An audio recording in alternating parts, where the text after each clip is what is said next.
Hello. How you guys doing? Hello.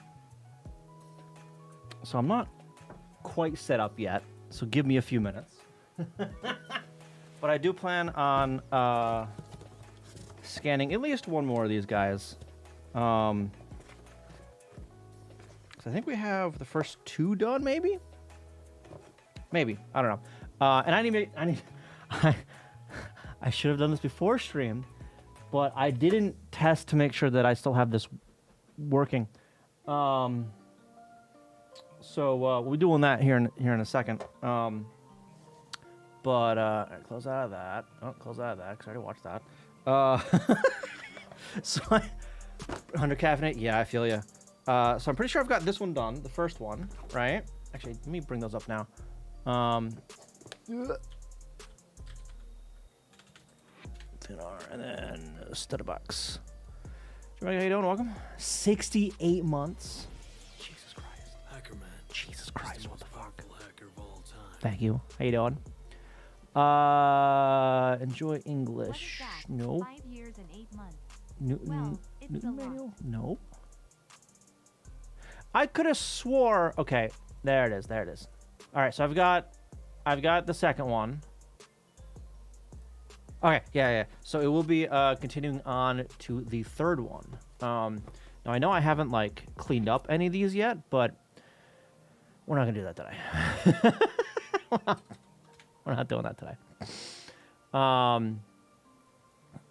Okay, so where is Workbooks shared? It's in here somewhere, right?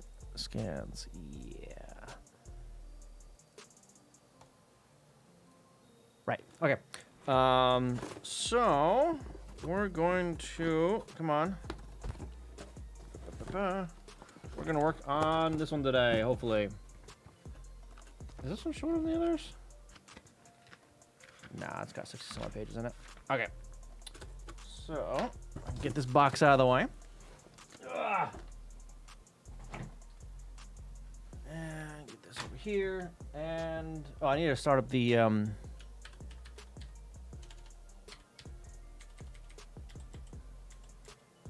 this one, VirtualBox, because the software only works in that. Because of course. Where's the switch? There it is.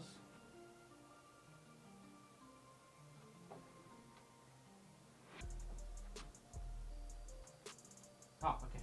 that made me nervous for a second. It didn't turn on right away. That would have been not great. Windows. I think it was Win 10, right? Yeah, it was Win 10. Start. Oh, and while that's starting up, settings, USB. Yeah, okay. Okay. It's plugged in, right? Yeah, okay, it's plugged in. So how's everyone's weekend? Hopefully it was swell. Yesterday or today, I started poking around a bit more with some of the other StudyBox hardware, or poking around looking for it. Useless Pony, how you doing? Welcome. Yeah, I know. I don't like using it, but kind of have to for this because the software only works in Windows. I've tried, believe me, I've tried to get it working on Linux, but it doesn't even recognize. Linux doesn't even recognize the fucking scanner, let alone. Well, actually, the software might have worked if Linux recognized the scanner. So, whatever.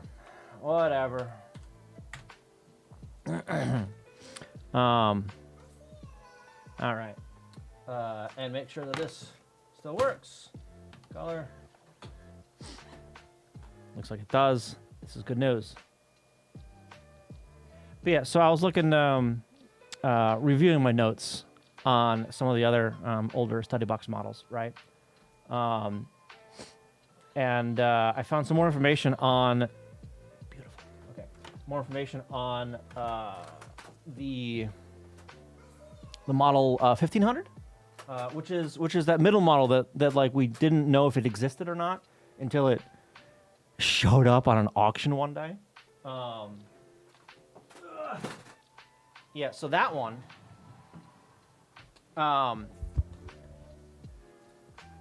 Who was it? So the guy that actually ended up buying the damn thing. Yeah, about there. Made a bunch of posts on Twitter about it, right? Last year when they got it.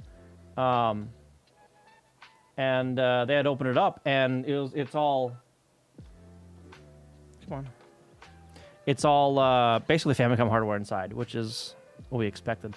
And someone else, because Twitter's dog shit and finding replies, you have to go out of your way to read replies, because of course you do.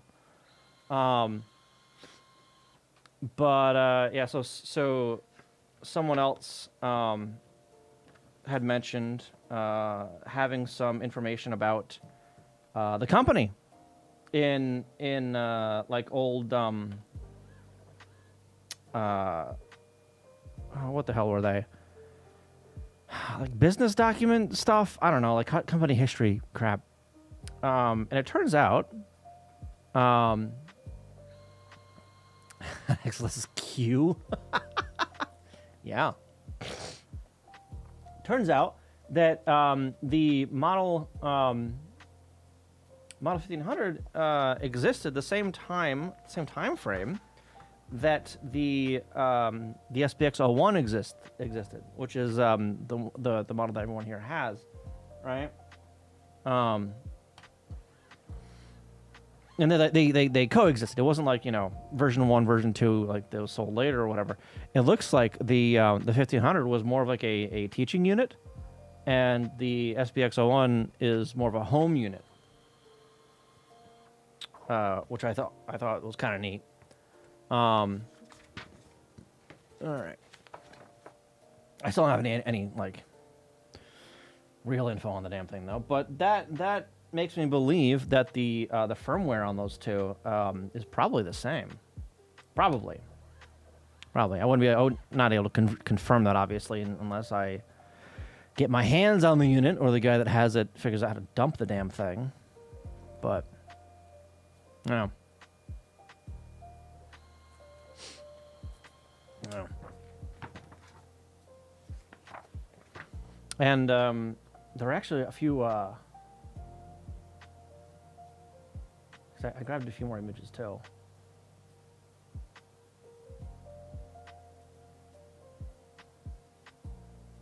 Like it shows up in like random. I'm not sure what this is from, but like random ass comics, right? So this is the version 1 looks like, right? And then this is the this is the Model 1000. This is the 1500. And there's this guy. I forget what the hell that thing's called. I've seen those a bunch. Was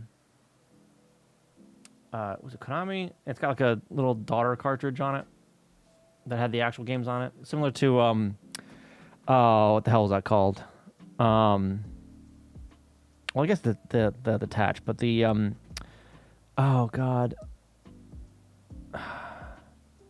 the thing that like the Adventures of, was it Bugsy, came on. This is gonna bug me now. What? Oh, interesting shit.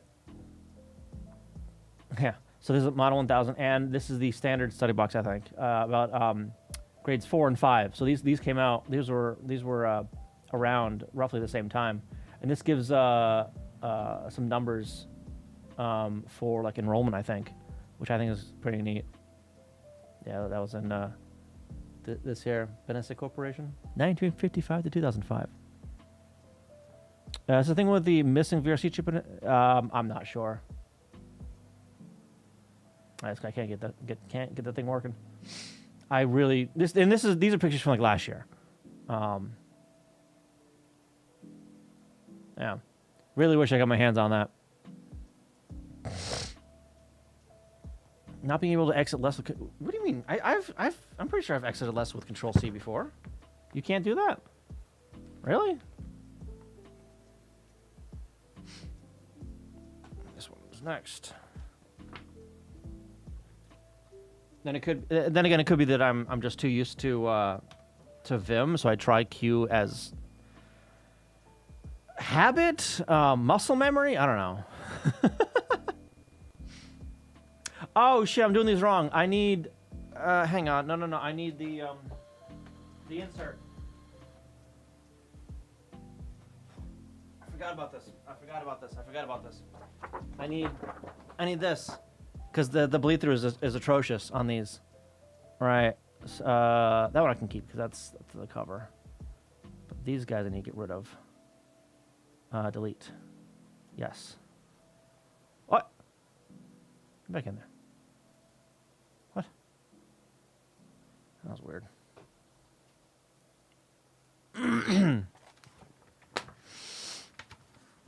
Apple Supply one, but I expect this. Oh right, you're on Mac, aren't you? Weirdo.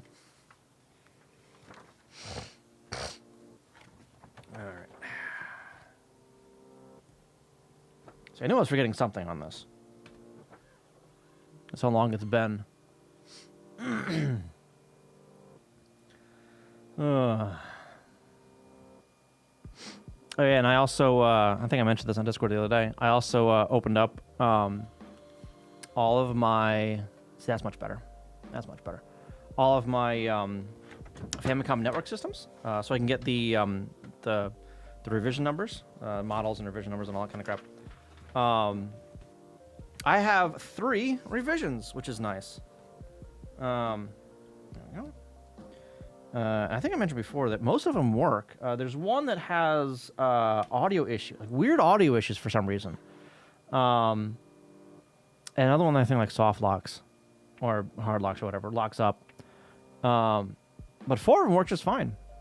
And then there's the one that's rusted to all hell. Dev can't get made on? Yeah, I know. I'm. This is sacrilege. It's in a VM. The only reason I have to run this stuff in a VM is because Linux doesn't know what the fuck the scanner is. Which I've tried. Believe me, I've tried.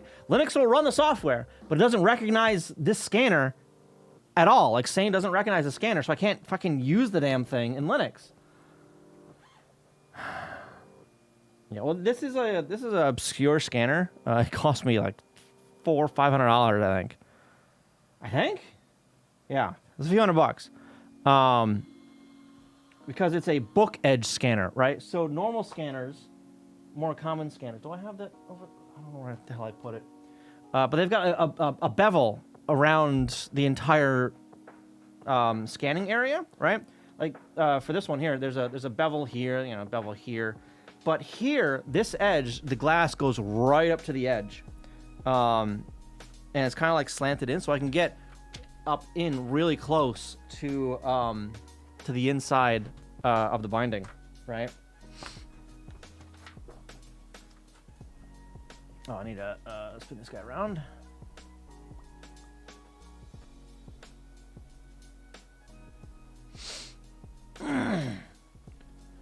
Okay, but how does audio work? Why is that something commonly hear about Linux? But how does audio work? I don't know. The audio is working fine.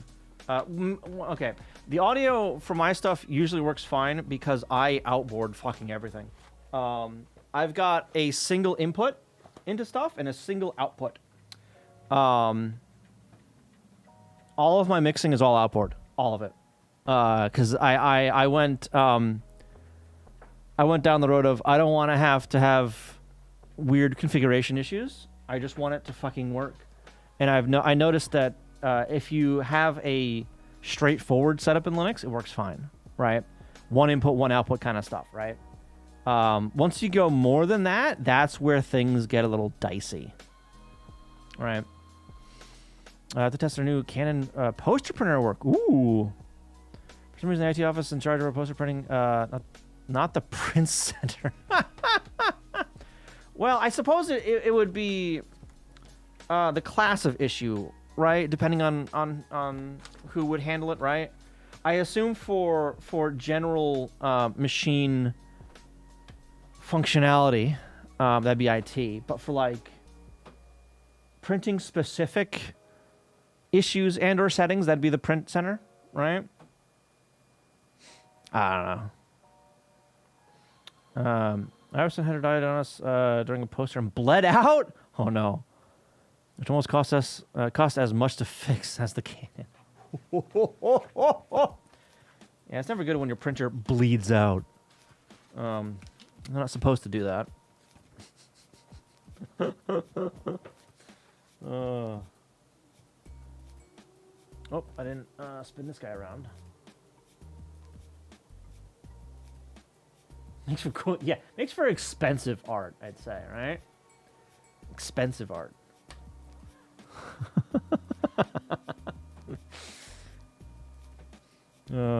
Like those expensive sounds our printer was making a while back. I think I showed that video on stream when it was happening. The thing would run, right, and then the roller was fucked up because, of course, it was. Turns out we were running it at a setting that was too extreme. So when you put the roll on, right, it's a physical like roll, and you had to like position it correctly on the roller. Well, we were told basically the wrong spot, physical position on the unwinder. So the printer itself had to compensate and like throw the page like way the hell over so it would line up correctly, which was basically like to the very extent of what the setting would allow, the extreme, and running it long enough at that extreme setting wore down some parts far too quickly, and ended up making a bunch of parts fail early, and then during the fixes, it just they'd fix one thing and then the error would just cascade onto more shit down the line. Yeah, scared the shit out of that tech. Boss told me the new machine something like 1K in ink replacements. Oh my god. So I don't know what it is for our current printer at work, but the old printer. The old, it was an Impica, a Xerox Impica printer, which is a roll input printer.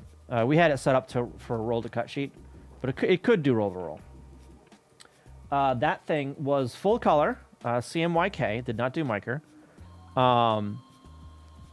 and front and back. So it had two separate housings, excuse me, for the front and the back. I mean, it's in the same like main unit or whatever, right? Did I skip a page? I think I may have skipped a page. That's that one. I did. I didn't get this one. Okay. I didn't get page 7. So the thing, oh God, how big was that? I don't know. It was sizable. It looks like 5 feet deep, 2 or 3 feet wide, right, and about 2 or 3 feet high. Each of those cost like 50 grand. They were the print head configuration, right? The whole print head unit for all the colors, right, for one of the sides, and that machine had 2 of them. And those things failed rather frequently. Why is my Canon printer breaking so fast? Also, Canon giving incorrect info. Oopsie. Yeah, that's the sad thing, honestly, is the Canon techs are figuring out the machine as they go, basically, you know, which is not really what you want. I scanned it out of order. That's what happened, because that's the scan. God damn it. Delete that one. Come on. Delete. Yeah. That one's 8, 7, 6, 5. Okay. 8. I need to do 9 now.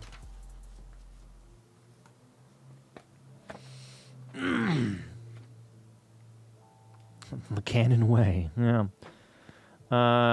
Image Prograph. 44 inch. Woo. Woo. Nice. Yeah, so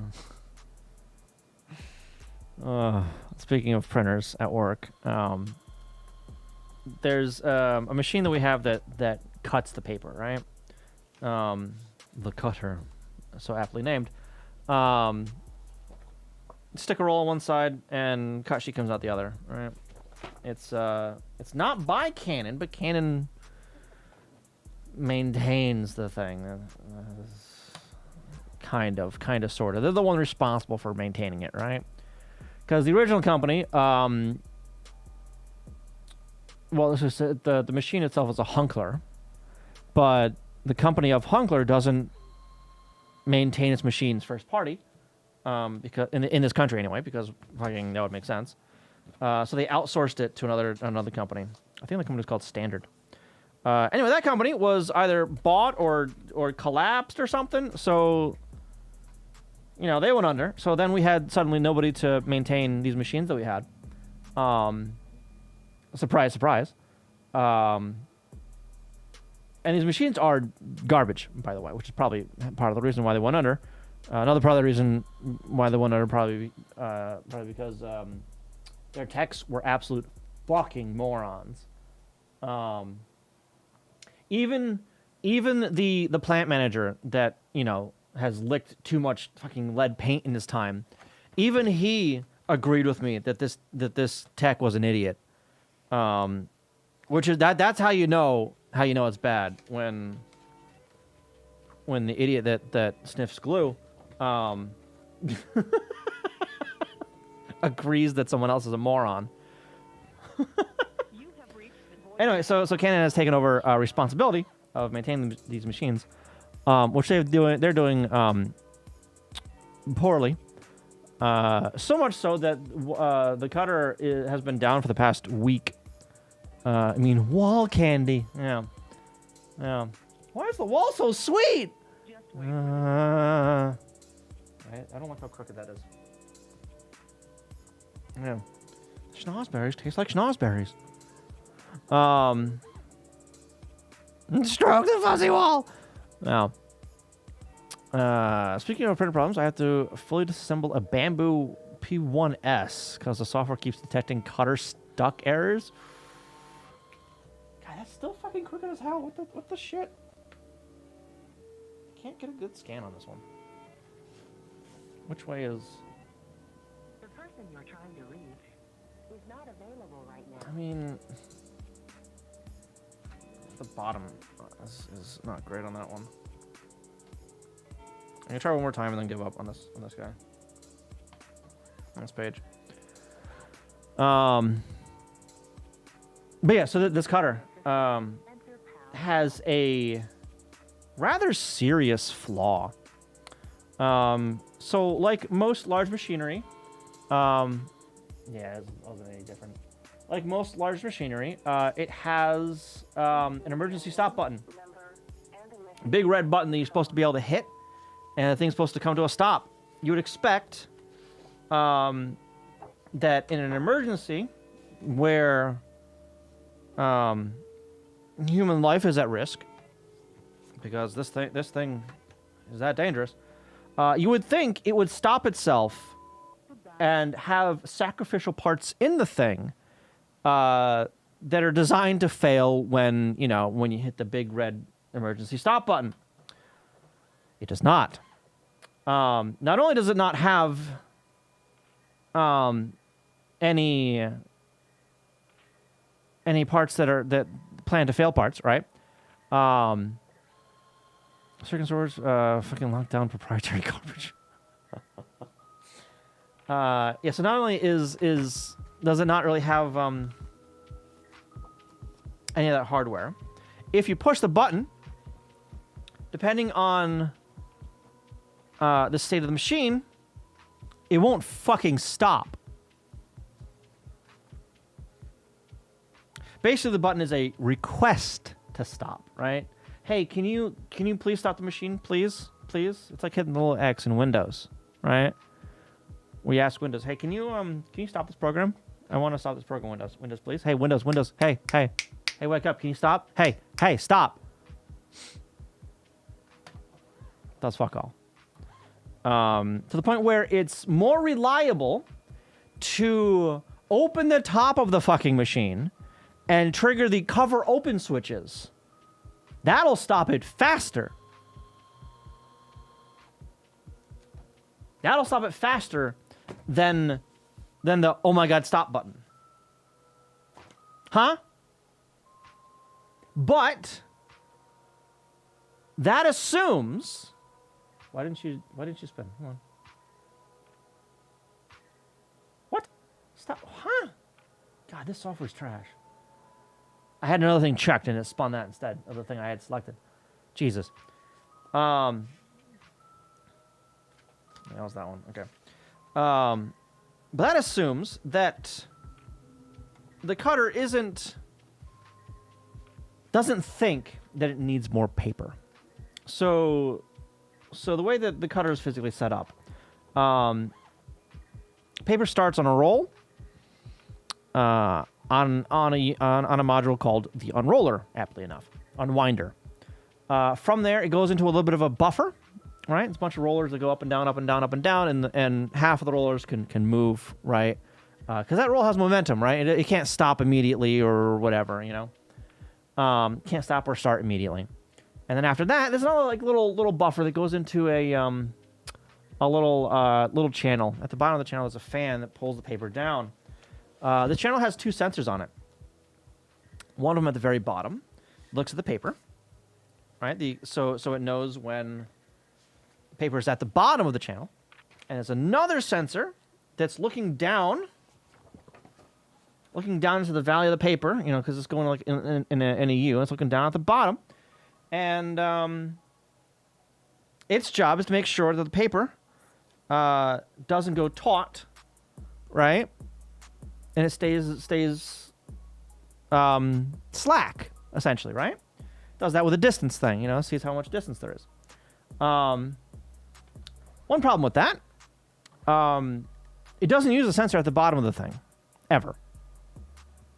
So, if the printer, or if the cutter has too much paper, say it jams further down the line, it doesn't detect that quite as fast as it should, and paper starts to bunch up in there. Paper bunches up enough and gets in front of that sensor, right?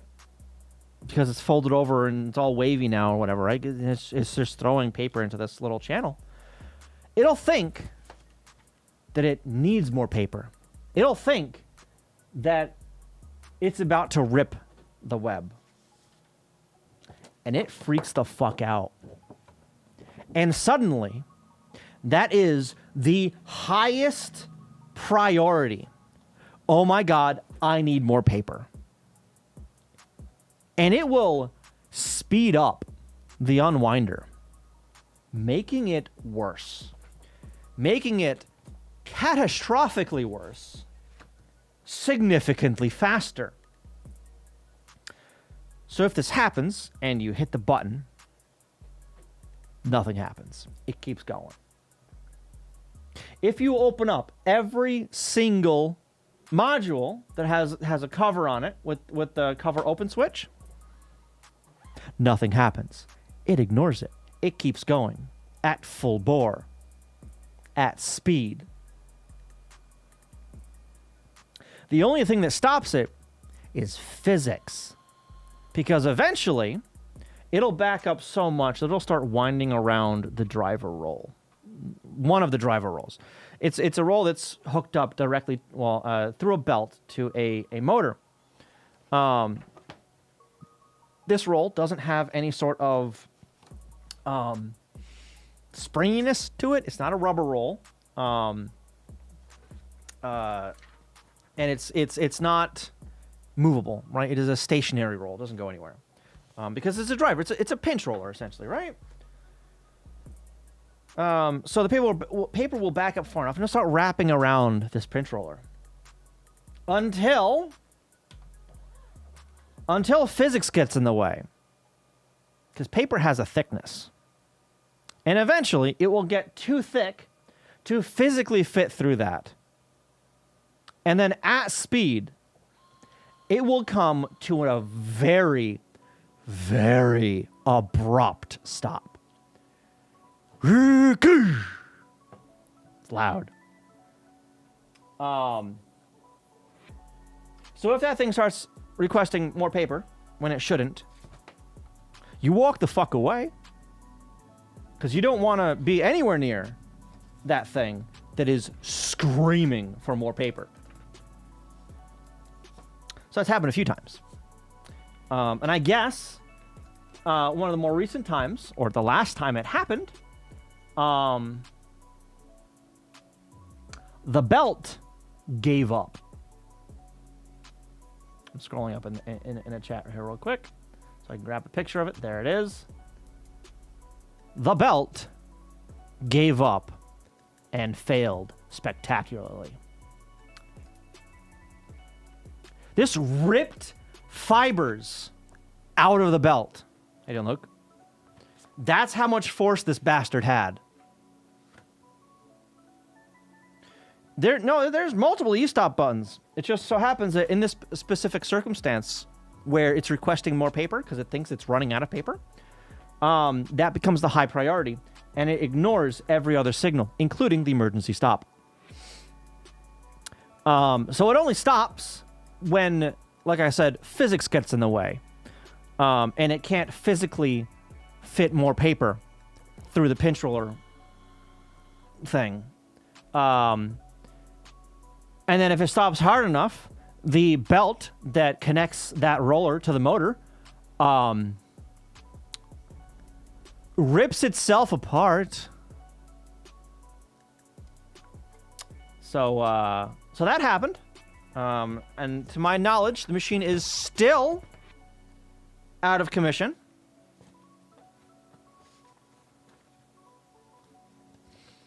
Yeah. We've brought up, by the way, the fact that this thing doesn't like to stop. We brought it up to the Canatech, and they're like, "Wow, that's not good." And we're like, "Yeah, can you fix it?" Crickets. Have you tried flipping the breaker on it yet? I mean, that would stop it. I mean, if there's no electricity going to it, sure. But I think I don't know the location of that, and it might be close enough to the input roll where getting close to it is questionable.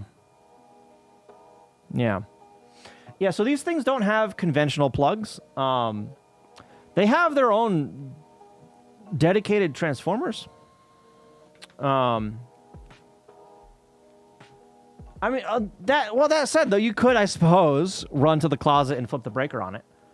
I assume that's actually what you meant, Bridgewater. But these things do have breakers on them as well. Like the Canon itself, the printer, the power switch is a set of like 240-volt breakers, like the double ones. That's its power switch. It's fucking breakers. Ka-chunk.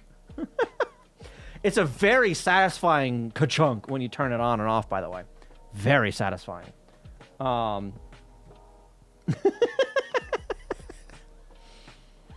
Hardwired? Yeah, I'm pretty sure they're hardwired. Hardwired into the transformers that are then hardwired into the panel. Probably, I don't know. Well, then again, the Perfor isn't. The Perfor actually has a, I think a 240-volt plug on it. One of those big-ass industrial ones. That is dangling from the ceiling, but don't worry about that. It's actually... so these things have, like, computers to control them, right? Well, they are big computers, basically, right? But they have a, like a standalone little like embedded industrial PC. That's the word I'm looking for. Industrial PC. To actually control operation of these stupid things, right? And, well, they're Hunkler. It's German, right? So the power plugs on these things are fucking European. The low voltage ones anyway, right? So for one of the machines, there is a Euro to US fucking adapter. Plugging this damn thing in. Yeah, the outlet's not on the ceiling. No, there's a wire coming down. The box is like, you know, is little under eyesight, right? Eye line. And there's a big honking plug just plugged into the thing. Yeah, it's not hanging. Well, the box is hanging off the ceiling. It's not. The outlet is not on the ceiling. Yeah. And every time I walk by those fucking things, the rolls, especially when they're running with my long hair, I'm always nervous of like getting my hair stuck in it, you know? Because those things fucking move. They go at 160 meters a minute, I think. I think it's that. Yeah. How about Euro to USD power adapters? And wow, those American pins are both really thin and really close to each other. Yeah. Yeah, I mean, I don't know.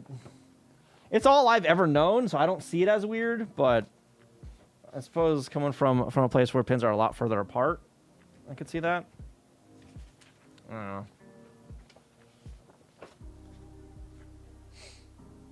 I don't see those plugs as terrible though. You know, the US plugs. I don't think they're terrible. They work well enough. The unit already uses 240 volt. Yeah. Yeah, I mean, it could have had some, you know, some power distribution stuff in it. Sure. Well,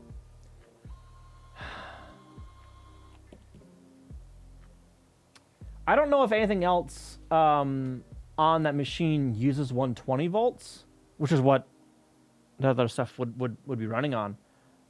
So they'd have to include extra power hardware in that, right? Yeah, because the other stuff probably, I'm gonna go out on a limb and just guess that a bunch of those motors are 24 volt, right?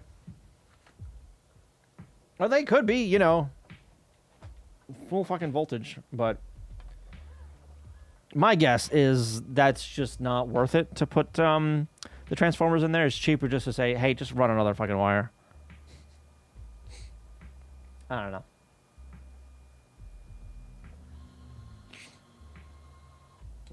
To spin that guy around. 24, 5.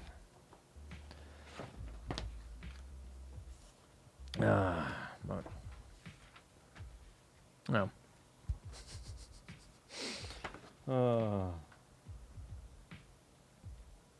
And some I told you so's that I predicted 2 years ago are starting to blossom. Oh, you know what? I forgot a water. I'm gonna go get one of those and I'll continue. I'll be right back. Don't go anywhere.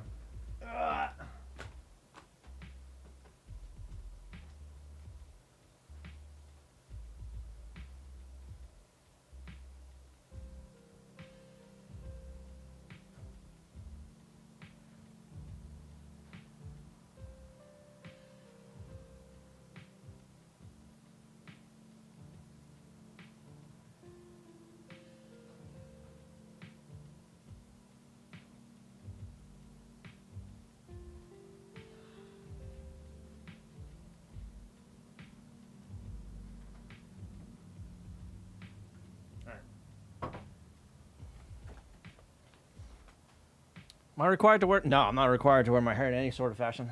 I'm not a production employee, so I'm not like out there often.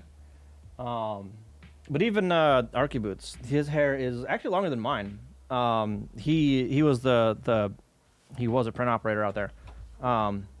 His last day was this past week, because he is moving. But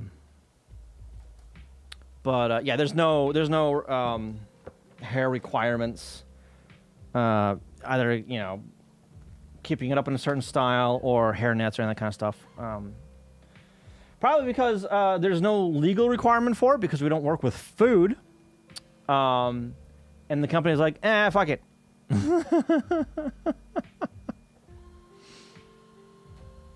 Last one. Why are you keeping track of this? I'm not keeping track of it. What the hell?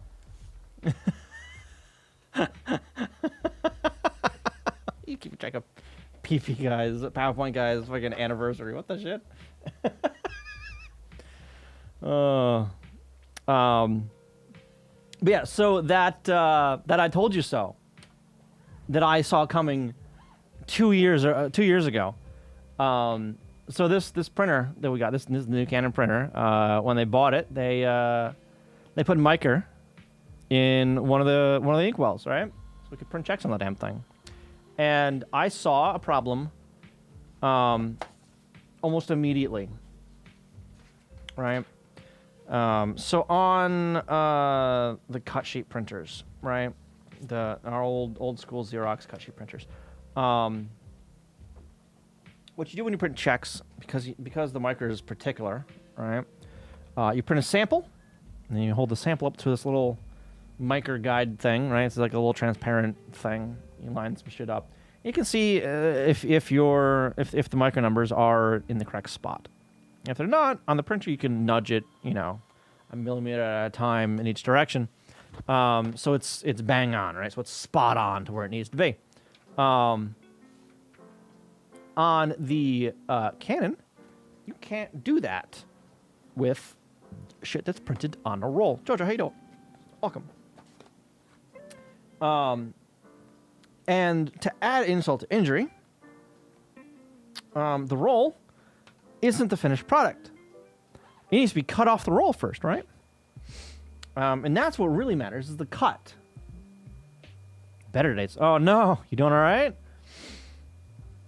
So the cutter, this machine that ruined its belt, when it starts up, the paper kind of like dances across the paper path, right? And then it more or less locks in. It does still dance a little bit and walk. That's unacceptable for checks.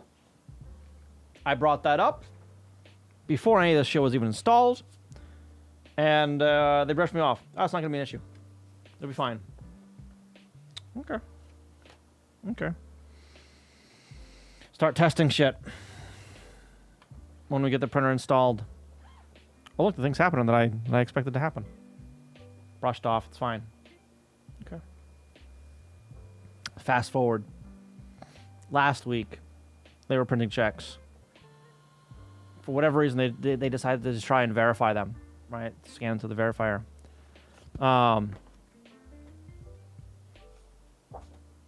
Basically, everything failed. And they burned the whole job. Threw out the entire thing and reprinted it. The reprint, basically everything failed. Sent it out anyway. Uh-oh. Let me undo that so you guys can't hear it. Oh no.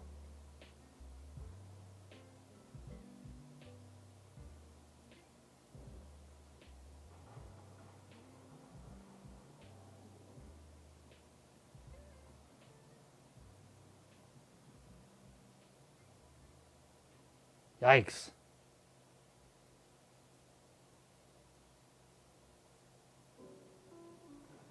So, lightning strike, take out a tree? Is your house all right?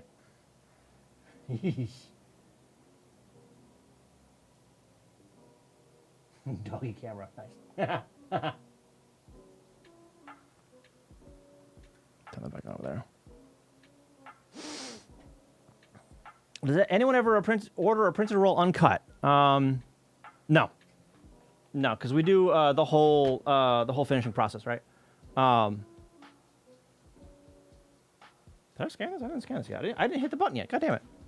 Oh no, lightning. Oh no. Okay, to be fair, we've got a lot more trees than rocks around here. All right, so we build our houses out of trees instead of rocks. All right.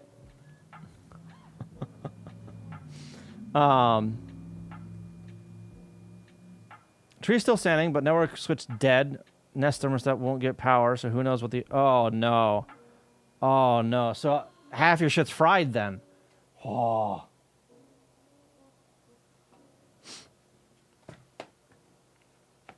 Fried clay. Well, I don't think we have very much of that either.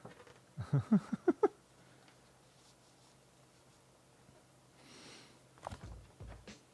don't know if I can have AC in the middle of summer. Oh, no. Hopefully the damage was the thermostat, not the wires in the wall. Jeez, yeah. And not having AC in Florida, that's like crisis. Not fried, fired. Okay, well, I mean, tomatoes. Yeah, imagine using the resources around you to build your house instead of shipping in fucking Corinthian marble or some shit, right? Imagine using the trees in your yard to build your house instead of shipping stones in from miles away. Clay is literally in the ground. Not everywhere though. It's not everywhere. I think his houses all the time and they don't burn down. Yeah. Yeah. Yeah, it's expensive to dig out that clay, whereas the trees, get a sharp thing and hit them. Get something sharp, hit the trees, it'll come down.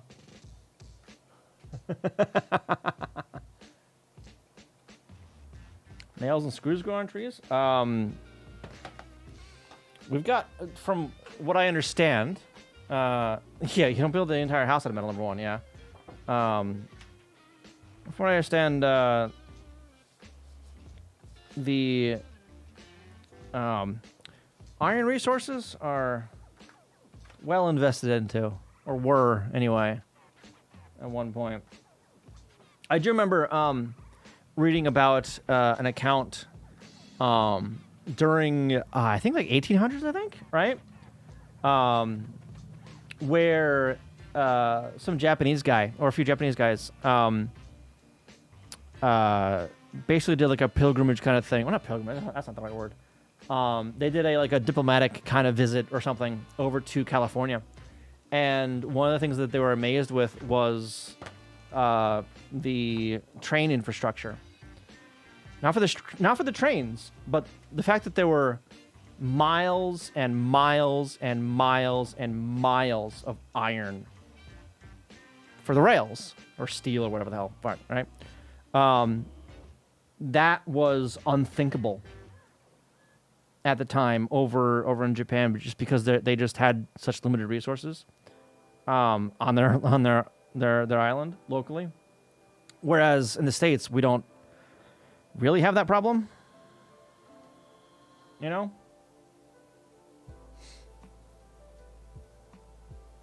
Doesn't use only wooden joinery, right? Because by the time that we kicked out the natives, by the time we were settling, we were already essentially in the Iron Age or whatever, you know. So we actually brought metalworking over with us from Europe. So that's just where we started, right? In fact, so there's actually a video from Mini Minuteman about the Lost Roanoke colony or whatever it was, right? Which is basically this one settler colony that the coordinator, mayor, whatever the fuck guy that was running the place went back to England for diplomatic reasons or some shit. I don't know, to not be suffering in the new world. So he left the settlement, and then he came back years later, and the settlement was just fucking gone, right? Like without a trace, right? And somewhat recently, the past few years, definitive evidence has been uncovered that no, these people saw that their settlement was doomed to fail, and basically assimilated into a local native tribe. And the way they found out about that, or one of the pieces of evidence pointing to that, was at that tribe's village in their land, was the what's the remains? No, the I want to say cast-offs, but that's not right. But you could see the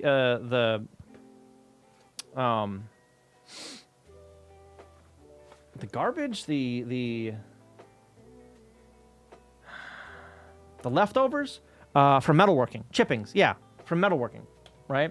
Which was not something that these tribes did before settlers were around. They just didn't do metalworking because they had no real reason to, I guess. But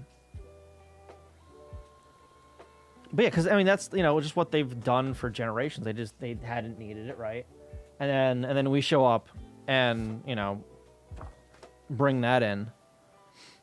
So that was already like part of our building culture, right? Was to use metal for building. No. There's known to be quite resource poor, yeah.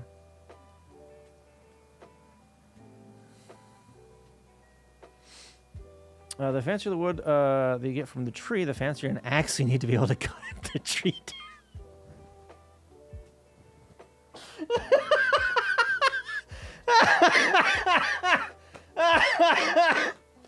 Yeah, you can't go chopping down any birch trees with your stone axe. You can't do that.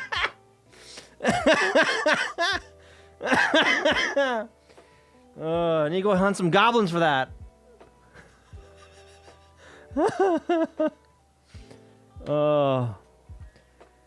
Also, some houses made from concrete here, but my house has been standing for decades and had 2 lightning strikes where electricity definitely went through the house. I'm pretty sure a third in the 4 years I've lived here. I'm still standing. Yeah. Also, and we didn't build exclusively with wood. We also have done masonry as well. So we, brick is also a thing. In fact,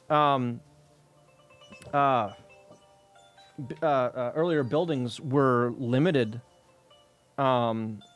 physically limited structurally by the physics of bricks, right? The amount of windows, location of windows, all that kind of stuff. Until metalwork steel, essentially steel beams became something that we built with. And I know that because of fucking an Annie Austin video where he's trying to find the oldest building in like GTA 4 or some shit. He does it for a few GTA games, and one of the things he looks at is like the shape of windows, and the different shapes basically hint at the building method that they used with the materials that were available. Excuse me, my hands are fancy. Your hands are fancy enough? Chop down a tree. I'm trying to live species. Yeah. Grew up with a wood frame and a brick outside house. Miss brick outside. Love the look of it. Yeah, I love the look of brick. Same.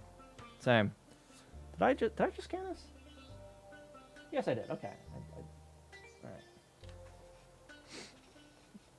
Yeah, back home. So my father's a pastor, and the church is all brick, cinder block for structural stuff, and then the actual like outside is brick, like real masonry. Looks nice. I love the look of it. I really hope I don't have to buy a new Nest thermostat. Actually, wait. I really hope I just have to buy a new thermostat. Yeah, you don't want to have to be replacing... That was a terrible scan. You don't want to have to be replacing large portions of your cooling system. That would suck. If it's just the thermostat, that's the cheapest portion. That's the cheapest part of the system that could have failed. Right? I'm not going to get a scan on this page, I don't think.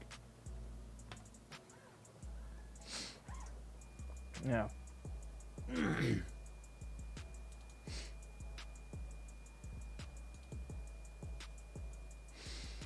Gracie was placed recently and was on earlier. Oh, so that survived it. How is that worse? What? What the fuck? That was so much worse. Oh my god. Jesus Christ. God damn.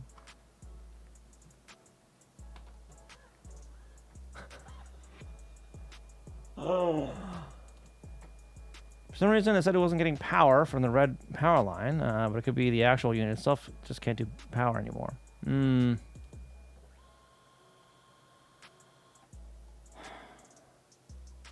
I mean, fuck it. Better. That's better. I'll fix it in fucking post, as it were. Yeah. I need to, like, figure out a proper book scanner, you know? Let me get one of those. Or I need to destructively scan these things, because I probably could, like, take a heat gun to the binding and, like, get it unglued. That would be destructive, though, and I don't really know if I want to do that, you know? If I got another copy of these, another set of them, I'd be more inclined to destructively scan these. But because these are the only copies I have, I'm less inclined, you know?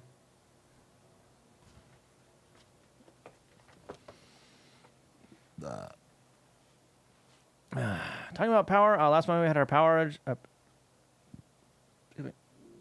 Had power outage in part of the town the office is in. Couldn't work for an hour. Wow. Yeah, when was it? I think it was last month. Power went out at my my job. It's really weird when like it's suddenly dark at like 1 o'clock in the afternoon. And walking out onto the floor when it's that dark, when the power's off, oh come on, is kind of eerie because it's so quiet, right?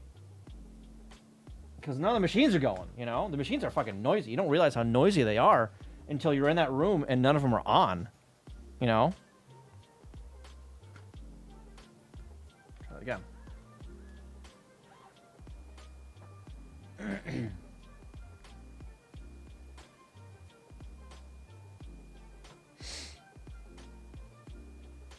Come on. Did I get it better this time? Please tell me I got it better this time. Ah, that's better. That's much better. Okay, good. Good. I have to actually go and, like, clean up these scans, too. I've been putting that up, because that's a pain in the ass to do, honestly. Real pain in the ass. GIMP is so goddamn slow when it's working with files this large. And if I have, like, 70 goddamn layers in the thing, it is not happy, right? It's not happy at all with me.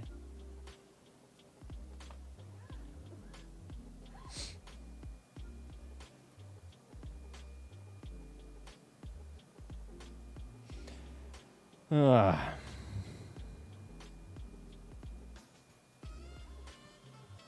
Good. I need to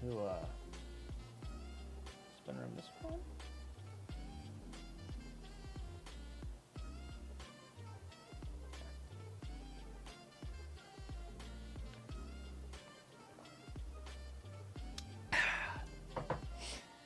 Yeah, I've been getting behind on this stuff. I really need to, I don't know, concentrate more on this stuff. There's still so much shit I need to do that I've just been putting off for whatever reason. I don't know if I really call it burnout for this. I'm burnt the fuck out for work though. Which is part of the reason I haven't done programming on stream for a little while. It's just because I'm just so fed up with work, you know. So fed up with bullshit. I was on a call the other day. Yeah, I was on a call the other day with one of the guys in Florida, and boss man wants me to get involved with an in-house piece of software down there. It's basically a task scheduler, more or less, right? It schedules, organizes, and runs jobs, right? It's all written in VB.net, I think, and C#. But that's all .NET Framework it's running on, not Core, so it's ancient, right? And Bossman, I guess, wants to be on that team to help out with that, right? so I met with one of the guys, right? And he mentioned that Boss Man is like, yeah, we're gonna throw it at AI or whatever. And I told him that I told Boss Man to his face that I refuse to work with AI generated code. I'm like, I'll do it, but I'm not touching the AI code. I'm not doing that. I'm not doing that. I've got a few reasons for that, especially for this. I didn't go on explaining it to him because I didn't want to. I don't know. Be that negative towards him. I don't know. I did feel like I had to. I did apologize to him. Like, yeah, I know it's Friday and I'm being negative, real negative on you. I'm sorry. I don't. This is not towards you. But the fact that Boss Man wants me to get involved in the project and like thinks all of us should be using AI for this crap. Why am I even on the project in that case? Using it shows you don't care about anything. Yeah, not only that, like, okay, you want me to get involved in helping convert this shit. All right. Am I there just to throw code at fucking Grok or whatever, right? Like, Grok, what is this? And we're not using Grok, obviously, but that's what it feels like, right? It feels like I'm replying to someone on Twitter being like, Grok, what's this? Right? But yeah, so if I'm using AI to do the conversion for me, I'm not learning about the fucking software that I'm supposed to be able to maintain. I'm still not going to know how the fuck it works. So when it errors out and crashes, I have to rely on this shit ass AI to fix it for me and find the error. Am I just a button pusher at that point? Right? No, I refuse. I refuse to do that. I refuse to cripple myself moving forward, you know? I refuse to deprive myself of learning how this software works just so you can pat yourself on the back for getting it done so fast. Like, go to hell. Go straight to hell. Bossman hasn't confronted me about that yet because I haven't brought that specifically up to him yet. That wasn't that great. Top. But I will fight him on this. I will fight him. Just refuse to stay late to fix issues. Yeah. So it's not even about like staying late to fix the issues. It's a little bit better. Much better, yeah. So part of the reason I'm all fucking burnt out, right, is because Bossman doesn't understand that I need time to do shit, right?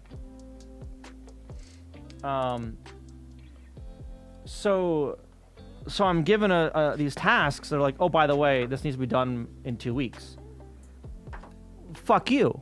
What do you mean? Like, this requires like another thing to be finished first, number one. Number two, do you not understand how long this shit takes? I know you're unhappy that it's in PLB. Fuck you. I don't care how unhappy you are. This shit takes time, right? And he expects me to do this shit fast and crawls up my ass about it. Trying to stress me out like, oh, it needs to be done by then or the bank's gonna be unhappy. And I'm like, are they actually? I don't think I care at this point. Windows, go fuck yourself. I know it's out of date. You're not plugged into the internet. Fuck you. Is that already set up? Yeah, okay. And I don't know. It feels like every single project I find out about last fucking minute, right? And he thinks it's gonna be some easy, you know, oh, just change it like this. Where I'm like, motherfucker, this is gonna be like 2 months of work. What are you talking about? 2 months of full-time work on this, right? Which I don't have, right? Because every fucking day, something else breaks. And I have to jump in to fix that to make sure that that thing mails on time. Right? And it's fucking exhausting. And he keeps doing this to me. Really pisses me off. So this coming week, I'm only working 3 days because the last 2 days, I am helping a friend move. I'm coming back like Wednesday next week, right? That's when I'm going to be back at work. And I think once I get back, I'm going to put in the rest of my vacation time. And then after that vacation time, after I use it, I might just give him a notice. I might just say, you know what? Goodbye. Because I have learned from Archiboots that he's getting fucked over on vacation time to the point where he might be lawyering up. And I don't want that hassle. So I'm just going to use my vacation time. 3 more celestial feathers plus more Askfin parts. Those are far beyond where I am. Ooh, it's all red. Yeah, he actually got into a shouting match with HR not too long ago over vacation time that's owed to him. He's pissed off about it. I'm pissed off for him about it. And I don't want that to happen to me. So I'm just going to use that vacation time so they don't owe me anything. Ashline's got it, yeah. So they don't owe me anything, and I can just say, to hell with you. Yeah. So that may or may not be happening after I get back. So where I am, companies are legally required to pay out your vacation time. Right? Legally required. Except, well, not except, but the company my company, believes that they don't owe him any. As in, he has no time to pay out, right?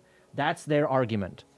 And his argument is, nah, here's the receipts. So there's a non-zero chance that he will be lawyering up. Non-zero. I don't want to speak for him, but yeah. At any rate, after he yelled at one of the HR people for a half an hour, probably made her cry, because of how heated he was. After that phone call, every single phone call has been a conference call with at least one other person. So they are covering their ass real hard now.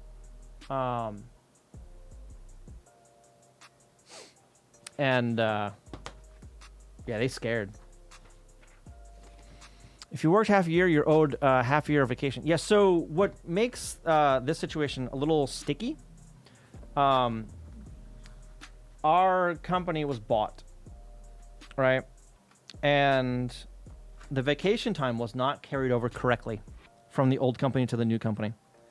And for a few weeks, new company and old company couldn't agree on how many hours were supposed to be carried over. It happened in a bit of an awkward spot because vacation hours were requested but not used, right? So the request went in for the vacation time, let's say 2 weeks out, and then the company change happened before that vacation, the date for the vacation started, right? So that screwed up some of the numbers a little bit. But yeah, everyone has had an issue where their vacation time has gone negative. Because they're using vacation time that they're told they have, and oh, don't worry, just let it go negative. I now know, in any future company I work at, no, that's not good enough. Fucking fix it. So because no one got on their case about fixing it, we're in this bit of a predicament, right? Yeah. So it's that coupled with it's incompetent HR, surprise, surprise, coupled with bullshit management, bullshit procedures and practices that I don't want to be here anymore. If that happens here, the company will be held legally accountable even if no one sues them. Yeah, unfortunately here, nothing is done. The company isn't forced to do anything unless they are sued, usually. So it's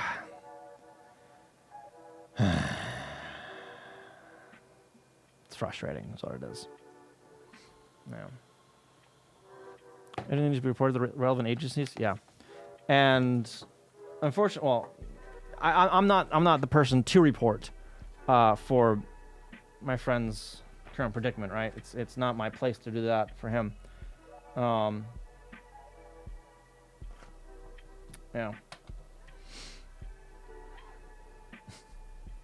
All right, I do remember one time though, where a company, it was a utility company. I think it was, gas. My gas company, at the last place I lived. The gas meter on the outside that told the company how much gas I used, so they know how much to charge me, wasn't working, right?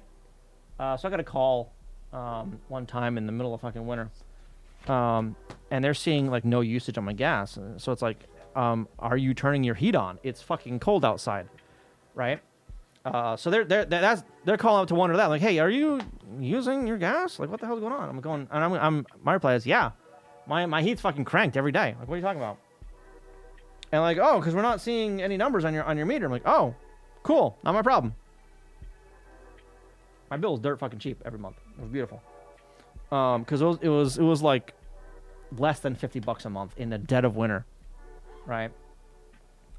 So they do some investigation and they find that they need to replace the meter. Okay, I don't care. I don't have to pay for it. It's your meter, not mine. So they replace it. Now, the reason they replaced it was because it wasn't updating the reading. The readings weren't working. They took 2 readings. One, when they checked to see what the hell was wrong with the meter, right? Discovered that it wasn't updating anything. And another one when they removed the meter. Those readings didn't match because someone didn't know how to fucking write. Right? So someone misread it. Can't read or whatnot, you know? Did I get this in the right order? No, I did not. I used to go over here. God. Son of a bitch, whatever. 58, 59, 60. I'm not rescanning that. So they tried to charge me $1,300, which is significantly more than the amount of gas I used over a 3-month period, I think, 3 or 6 month period. And I told them to go to hell. I said, no, that's not it. Like, this ain't it, fam. I'm not paying that because that's not what I owe. But that's what the meter said. Motherfucker, you replaced the meter because it didn't work. What do you mean that's what the meter said? I didn't get anywhere. I ended up trying to call him back a second time after a week or so. And when that happened, I couldn't talk to anybody. I couldn't actually get anybody that knew what the fuck they were talking about. Or I couldn't get a hold of the right department, right? I got a hold of billing and said, hey, transfer me over to here. And they say, no, call back. And I said, no, I tried that. I hit the buttons and it hangs up on me. Transfer me. Then that person got all pissy with me, telling me not to get mad. And I'm like, motherfucker, I'm not mad at you. I'm mad at the system. Please just transfer me. She hangs up on me. All right, fuck it. I turn around and call the state. I call the state and go, hey, I'm having trouble. They're not listening to me. She barely even let me finish. She goes, okay, give me some time. 20 minutes later, I get a call back from this lady from the state. Yeah, it's all set. You'll owe like $200. Fucking beautiful. I'll pay that.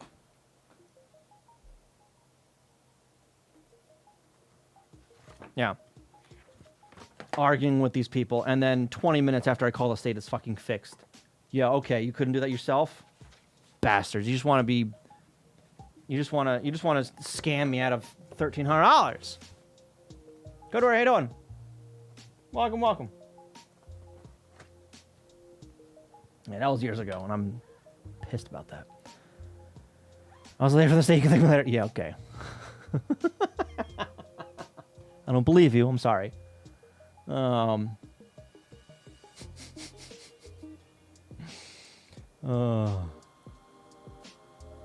Good. All right. Oh, this is the this is where it's got some like fan art and like some drawings and shit. This is like the show your work portion, where kids like send in their work, and half of it is like proper homework looking stuff, and the other half is fucking fan art. It's beautiful.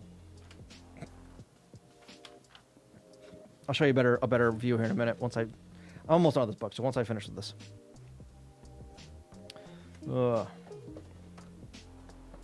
But that's really what I hate. You know, this fucking utility company being a bitch, and I'm like, motherfucker, you can't do this to me.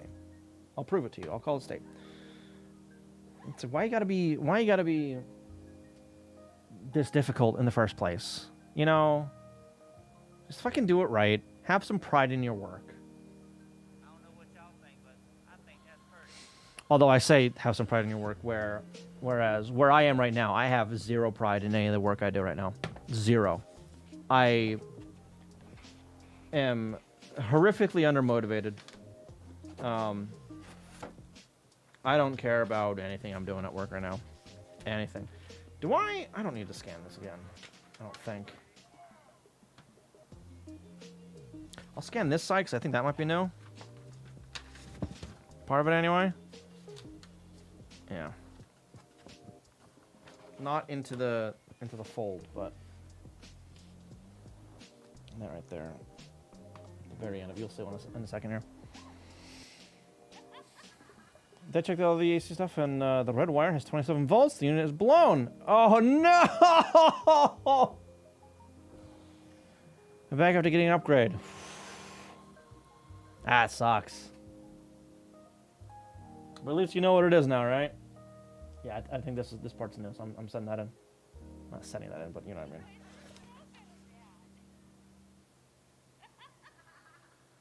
Yeah, the rest that's fine. Okay, and then these are the back pages. I don't think I need... I'll put the page in there anyway.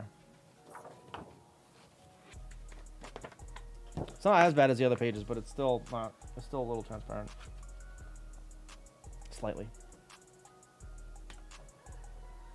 I don't think I scanned the cover on this, did I? Not properly, anyway. Yeah, $150 to $200 is better than $2,500. Yes, I do agree. Yes, yeah, yeah. Look how vibrant that is.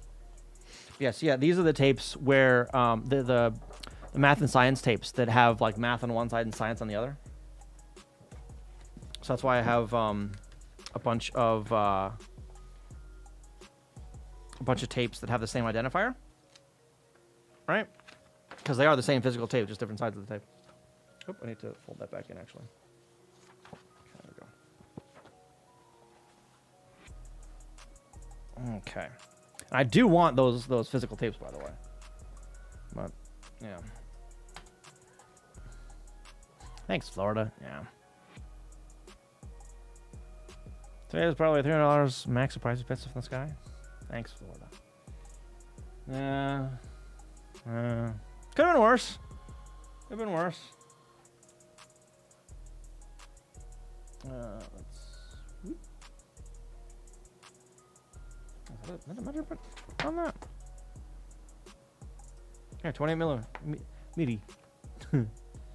Okay. 1994. Whoo boy. All right. Yeah, we'll use this here just to separate it from the back. This is the mail-in thing. Right, so I'll scan that too, because if I can, why not?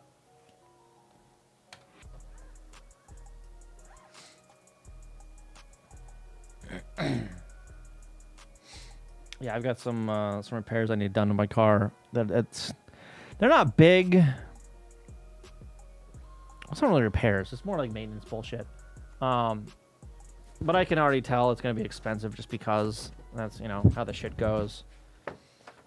So for whatever the fuck reason, whenever I go over bumps in my car, one of the wheel wells sounds like I'm dragging a frying pan behind me.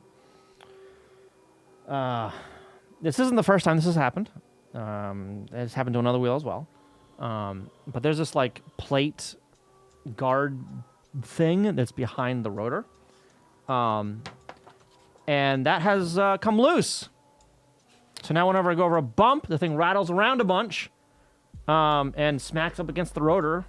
And sometimes it'll rest there. And not grind, but you can hear it, resting against the spinning rotor. Not great. Oh, I moved it. God damn it. That's going to be a garbage can.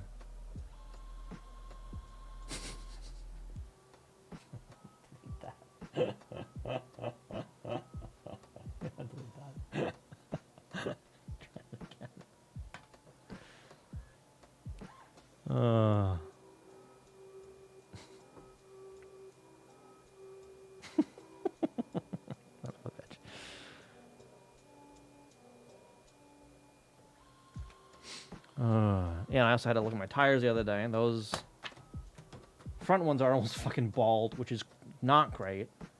So I need those. My car's telling me I need a fucking oil change. So it's going to be more expensive than I hope, but it's not going to be terrible. It's going to be cheaper than the fucking transmission I had to replace. That's for sure. That was not a happy expense.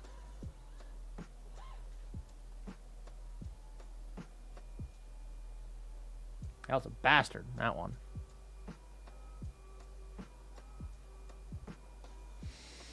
The ship parser is mostly done already. A lot of parsing tests. I files that should parse the error, but not go through any later stages of the compiler. Ooh, nice. Yeah, let's get that shit exported. So, I don't know what really prompted it. But I started thinking again about the PLB parser compiler thing. I might take another crack at that soon. I don't know, we'll see. I'm probably gonna do TRS-80 stuff before that though. All right, can I just export the whole thing? Export. Original. Browse.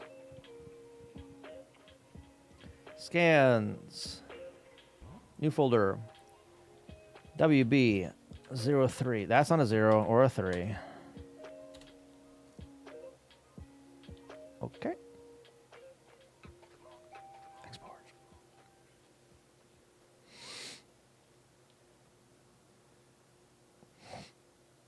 Because I've done I did get the cover. Oh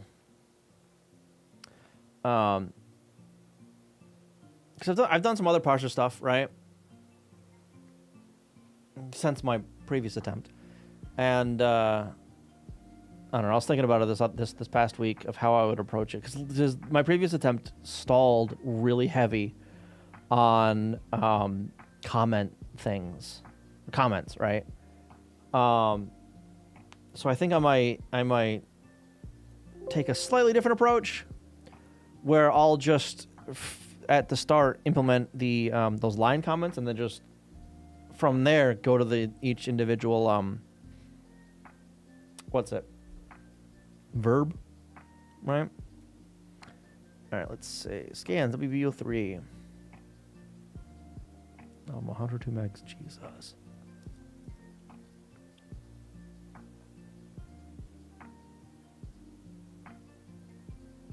That's fine.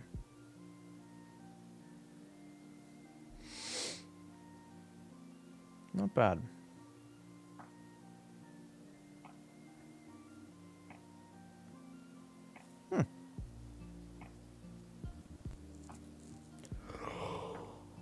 Oh, excuse me.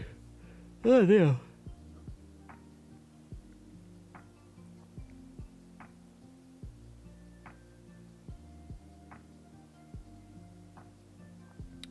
$14, $15, $16, $17, $18, $19, $20, $21, $22, $23, 24, 25, 26. Simply throw that one. 27. And found a bug. There you go. 28 is upside down. Am I able to rotate? Rotate. Does that save that? Control S.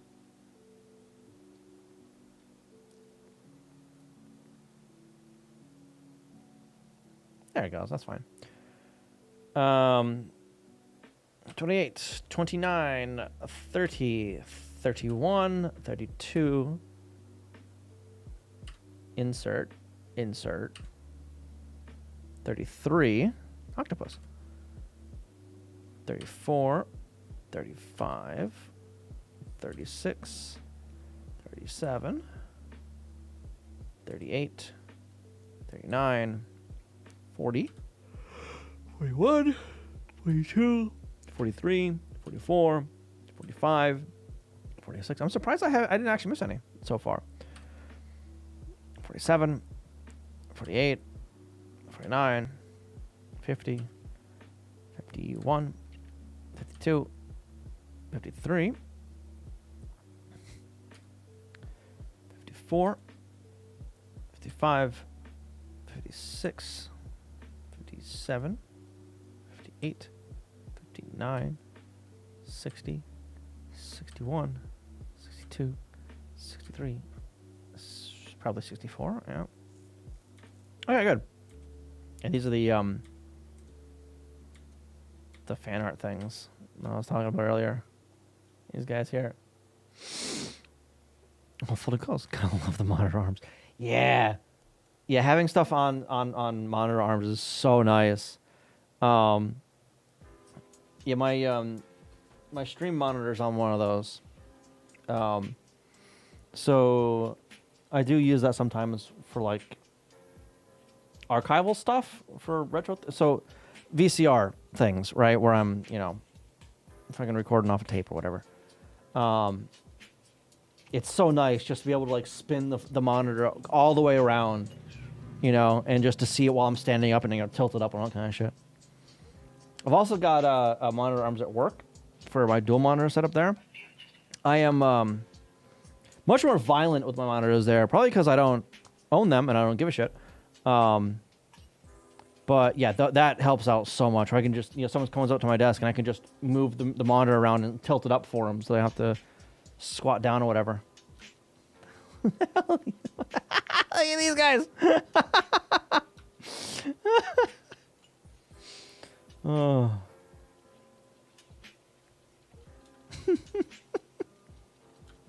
I like that face.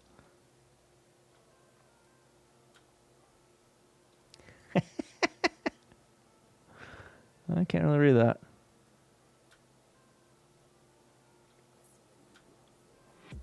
Oh, it's your bed. Emiru.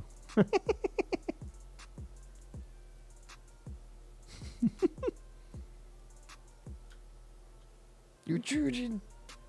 Aliens. That's Saturn, I guess.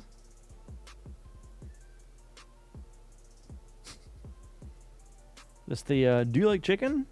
Fucking probably not. I don't think that's in this one.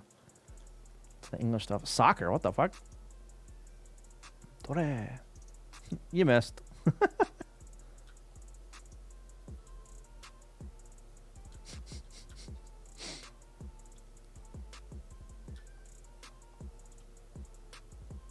Yeah, see, this is the ones like, the actual homework. More actual homework stuff. Look at this. Goodness. More actual homework stuff.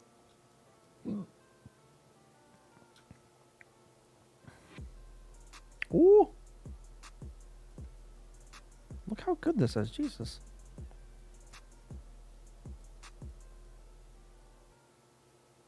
What the hell else supposed to be? Magnets? What the fuck? Oh, no. Okay, snails and shit. And hermit crabs, I guess. In shells or something. It's not the space-time fucking fabric of space-time, right? eggplants. What the fuck? Fishies. Oh, this one's got red in it.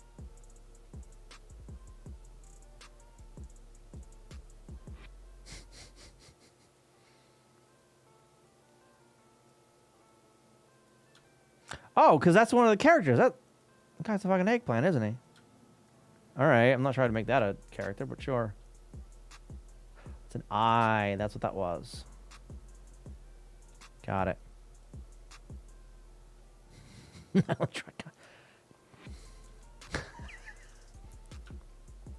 Fucking Dragon Ball knockoff? What the hell? Goro. Whoop.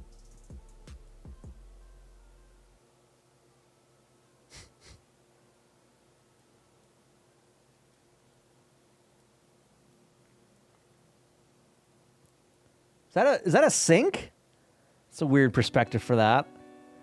It's like top down for the bowl, but directly side for the faucet. A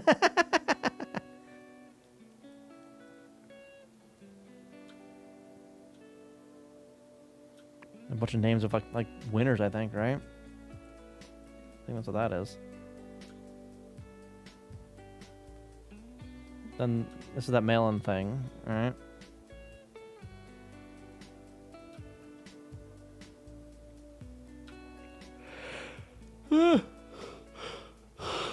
Yeah, these. I want these. We already have these specific ones. I think we have dumped, right? These are the 4th grade ones. I think that's one of the ones I have complete. I don't have any of these books though. These are all new, because this is 4th grade. These are all the 3rd grades that I'm scanning now.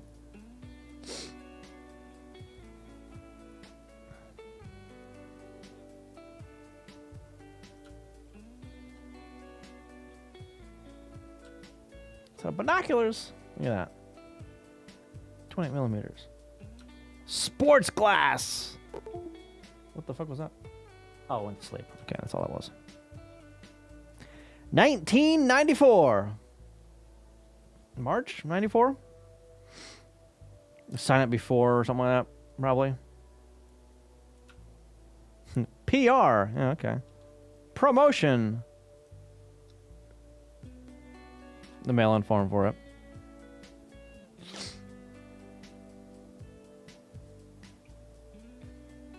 Don't day you're scanning. What? Out of context. Oh, I forgot to spin that one around. View, rotation, rotate right. View, rotation, rotate right. Don't say. Scan. Okay. Save. Replace.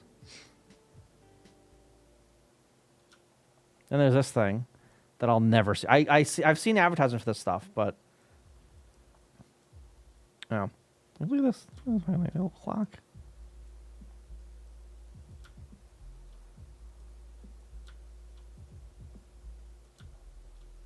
What the hell is this? Bingo or some shit? What the fuck?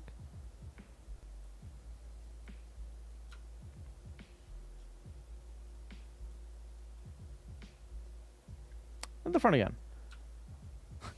Why is she so mad?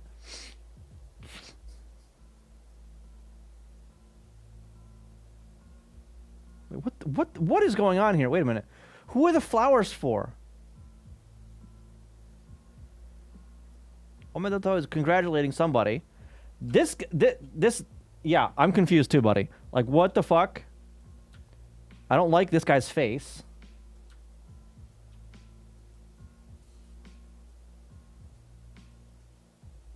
Why is she mad? Tan bar?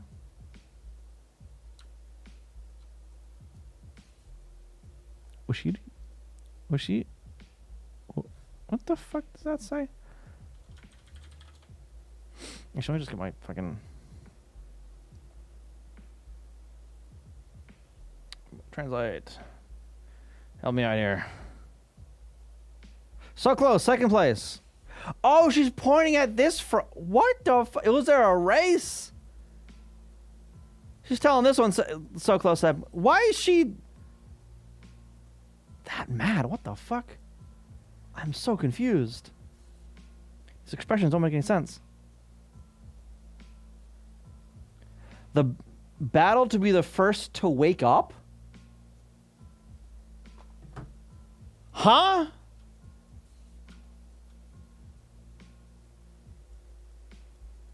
What? All right, I guess.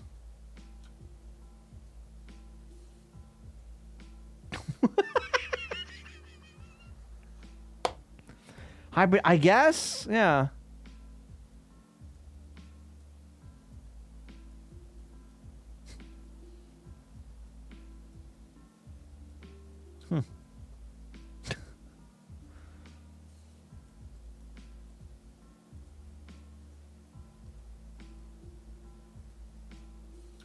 Oh, look, more fan art. Look at that. All right.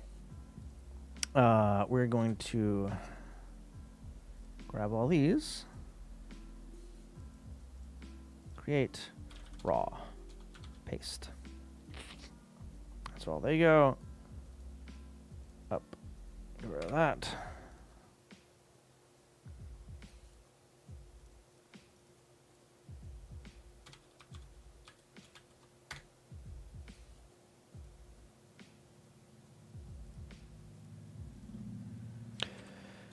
It'll be goddamn it, 04.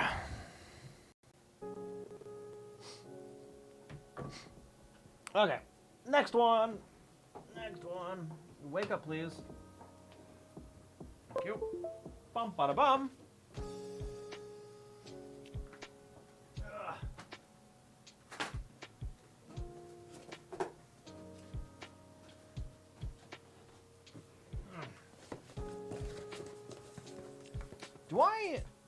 Do I have scans of this guy, actually?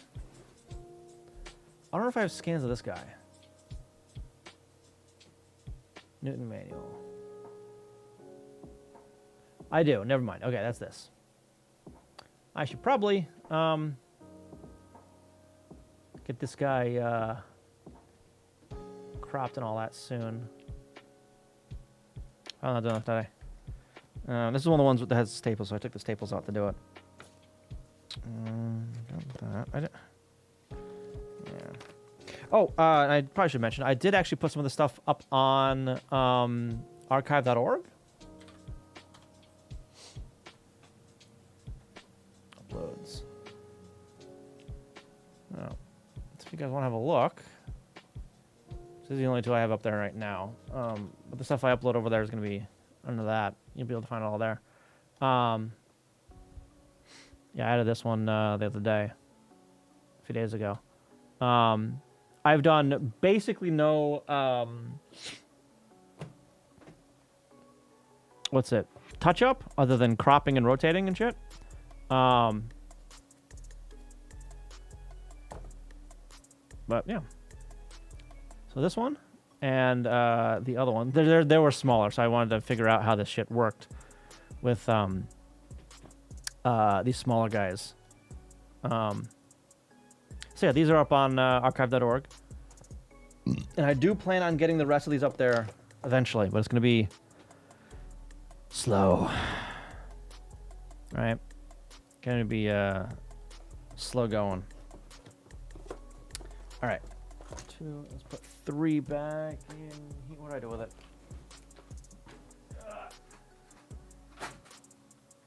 Come on. 3 back in here. And move on to number 4.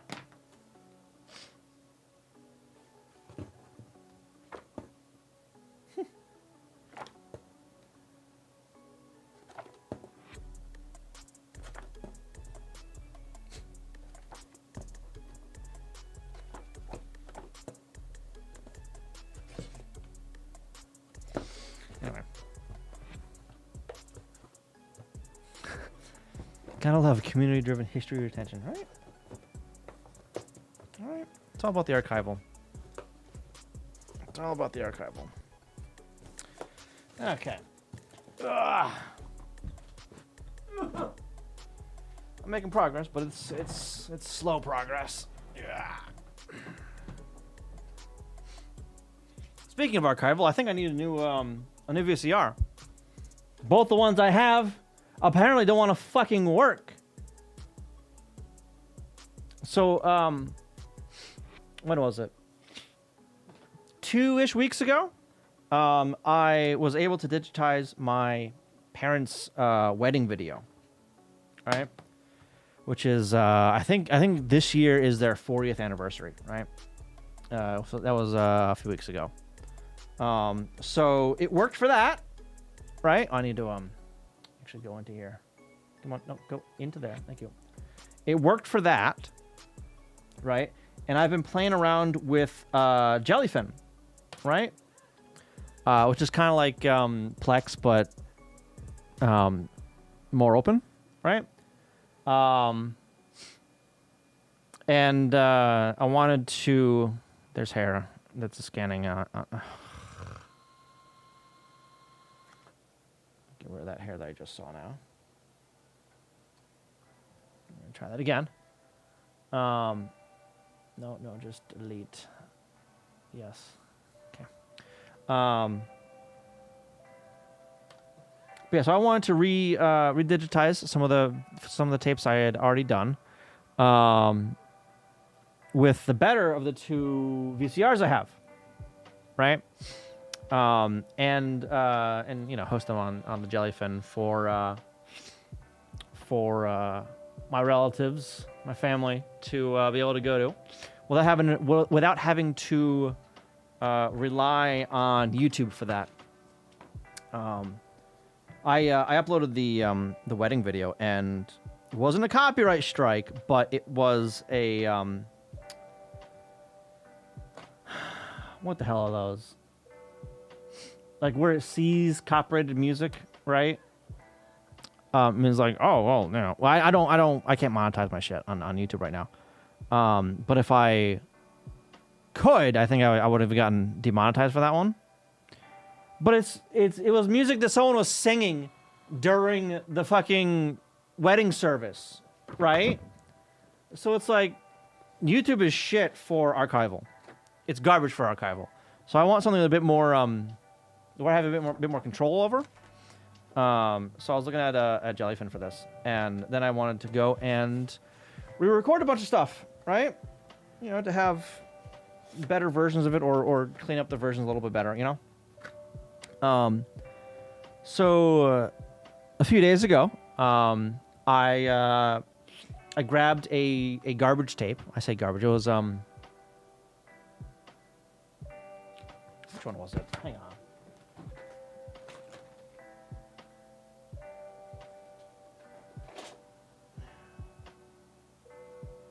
Oh, now, why is this one out like that? Oh my god, hang on. What?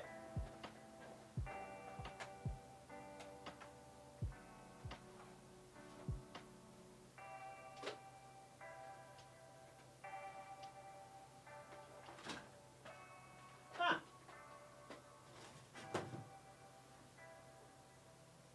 All right. Yeesh. It wasn't this one. This one was lying around in a way it should not have been lying around, because I want to keep this one. This was Thanksgiving '94.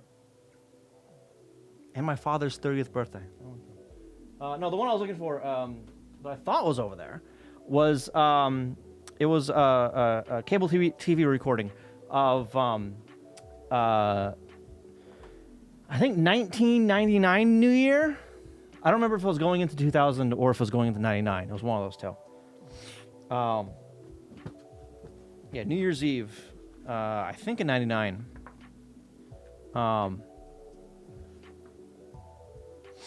Yeah. And God, when I first was watching through that, right? I'm using that as a test tape, right? Because I don't really care for what's on it, honestly. One of the reasons is one of the people that's on it. So I'm watching it, and it's, you know, New Year's festivities or whatever the hell in Times Square or some nonsense. they interviewed the fucking orange pedo. Like, come on, man. I can't even get away from in looking through history. Like, fuck, man. So that's one of the reasons I don't give a shit about that tape. So I'm using that one as my test tape now, because I don't care for it. And I pop it in the VCR. VCR loads it.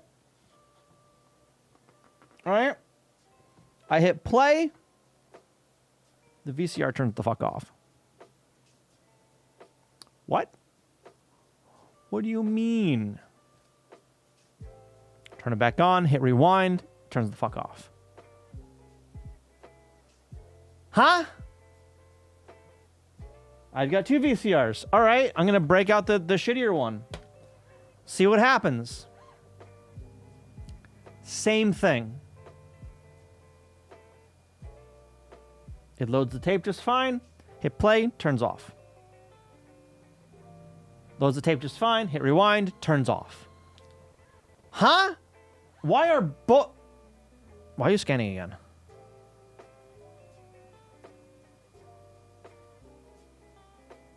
What the fuck?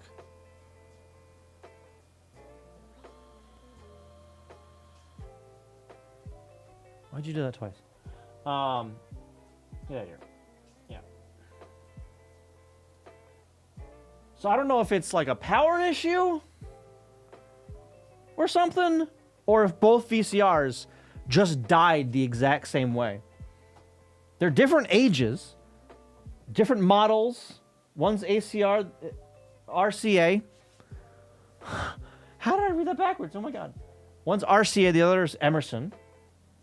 Emerson one is shittier. They were both plugged into the same power strip. So I plugged one of them into the only other outlet that I have on a different fucking breaker entirely, right?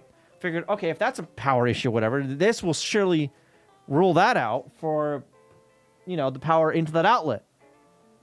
Same fucking thing. ADO Corporation of America. Yeah. So I don't know what the hell's going on with that. I haven't like opened it up, and I don't know if I want to open it up and figure out what the hell's going on. I might just cave for a new VCR and say fuck it.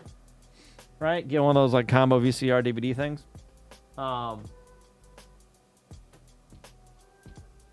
Yeah, I might go up on eBay and see if I can find something over there first. Cause like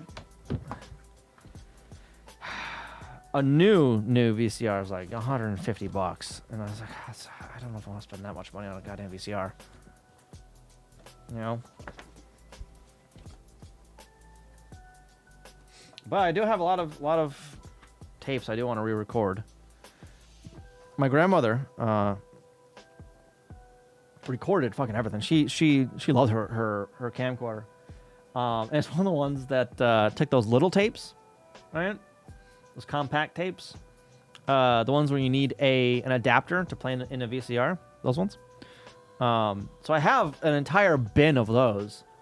Some of the goddamn videos on that in there is just like an hour of fucking trees and shit. Trees and deer. And it's like, nobody's talking. Nobody's even in these more than like 5 minutes. Like, what, Grandma, what are you doing? Why? Grandma, why? I don't know.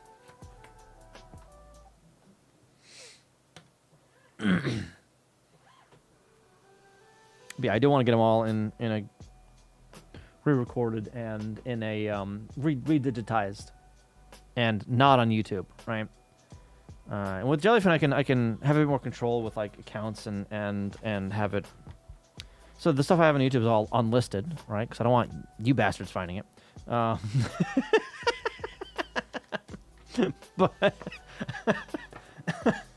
and I can't like restrict that stuff to like, oh, only these accounts can watch it.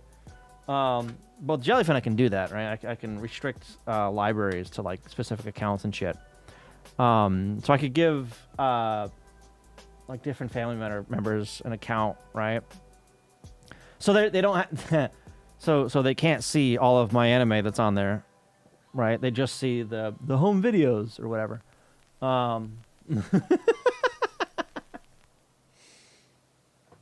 But I'm still getting that all set up and figuring that out.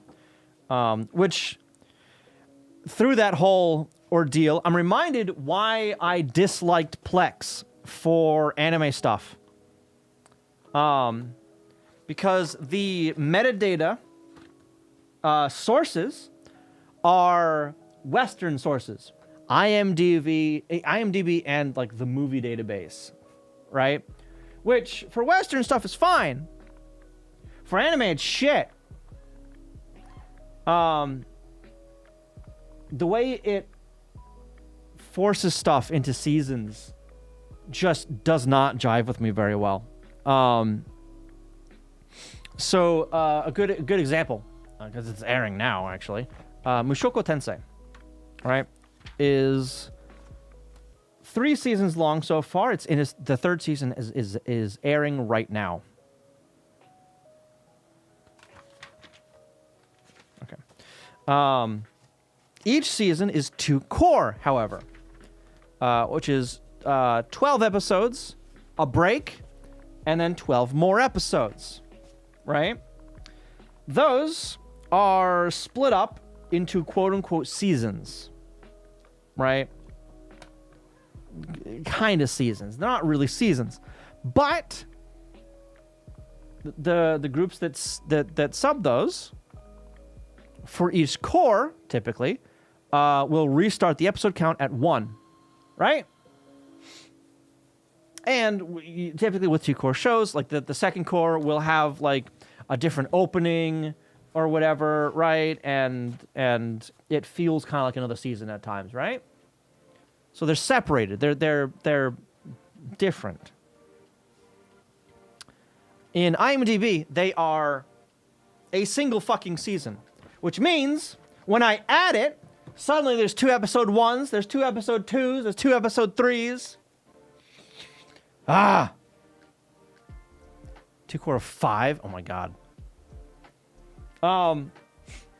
So like for instance for Mushoku Tensei for the first 2 seasons, I had to go in and manually modify the episode numbers in the metadata so it could get the correct title and shit. Right? On top of that, I have to like organize the folders specifically, be like Mushoku Tensei season 1, season 2 as subfolders and put the shit in there. And I'm like, fucking why? I hate this. Like, give me what I want. What I want is a plugin that will get like the file hash and then use that to look up on NADB. Because it can. In fact, a while ago, I was working on ACC, Anime CRC Checker, or whatever the fuck, on stream, right? And I got the ED2K hashes working, right? You can look up shit via those hashes.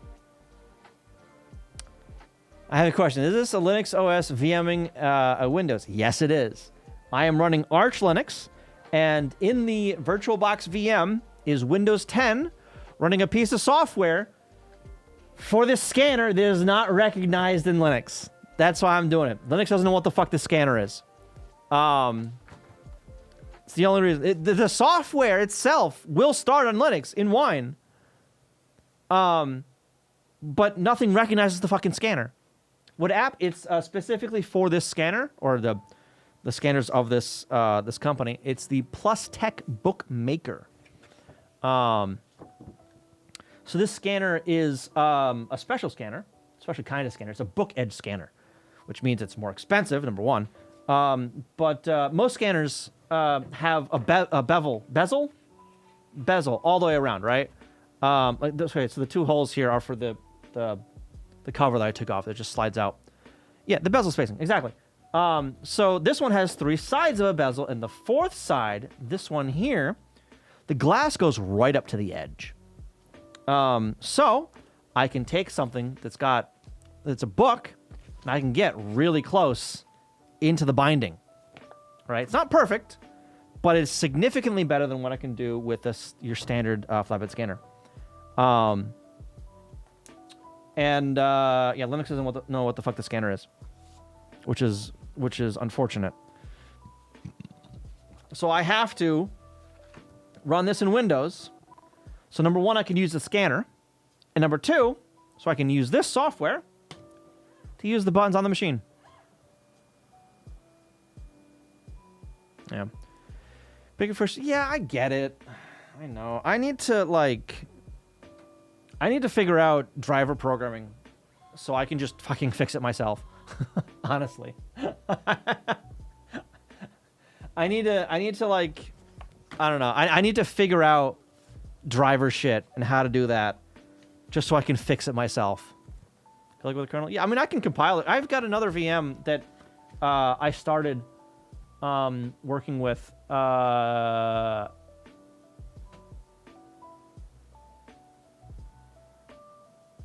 may have actually deleted it actually. Because I was cleaning this up the other day. Where I was using a VM to basically test compiling a kernel and getting that like running and all that kind of shit. Specifically for drivers for some audio hardware that someone else made drivers for, thankfully. So I don't have to fucking bother. Yeah.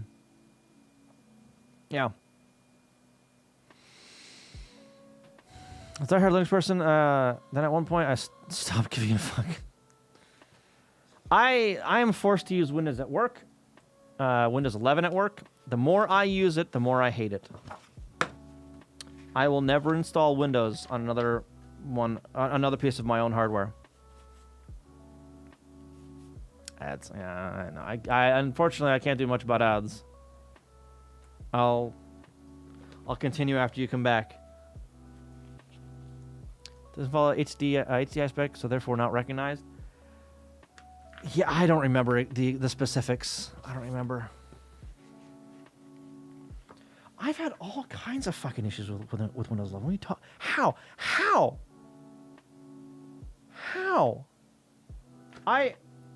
Just yesterday, Explorer crashed on me because fuck you. Yesterday? Friday.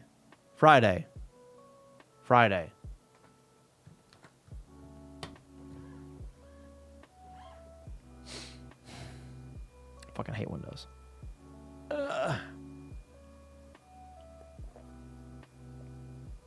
Yeah.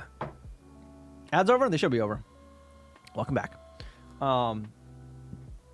Yeah, so I use Windows at work, and I fucking hate it. It's slow as shit. Are they still going? They shouldn't be going anymore. They should have finished. Oh, there you are. Okay, welcome back. They should have finished a few minutes, 30 seconds ago. What the hell? Welcome back. Yeah, I hate Windows, and I'm forced to use it at work, unfortunately. This past week, I had Windows crash on me because fuck you.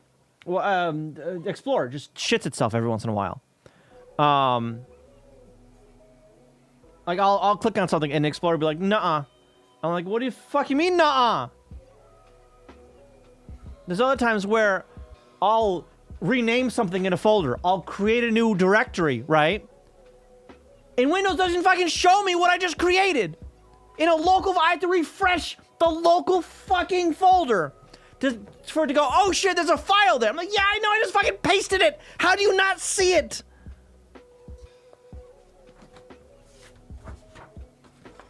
Can't stand it. Cannot stand it. Old man yells at Windows. Yeah, basically. Man yells at the cloud. And then something is suddenly missing from my start menu. I don't fucking remember what, but all the icons are shifted over one, so something on the top row went away. Adrian, how you doing? Yeah, Windows 11, yeah. So I don't even fucking remember what it was. Hopefully it wasn't important. E1, how you doing? Impressive how many issues I'm getting. Honestly, I'm not that surprised. It was not a clean install of Windows 11. It was an upgrade from Windows 10 on other hardware. That was then migrated over to my current laptop. So half of it is probably because it's a stale install, right? Yeah. But then there's other shit where like, God, okay, so one thing that we've been doing at work is decommissioning old servers and moving to new servers. I have links to those old servers still. Shortcuts. One of them was on my desktop. I double-clicked it. Server doesn't exist anymore. I would expect it to tell me, oh no, we can't reach that server.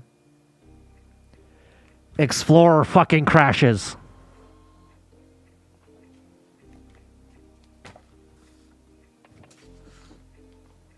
Okay. I want to delete that thing. I right-click it. I kid you not, 5 fucking minutes later, I'm doing something completely different on the other screen. 5 minutes later, solid, actual, in real world minutes pass. And then I see the right-click menu. What the fuck? How? How? I don't understand.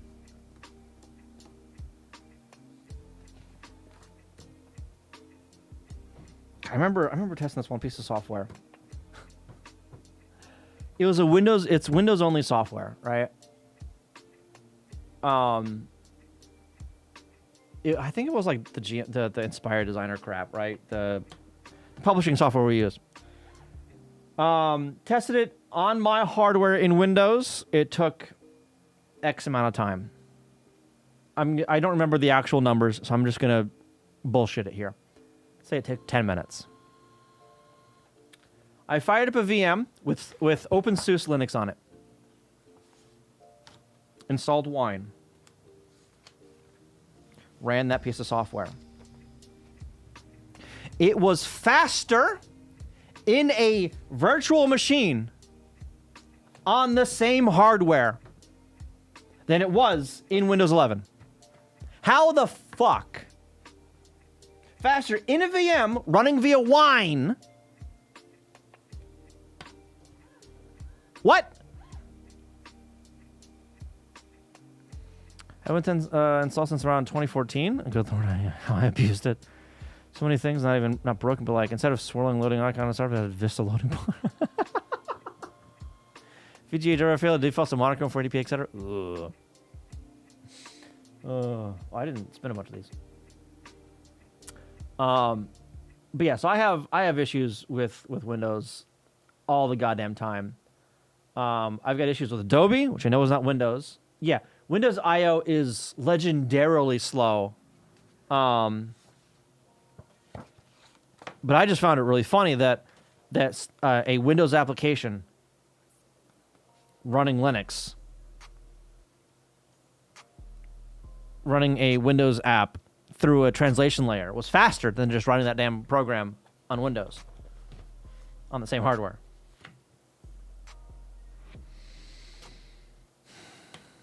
Yeah, and then there's Adobe. Adobe is such garbage. Holy shit.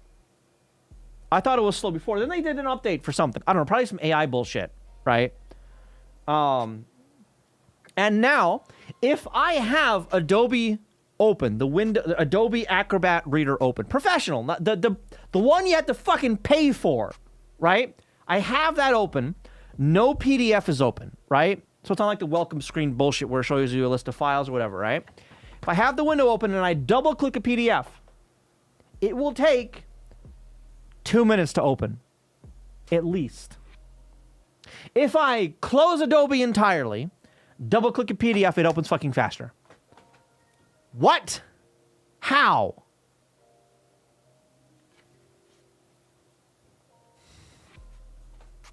It's faster, at least, probably because the disk I/O layer is in play. Get my hate on. Yeah, bloated behind comprehension. Beyond comprehension. Absolutely. Yep. Backwards compatibility. Bullshit. Yeah. Even that's worse than on Linux. Yeah, it's. I don't know. I don't know how they've managed to fuck it up so badly, honestly. There's a mod for GIMP on GitHub that converts it into Photoshop with the exception of the crashing all the time. Like visually or like... What do you mean? Like the shortcuts in the windows and shit? But it's still GIMP under the hood? Yeah, Linux is better at Windows backwards compatibility too, yeah. Thank you, Valve and Proton. It's called a C-suite.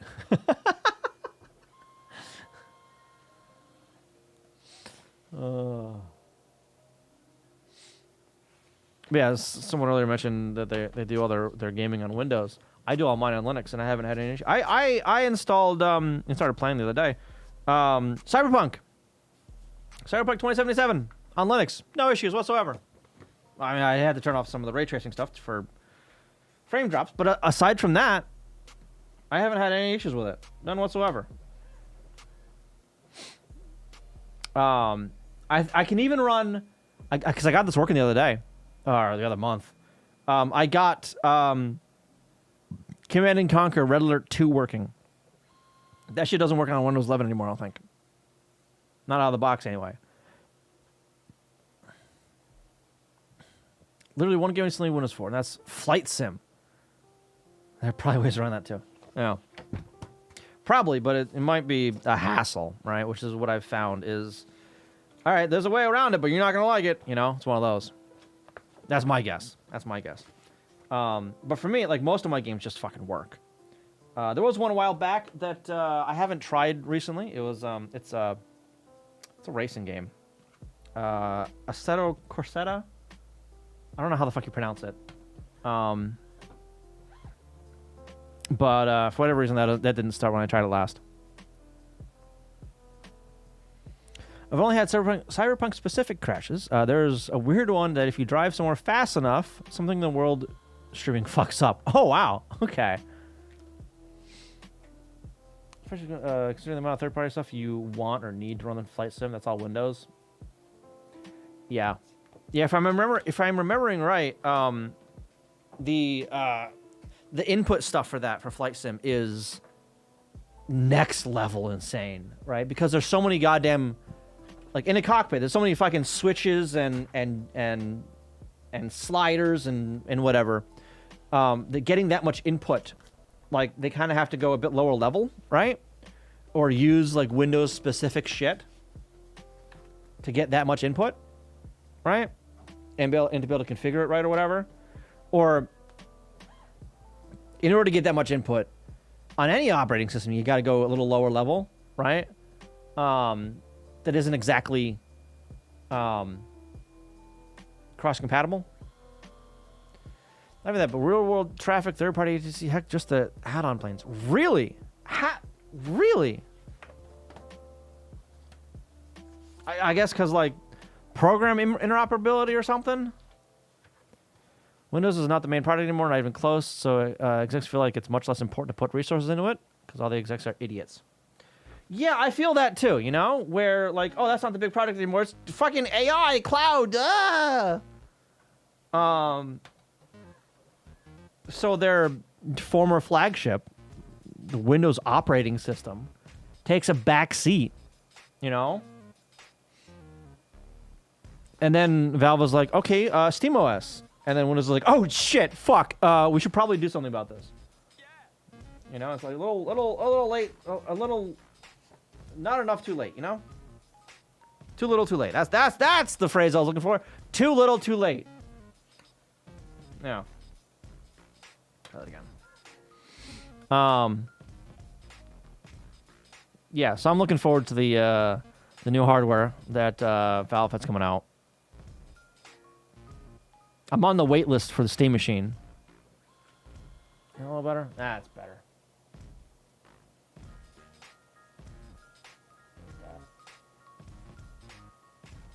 Now I'm gonna throw money at the Steam Frame when that comes out as well. That hasn't been announced yet. The GameCube. If I had money, right? Yeah. Yeah, the so I'm on the wait list for the expensive one. The what is it? A terabyte and the controller? What the fuck is it? Yes, I'm on that wait list.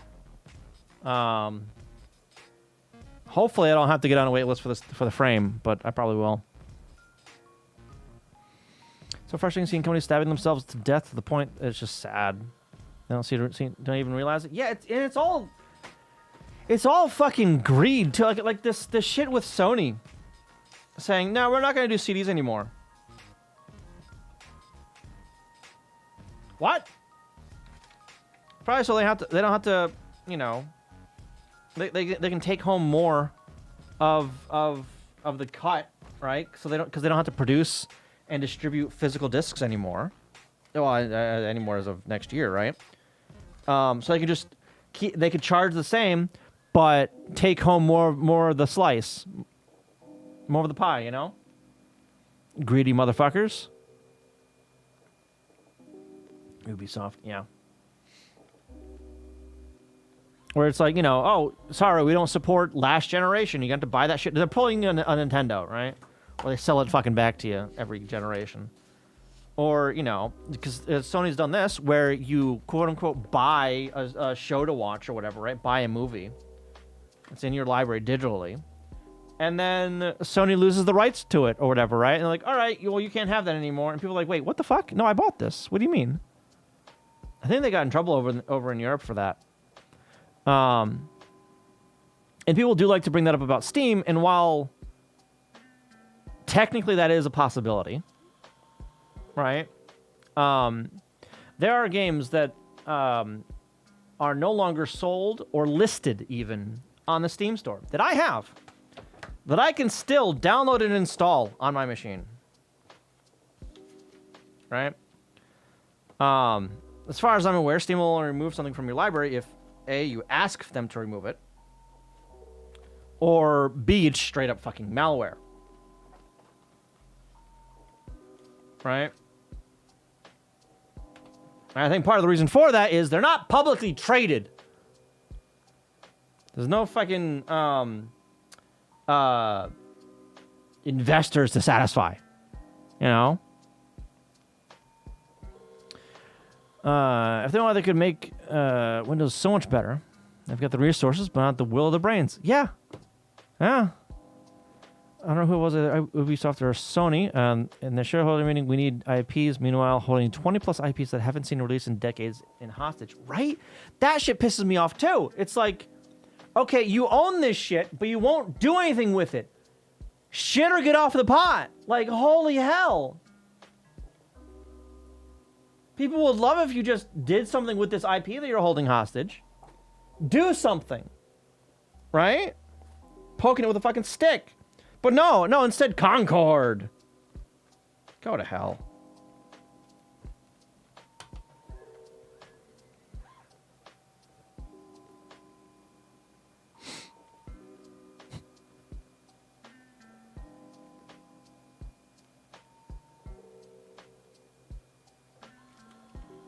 That better?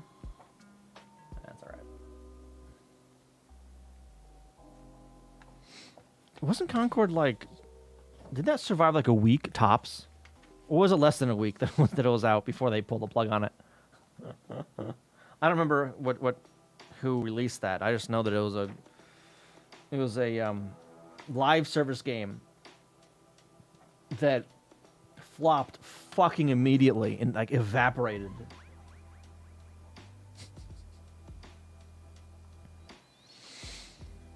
I don't even think they lack the brains. The brains just don't get to do what they're good at.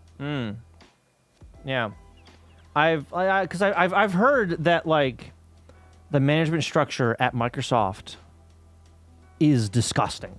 Right? There's like didn't the new Xbox CEO or whatever like say that there were like 30 levels of fucking management? Like who? Huh? Like that kind of shit's insane. With that much like red tape for anything? You know? You can't... No wonder nothing happens. No wonder they can't make a good decision. Too many cooks in the kitchen.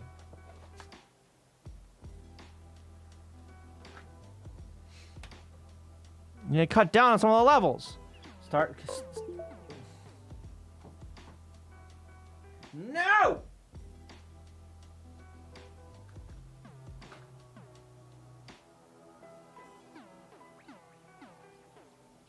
I guess it replugged during that.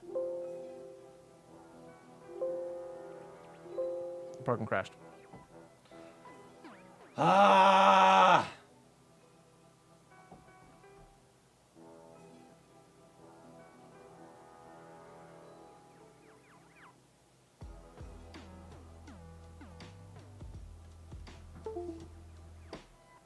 Oh, because the owl's on me. Okay, I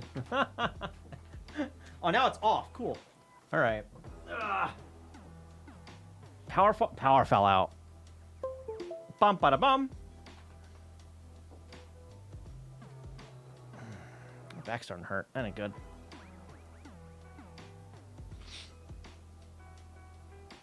With brains, I mean brains and management. It's all quiet on the frontal lobe there. Oh. So ranting about Windows. Oh boy, what?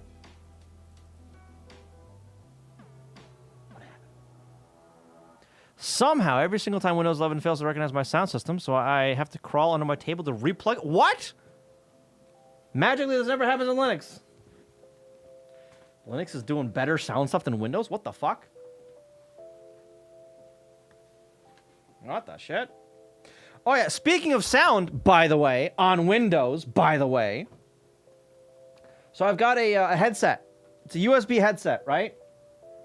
USB, so I don't have fucking interference from the dog shit built-in audio card on my laptop at work, right? Where I can, you know, fucking hear my SSD or some shit, right? You know what I'm talking about, right? The electrical interference. It's garbage on there. So I've got a USB headset. That wasn't great. Every once in a while, it'll just stop working and start buzzing in my left ear. I have to replug it and restart my audio, the voice meter. Pisses me the fuck off. Why? I don't know why it happens. Couldn't tell you. It happens basically every day.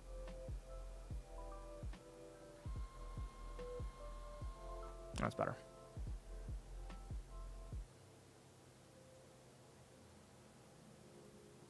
Like that. Oh, come on. Rotate. Saying about Boeing after Northrop bought them with Boeing's money. Is that Boeing being?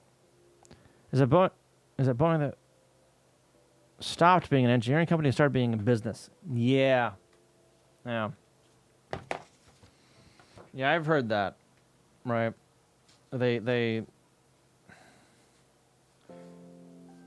start looking at their bottom line instead of making good airplanes. You know? And being good at engineering. And they just start looking at their bottom line. The free market is great. Great at destroying stuff. Yeah. That was Boeing buying up McDonnell Douglas and their C-suite joining the one at Boeing. I remember seeing a video on that. I don't remember who it was. It was a while back. That it basically went into that, right? Where Boeing was a great company, and then they merged with one of their competitors, essentially. Their C-suite got together and went, "Hey, we can make more money." So the quality of the product went to shit, you know? They made more money, though. Fuckers.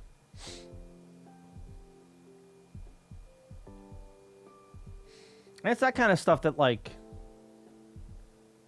is really depressing to see, you know? Because I see it now with so many goddamn companies where It feels like the company as a whole, all it cares about is just making as much money as fast as possible, hand over fist. And just squeezing their product dry, right? And squeezing the life out of anybody in the company that actually gives a shit. You know?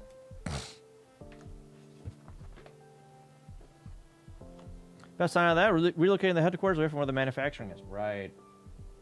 Yeah. Disconnecting even further from the product, you know? I'm going to be on a Boeing 787-9 Saturday. And a month ago, on the same flight, had its nose gear collapse.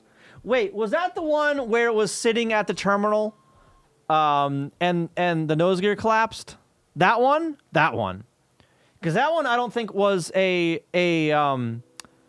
mechanical issue. That was more of a hey, someone didn't put the thing in, didn't put the pin in, right? So what they were, a maintenance issue. What they were doing was like testing part of it or whatever, and part of that test is setting the gear to gear up, but it's parked on the ground, right? So they don't want it to actually go up. So they take a pin and they put it into the gear, into a specific spot, so it locks the thing fucking open, right? Well, at first, I guess they thought like, oh, well, maybe they put it in the other hole that's right next to it. Oh, it shouldn't be there because that's confusing.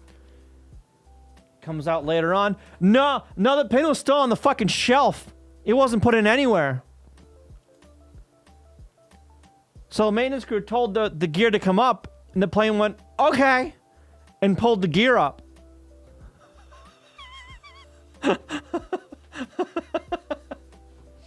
So if anything, I mean, it confirmed that the gear worked, I guess, right?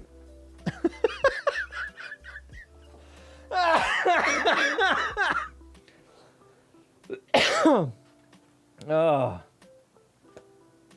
I'd be more concerned about that other story where part of an engine fucking exploded, and shrapnel from that shattered one of the windows, and a guy was pulled halfway out the fucking thing. Thankfully, he was fine. But that's the shit I'm scared of. Fucking rapid decompression at altitude, sitting at the window seat, you know?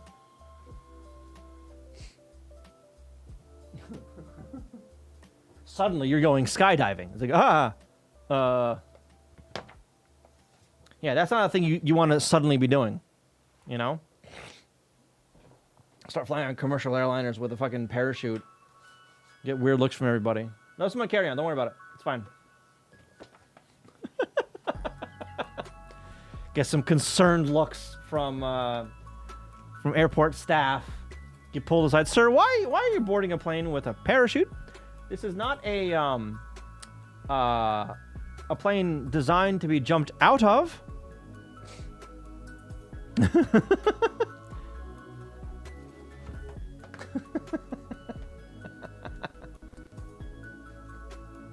DB Cooper. Why should I know that? Should I know that name? Speaking of jumping out of planes, there's horror stories that I've seen about those tourist places that will do those jumps. I should know that name. All right, give me a second. So I've learned after seeing these videos after they fucking crash, that apparently those planes are like not taken care of very well. You know, the ones that you go up in the sky and jump out of. All right, DB Cooper. Who is this guy?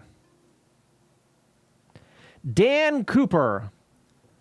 Best known as DB Cooper, was the alias of an unidentified man who hijacked... I'm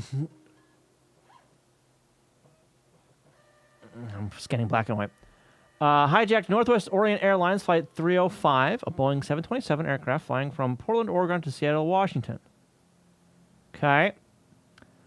On November 24th, 1971, Cooper told the flight crew he had a bomb and demanded $200,000 in ransom, equivalent to 1.6 mil in 2025, and 4 parachutes upon landing in Seattle. After releasing the passengers in Seattle, Cooper directed the crew to refuel the aircraft and began a second flight to Mexico City, with refueling stop in Reno, Nevada. Taking off from Seattle, Cooper opened the aircraft's aft door, deployed the air stair, and parachuted to an uncertain fate over a remote, heavily wooded area southwest of Southwest Washington. Really? Because of a reporter's error, the aircraft hijacker became known as D.B. Cooper. The hijacker's true identity and fate remain unknown. Wow. So this guy got away with it too. Holy shit. In 1980, a small portion of the ransom money, $5,800, was found along the banks of the Columbia River near Vancouver, Washington. Where the hell is this again? Okay.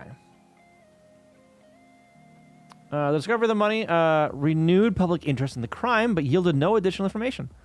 The remaining money was never recovered. For 45 years after the hijacking, the Federal Bureau of Investigation maintained an active investigation and built an extensive case file, but not reached any definitive conclusions about Cooper's identity. The FBI officially suspended active investigation of the case in 2016. Although journalists and professional investigators and amateur sleuths continue to pursue numerous theories. Cooper's hijacking and several imitators, known as D.B. Cooper copycat hijackings in the year after, prompted immediate and major upgrades to security measures for airports and commercial aviation. Metal detectors installed at airports. God, imagine an airport without any metal detectors. Baggage inspection became mandatory. Jesus Christ. Optional baggage inspection. No metal detectors. And passengers who paid cash for tickets on the day of the departure were selected for additional scrutiny.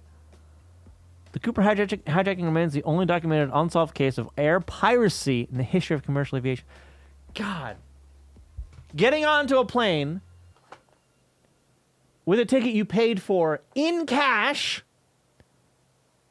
that day and nobody searching your bags and apparently no one checking your fucking ID?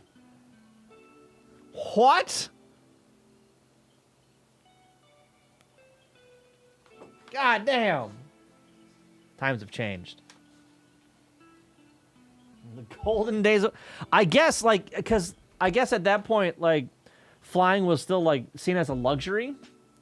Why is this sideways like that? What the fuck? Yeah, flying, I guess, was still seen as a luxury.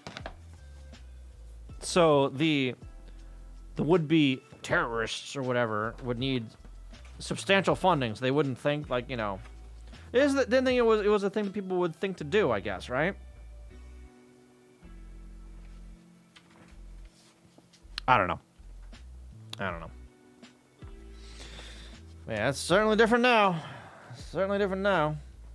Well, they gotta scan your ball sack to make sure you don't have a razor blade tucked in under there. Hey, how you doing? Welcome. Yeah, the only thing they don't ask you to do is turn your head and cough.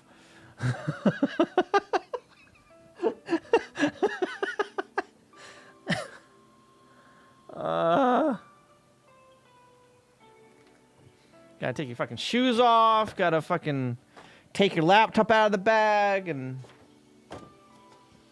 that shit's annoying as hell. You're gonna try to take your laptop out. You need to take your laptop and the camera out. Motherfucker, I just came from Korea. South Korea. I didn't have to do any of that shit. What are you talking about? No, you gotta do it safe. Bullshit. Playing games with the family. Ooh, nice. Nice. I am scanning some workbooks that I've been just putting off for too long, and I'm too burnt out to do any programming. So we're doing this while I'm chatting. How you doing?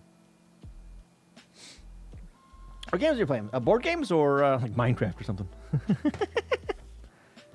Today, a board game day with the family?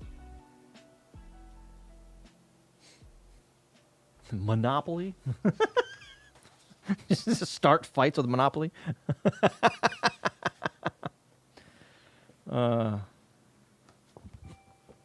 Dominion. Okay. I'm not familiar. I don't think anyway. At least not by name. And Monopoly is a good way to make everyone hate each other, lose friends.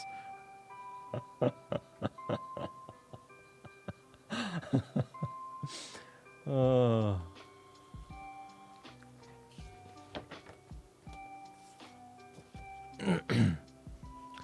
under board games. It also falls under deck builders. Oh, okay.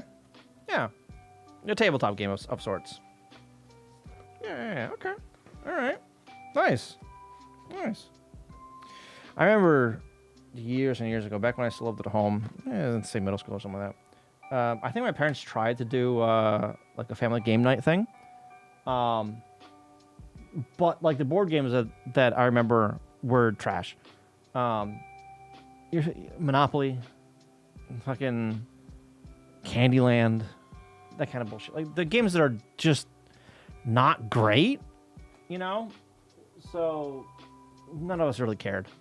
So that didn't go on for very long. Pretty fun, especially with all the expansions we have. Ooh, only a fraction of the existing ones. Yeah, that sounds like your typical tabletop game, where it's just a plethora of content for the thing.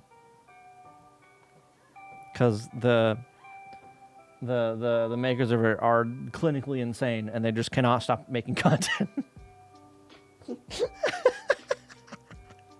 Nothing wrong with that, but I ain't got time for this shit.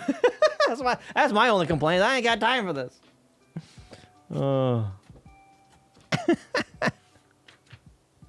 Ain't nobody got time for that.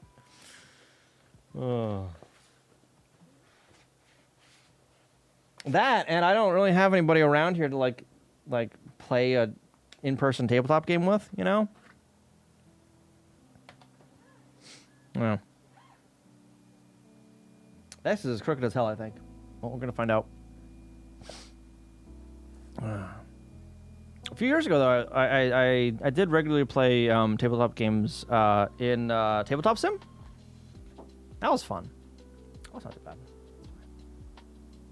It's been a while since then, though, but it was difficult getting a schedule where everyone.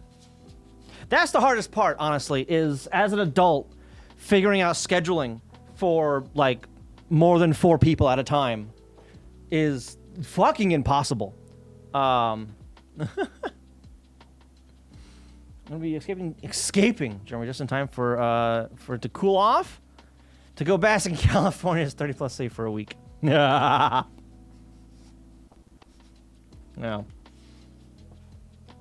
Welcome to the States. Welcome. Yeah, I played a lot of Settlers of Catan. I enjoyed that one. That one was a fun one. A bunch of random other board games as one-offs. One was it wasn't really a deck builder, but it was like a castle builder kind of thing. I forget how the fuck it worked, but the deck or whatever was like pieces of your castle that you built for. I don't even remember why.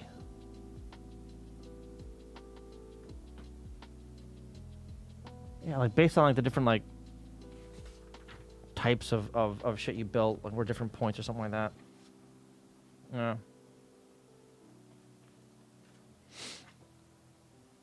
Also, my husband's plus 30C here too.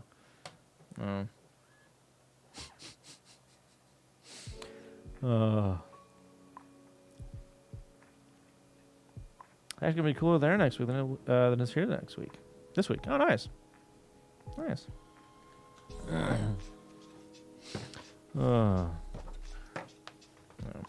Yeah, so yeah, like the only reason, for instance, like I don't have an auto shuffling mahjong table is because I'd have no one to play it with locally, right? Otherwise, I would absolutely buy one. I'd throw $2,000 at that.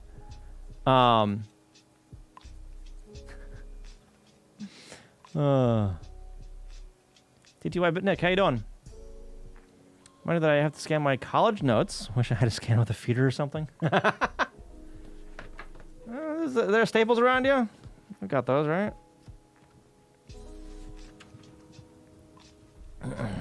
Fine. Nice. Yeah, these are workbooks for some old science and math. This one's science, I think. Lessons? Yeah, lessons. They correspond with these tape-based programs on the Famicom. On the study box. Rotate that. So I have an entire set. I don't think I'm missing any of these.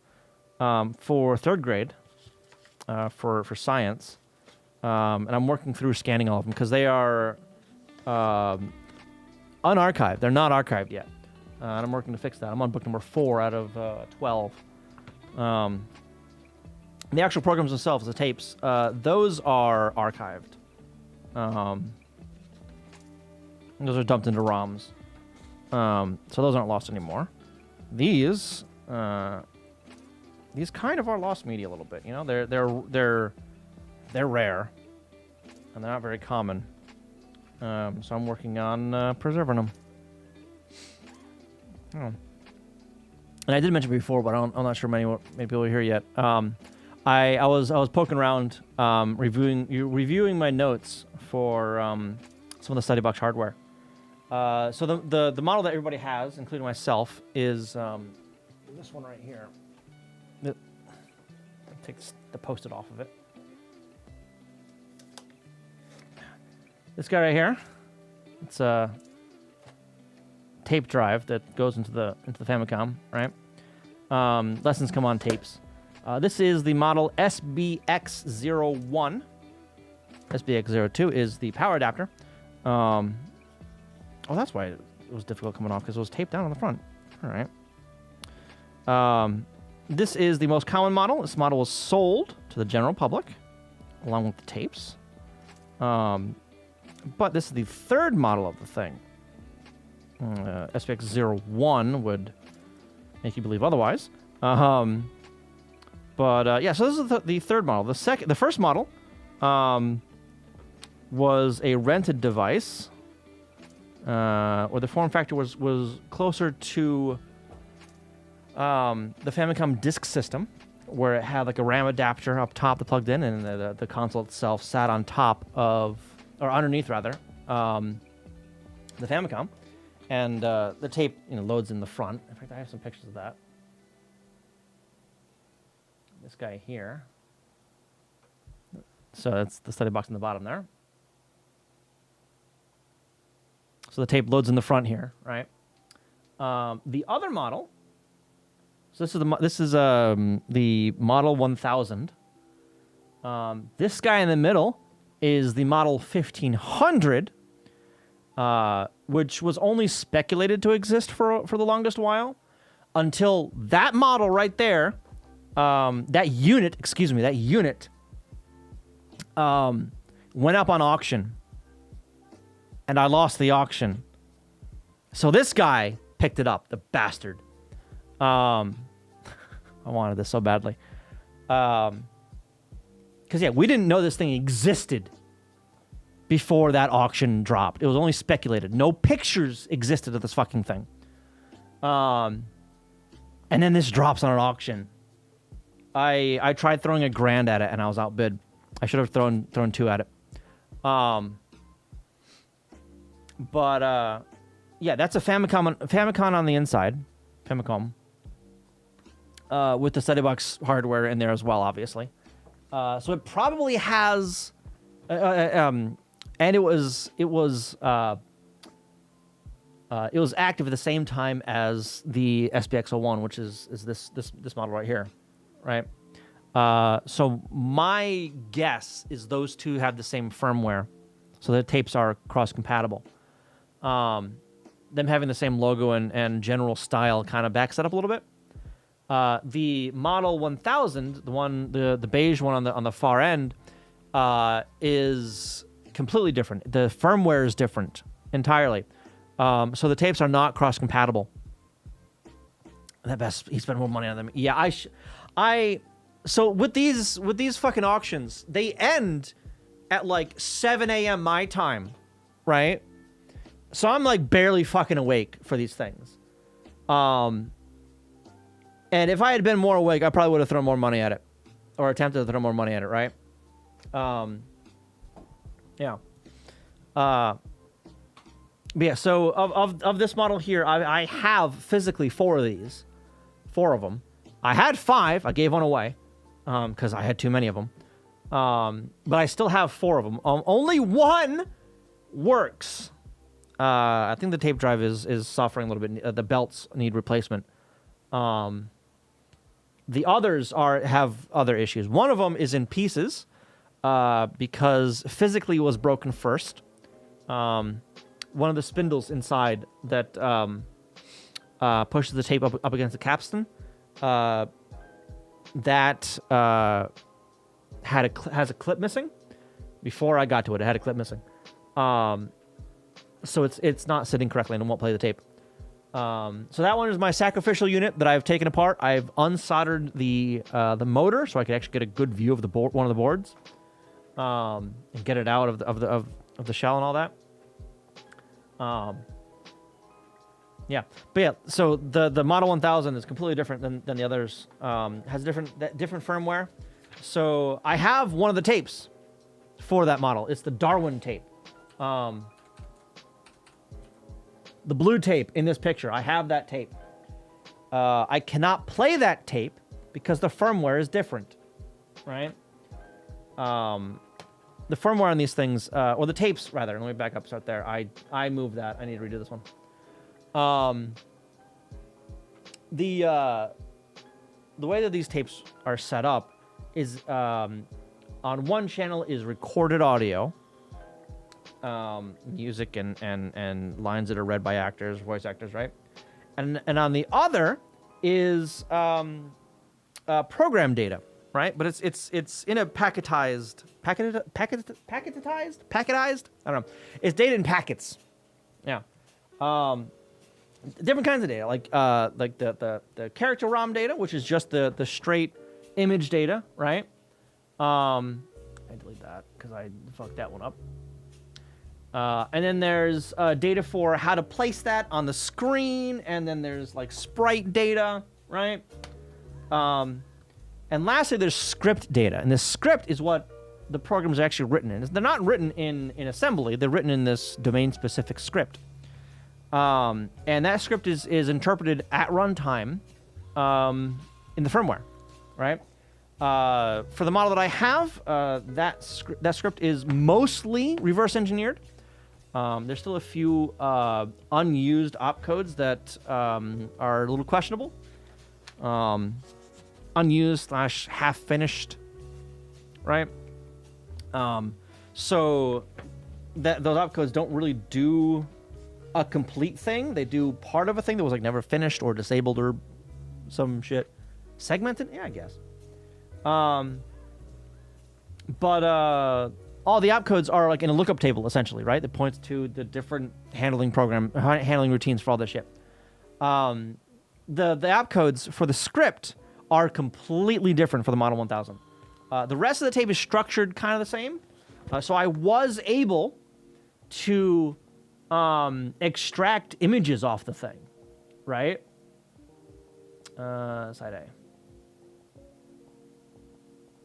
Yeah. So I was able to get a bunch of images, right? Like, look at this. Fucking meteor and shit. It came with the color definitions too, so I could figure out what colors they were, right? Yeah, images from the tape. Yeah.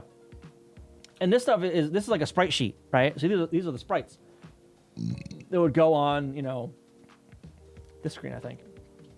Right? Because it's like an interactive game for this, right? This one. I think this is technically a sprite sheet, too. This is one of the game over screens, right? More sprite sheets. Guts! Another one of the game over, or not a game over screen, but like one of the intermediate screens, I guess. I don't know. I don't actually know because I can't fucking play the tape, right? Game over screen. The text goes on top, right? There's a lot of these. Like a little cockroach. I love the art for these. I really do. These have like a hand-drawn feel to a lot of them, right?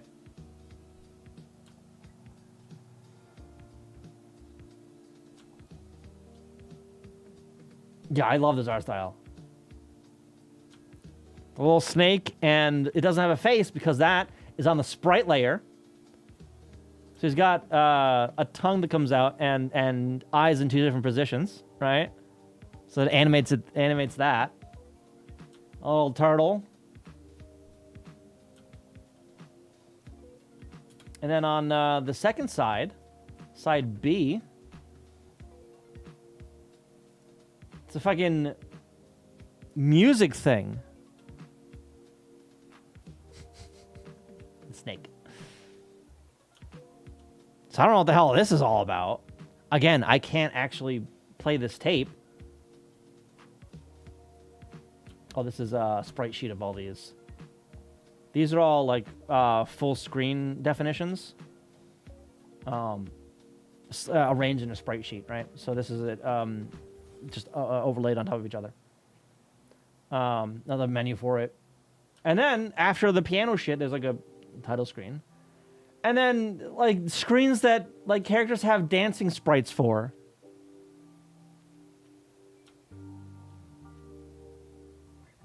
Underside of a bridge, right? This bridge here, I guess, right? So that's probably so the guy in the boat can come underneath the bridge and have the sprites or whatever on top. I don't know. Yeah, a big field of flowers, and then people dancing in that field, right? So yeah, really neat shit. This is like a I'm fairly certain this is a. That's not what I wanted to open. I didn't want to open given for that. No. There you go. This is like a demo tape, I think. Right? Fields are alive with the sounds of music. Sound of music. Yeah. But yeah, so I can't actually play that ROM without the firmware. And the Model 1000 has actually shown up on the internet. If it's an accident, there's an error that feels good, then you leave it in. Was that the song? You know, there are photos.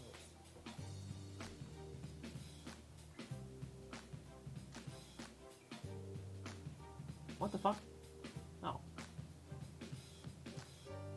Don't talk to me. What the fuck is I even saying? Yeah, so the Model 1000 is, the older one has different firmware. And at least Making it accurate. 9 tapes, I think? Was that what it was? What about making it feel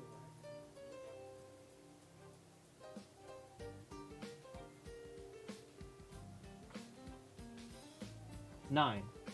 10 tapes.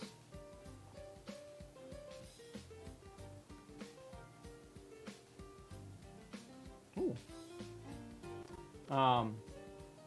Yeah. Embrace your mistakes. What a song name. I mean, yeah. That's a good way to. That's a good outlook on life. Is embrace your mistakes. You know. But it's not about making it accurate. What the fuck is this saying? I know you can probably. Getting all the errors out. It's about getting it to feel good.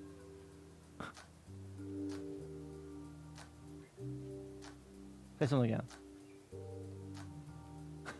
Whatever. It's not about getting the errors out. It's about something else. About getting it together.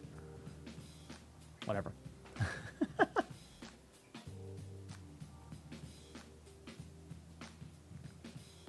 I can hear there's talking, but low enough that I can't make it out. Yeah.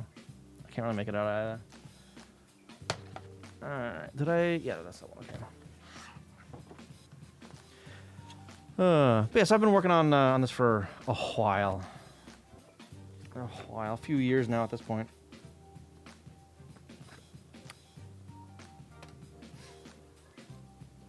Oh, and I'll get the link here in a second.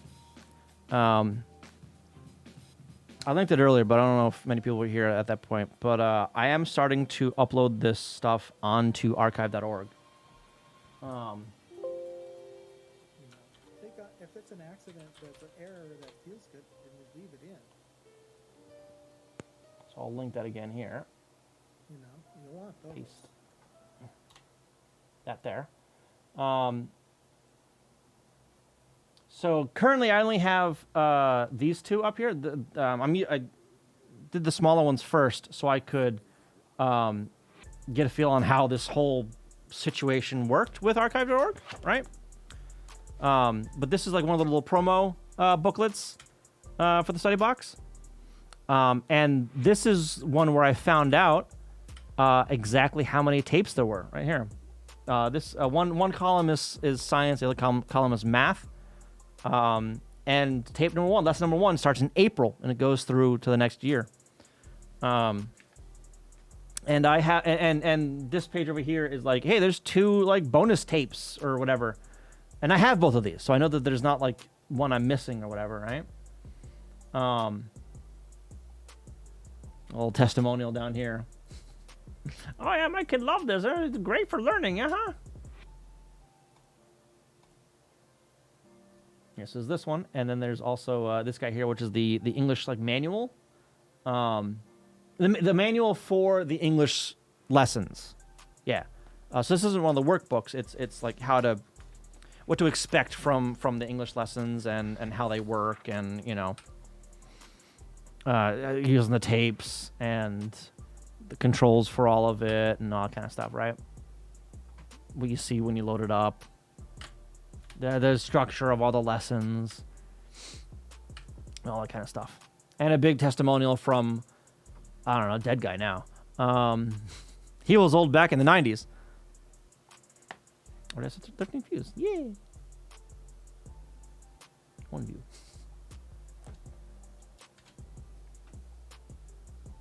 Oh, that was more than the other day. But yeah, so I am planning to get all these up there eventually. Getting them cleaned up for this is a task that takes a while. It's very time consuming. So it's difficult to find motivation for it, right? Scanning them like this is significantly easier, page by page. But cleaning them up and getting them ready for the internet is a bit more effort. So I've been putting. I've scanned. This is book number 3, right? I'm sorry, 4. I have scanned the other 3 of them. I've scanned the first 3 of them, but I haven't cleaned them up yet to get up there. But I am making an effort for it. Part of it is because working with these large images, this many of them in GIMP, is a royal pain in the ass. Because everything is just so slow and laggy, just because of the size of these. Because it's like 8 or 9 gigabytes of image data that I'm working with, and GIMP isn't very happy about that. Yeah, archive.org is one of my favorite websites. And yes, I do have a monthly donation to archive.org.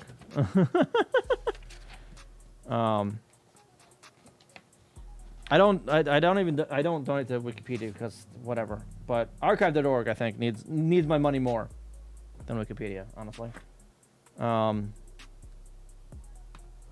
Yeah, and it saved my ass a few times with manuals, I think. Old manuals for shit that I didn't have. Yeah. I the specifics on what I was looking for escaped me, but and the Wayback Machine. Oh my God, that one's been a lifesaver a few times.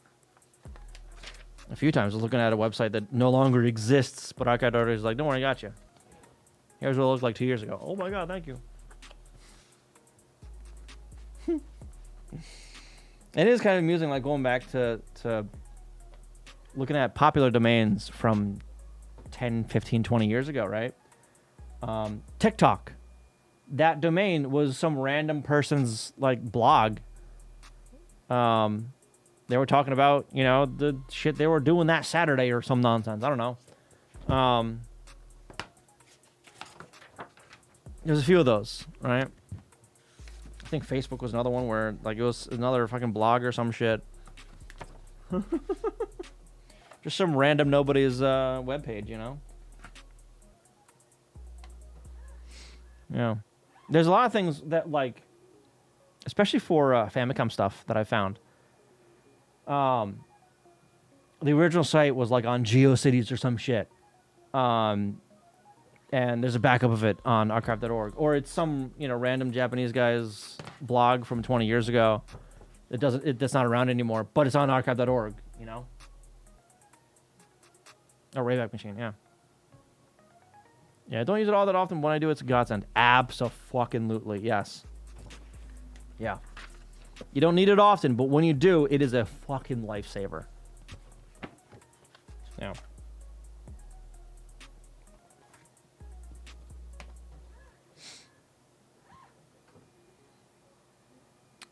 If any of those ones shut down, it's going to be worse. Worse burning of the Library of Alexandria. With the destruction of Mayan manuscripts by the Spanish. A lot of information lost. Yeah, a lot of data lost. Yeah. And kind of on that same subject, I haven't put much thought into it honestly, but the thought of keeping something around for extended periods of time. And I don't mean like 50 years extended. I mean like 1,000 years extended periods of time, right? Archival for that kind of length gets interesting. You know? So there's a saying of like, you know, oh, it's up on the internet. It's there forever. Is it really? Not really. Depending on what it is, it could be gone pretty quickly, actually. The stuff that's there forever, quote unquote forever, isn't really, honestly. I mean, there's so many things, because the information needs active hosting, right? And that costs money, you know? So there is no guarantee that it'll be online forever or whatever. And even if you're the one managing it, you know, the hardware behind that won't last. But I'll be damned if there ain't fucking stones that are 2,000 years old, 3,000 years old, 4,000 years old in Egypt. Maybe not 4, but you know what I mean. Thousands of years old. There's someone carved. We'll never know their name. The person that carved that. Unless they, you know, sign their name, I suppose. That person lost the time. But the thing that was carved, that survived. Beaver Logic, how you doing? Stones, how do they work? There's one up, oh fuck, I forget where. Netherlands, maybe? Somewhere up there? Where it's graffiti. It's a carving on like the side of a mountain or a cliff or some shit. That is basically just so-and-so was here, or wow, this is high, or something like that. You know? Another one that's what in not the Alps, I don't think. Wherever Everest is, that mountain range. I think it's in that mountain range where it's just like handprints of two kids, right? In some weird, like high up place. You know? You know something is old when you have ancient graffiti. Something that was ancient for the people back then. Yeah, right? Yeah. Cleopatra. We consider them ancient. Egypt, to them, was already ancient. Right?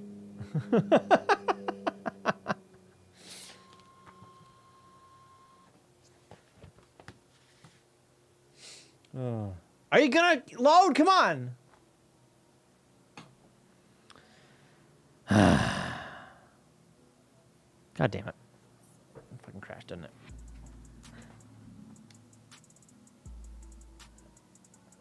It didn't unplug this time. What the hell?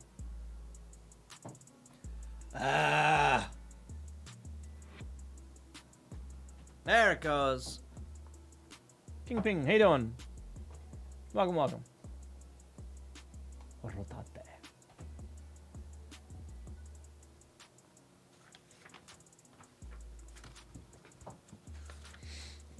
But yeah, so I've thought of, like, you know, if I wanted to preserve something written down for a very long time, how would I do it? You know, paper degrades. Stone doesn't. But I'll be damned if I'm, you know, getting out a fucking chisel. I've seen some stuff that's paper tape backups of things, but not like punch tape. It's some special archival format for the tape that is like it's digital kind of, but like obviously in an analog format. But it's not something that you necessarily need special equipment to read, right? It's not magnetic tape or whatever. It's something that's like printed kind of on paper tape. I forget exactly what it's called, but it's some like, you know, cave archival thing, or, you know, under the mountain archival.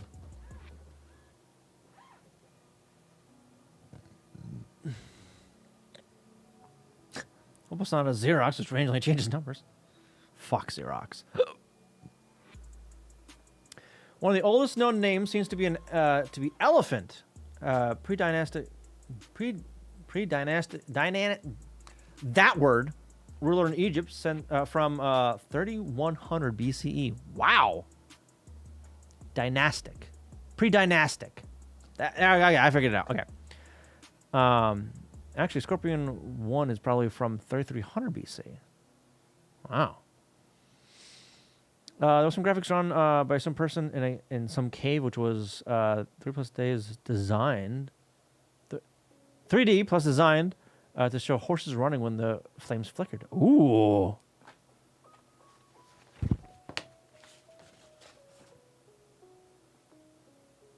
That's a color picture.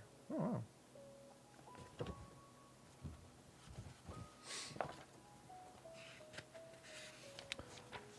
Depending on sword conditions, even stone degrades and breaks. Oh, yeah.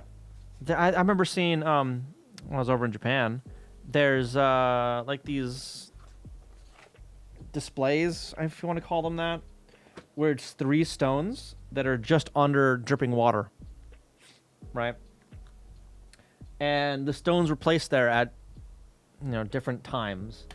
And the oldest one is eroded to hell. And then the newer you get, the progressively less degraded or eroded they get. Yeah. They're called mountains, right? If you want to go up, actual name, oldest seems to be Aryu Hor from around 3170 BC. What does that mean? Alpha and Scorpion 1 aren't actual names. Call them mountains.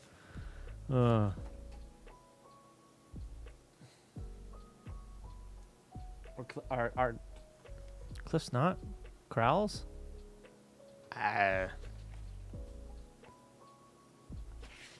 This page. Speaking of mountains, there's a mountain right there.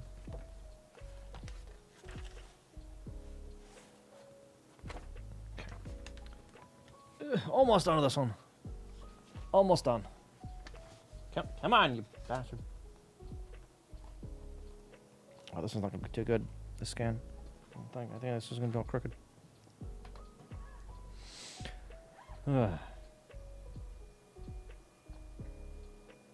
The oldest material of terrestrial origin that has been dated, is a zircon mineral of 4.0 GA. I don't know what the hell that is. Enclosed in a metamorphosed sandstone. The Jack Hills of. What are all these names I can't pronounce? Western Australia. Interesting. Billion years. Gotcha. Why couldn't you just say billion years?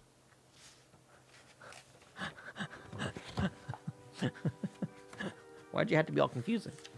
Why? Why? Oh, wow, that's a big one. Goodness. All right, well, I guess I'm scanning that whole fucking thing. Damn it. It's gonna be a pain in the ass to scan. Because I covered from Wikipedia.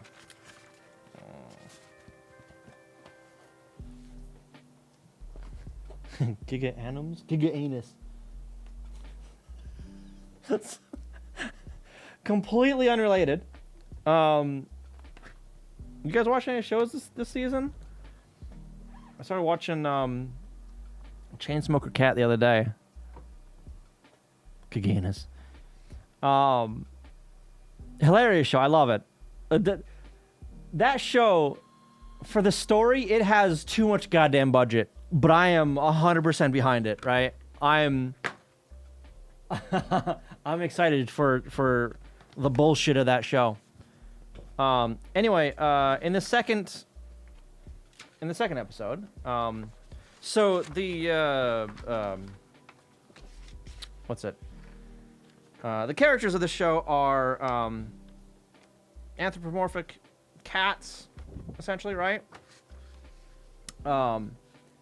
And canonically, like, I guess canonically one of the characters has two like beast person parents, right? Two cat parents or whatever. So they don't have like a last name, right? So they go and like register for a last name, and this particular character is a cringe as hell streamer, and they sign up for a name that's got like the asterisk thing in it, right? That you'll see in like show titles sometimes, right? But she hands the paperwork in and immediately gets a stomach ache and has to run to the bathroom to take a shit or something, right? Because of that, the employees can't ask questions of, hey, what the hell did you actually mean with this? So you see the star and they go, hey, that looks like an anus, doesn't it? So instead of like omitting that character or, you know, transcribing it as star, they transcribe it as anal. Character hasn't found out yet. I assume that'll be next episode. That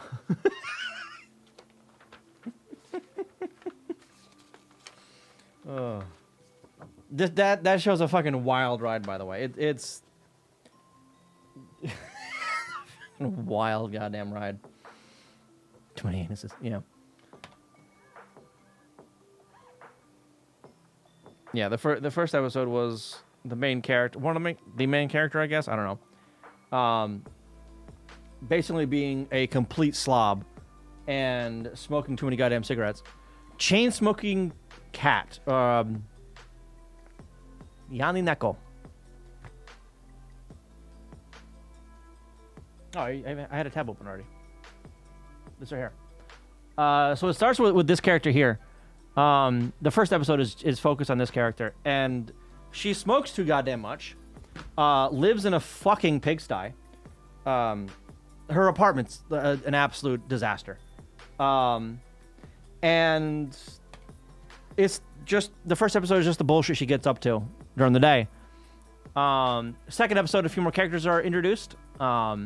The one with the yellow hair on the left is introduced, and then in the middle of the very bottom, the one with the black hair, that's the one that has the asterisk in her last name, right? This one, Hamenekel. Fucking unhinged story. The story's unhinged as all hell. Oh, the third episode's out. Nice. No, wait. Oh, I didn't mark off the second episode I was watching. I'm loving this show so far. The story is, like I said, batshit insane and unhinged. This show has too much fucking budget for what it is. But yeah, it's gonna be a good watch, I think.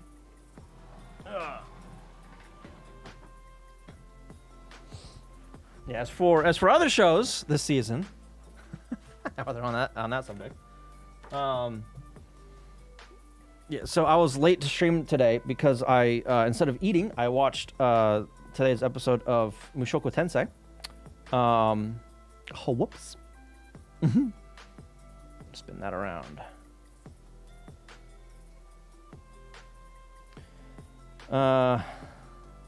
New thermostat, nice. Welcome back. So I was watching. I'm watching that. I'm watching Chainsmoker Cat. I'm watching season 2 of Yojo Senki, which first episode of that one was fantastic. Is Mushoku Tensei up to date with the manga? I haven't kept up with the manga, so I don't know. I'm not sure. I do know that the first 2 episodes follow the Eris side story manga. I don't know if that's to completion or not of that side story manga, but I don't think I ever finished that one. And then episode 3 is back with the main character. What? Why is this? What is going on here?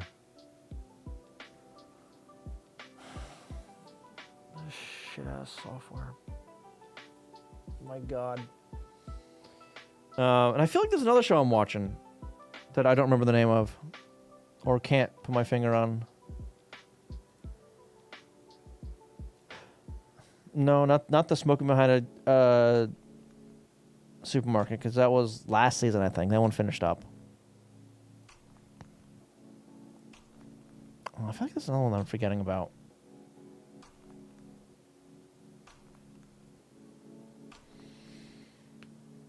It's based on a light novel, not the manga. It's probably even going to get past the manga. Yeah. It's going to go all the way to the goddamn end. All right. I'll just let it do its thing. I don't know why it's scrolling to the end here.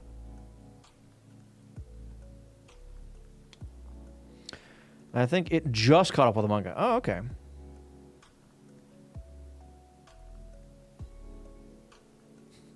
The audio in that series is so good. Audio.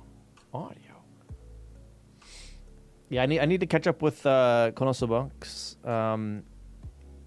Is season 3 fully out, or is that airing? I forget. But I need to actually catch up with that. Original. Browse. Scan. New folder. WB 04. Goddamn 04.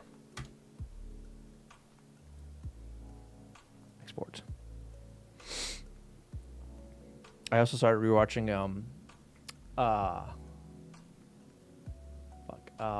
Knights of Sidonia the other day. Sound effect, gotcha. So I was rewatching. I thought one thing I thought was kind of funny. So it's this futuristic thing, right? It's futuristic setting, right? Fancy ass weapons and mecha and fancy propulsion and whatever, right? And these alien things and whatever. So the first alien encounter that they have, oh my God, we can't fight it. Get back. We're gonna fire the quantum cannon at it or whatever, right? Okay, they all run. They get back. Cannon fires. It's not some like futuristic, energy, whatever the fuck. No. It's a solid fucking cylinder of concrete. They pass this massive concrete slug that's going to this moon somewhere. Makes contact and just fucking obliterates the moon. It's like, oh, well, shit. All right, that's probably one of the most sound physics things in this entire show is we want that gone. All right. Throw a massive wad of mass at it. Let's go. Knights of Sidonia.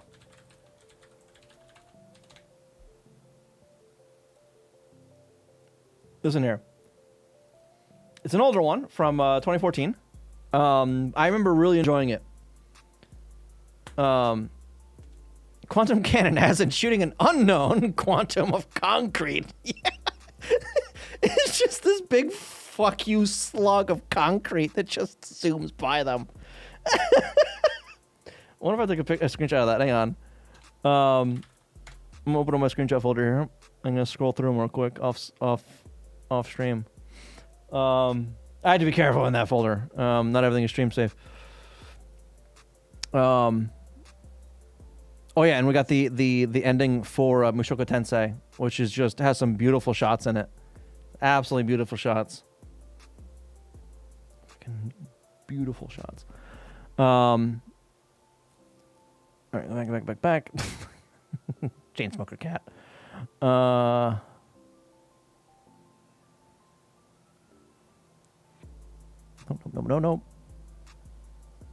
Fucking.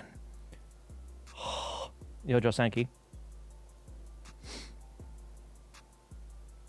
Make up a little more. Oh, fucking Ghost in the Shell. There's a new Ghost in the Shell that's airing as well. That one looks fucking beautiful. It's got the 80s style. Look at this. I fucking love this style. Look at that fucking adorable face. Oh my god.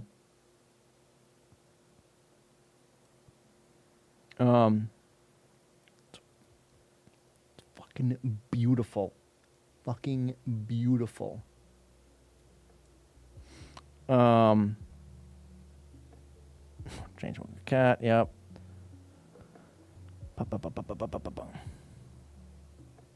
Mushoku Tensei. Fucking it's fucking a wild animal of Eris. Near light speed engines are terrifying weapons. No explosives necessary. So yeah. Oh no, that's not one that's airing. That's one I finished. Fucking Drunk Yuri. The hell was the name of that show? I forget the name of this show. It was fantastic though. This one was fantastic. Where they're just a bunch of college kids just getting fucking plastered with romance in there too, because why not?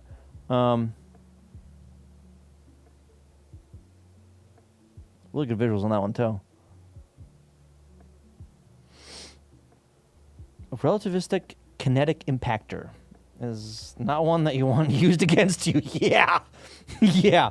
If that's coming at you, don't try to block it. Get the fuck out of there. As someone smart one said, any engine powerful enough to be useful is also a weapon. Yup. What's this? You don't even need near light speed. Yeah. And micrometers just going around the earth. They will, yeah, rip your shit to shreds. And that shit's relatively slow as far as space things can go, right? God, I took a lot of screenshots of this Drunk Yuri show. Holy shit.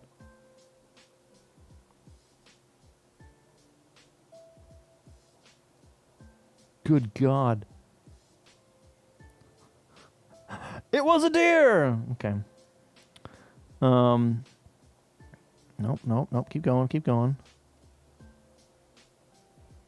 I don't remember taking this many screenshots of this. Holy shit. Thermonuclear weapons without the nuclear part. It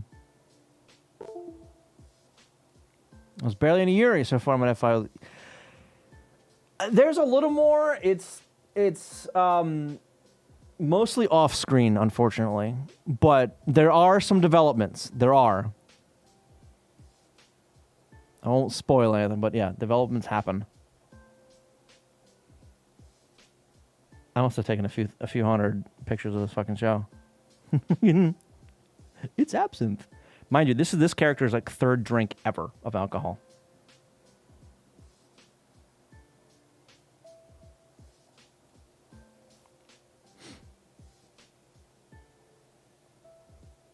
Oh, fucking well, that one finished up. Which hat? Which hat? LTR?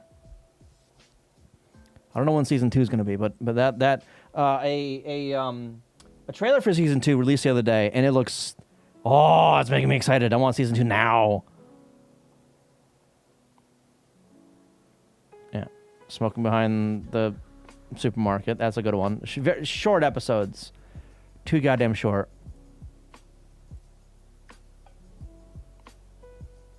They launched a new... What? I did not hear about that. No. Oh, arriving time.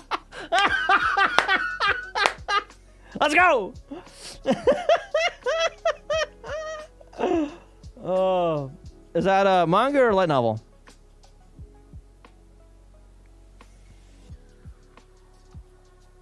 Oh, and I was reading this manga first before I saw this show. Manga, okay. The manga's fantastic. I think it was taken off of Manga Dex because it was licensed or some shit, but yeah.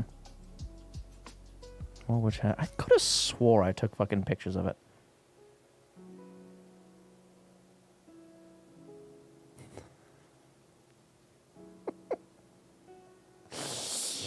I'm going back a little further now. I'm not going to find anything now. This is that fucking Mahjong show.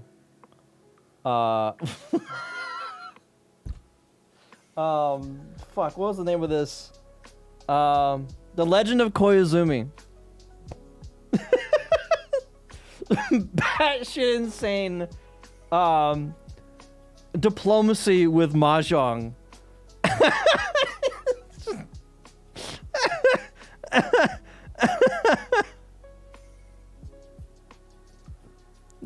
Fucking George W. introduced like this, where he's sitting in a crib, Confederate fucking flag, he's sniffing a shoe, he's got a Segway, can't talk like a normal person. Yeah,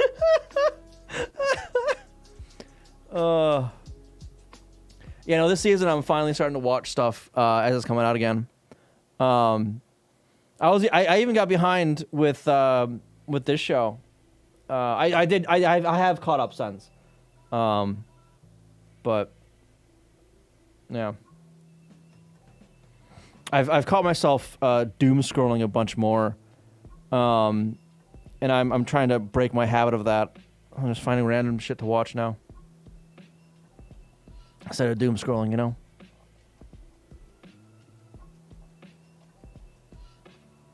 Yeah, I didn't think I have any pictures of it.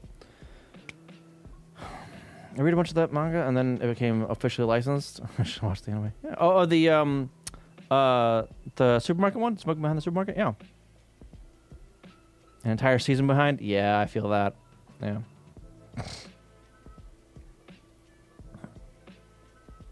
In Baki, what? Which hat? Which hat's good? Yeah, you should you watch it? Yes, I think so. Yes, I didn't get very far with the manga. But the show is fantastic. I want to get the grimoire versions of shit, but that releases fucking next month for the first volume. Which is like the hardcover manga, I think. So the show is past where I was in the manga. I didn't get very far because, again, it got licensed and then taken off Manga Dex, or didn't get any further on Manga Dex, right? Hardcover which hat? Yeah, it's hang on.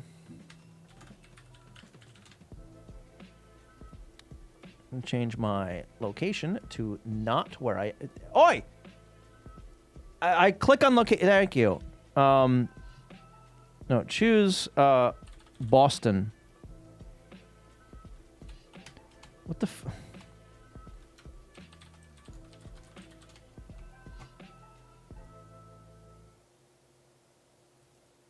Copy that. Paste that. Apply. done. Sure. Because I don't want it giving my location away, basically, Amazon. Oh, I should have opened this up in a... Hang on. Open this in... No. Give me a private window. That's what I want. So it doesn't have my account attached to it.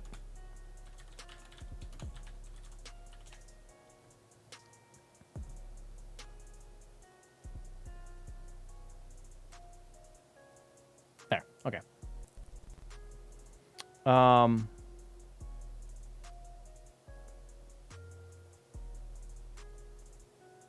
Where the hell is it?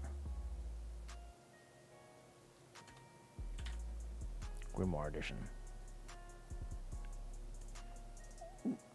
No. How dare you? Because I know it's on there. This shit.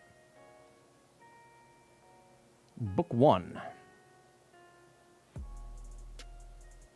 When is this release?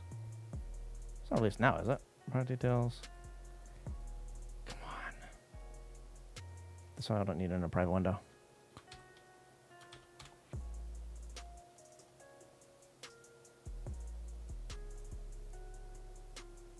So I could have swore that released like next month. It's not released now, is it?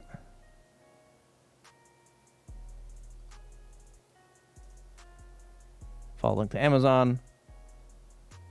Delivery August 1st. Oh. Okay. Is that really pre-order now? I don't know. Number 2 is pre-order. Got it. But yeah, it's hardcover. What is this? Volumes 1 through 3? Pisses his pants. There you go. Drop the link. Ooh.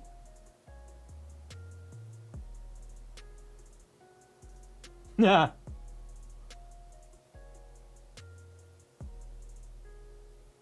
Launch a nuclear-powered satellite. Satellite as Tiny doesn't have a lot of tritium on board, but holy shit, this is a bad precedent. Yeah. I want to see after spending a whole day reading about Kessler syndrome. Right before you go to bed. Somebody give me is one small satellite with a tiny tritium battery something to worry about? No. Is this a bad precedent? Probably yes. This is the part that scares me. I really don't know if there is a regulatory line between tritium beta emitting nuclear powered batteries and a full fission powered nuclear reactors on satellites. And if that regulatory line exists anymore under Trump, no idea. Yes, I'm very aware of the Cosmos 954 disaster. What is that? Knowing SpaceX's safety record and having seen pieces that are fully demisable. I don't know how to say that word. Spacecraft on the ground. I know they lie. I know they make engineering mistakes. They are already changing the atmosphere with frequent re-entries and making low Earth orbit much more unsafe. Do not want them launching nuclear reactors into low Earth orbit. Yeah, I can understand that.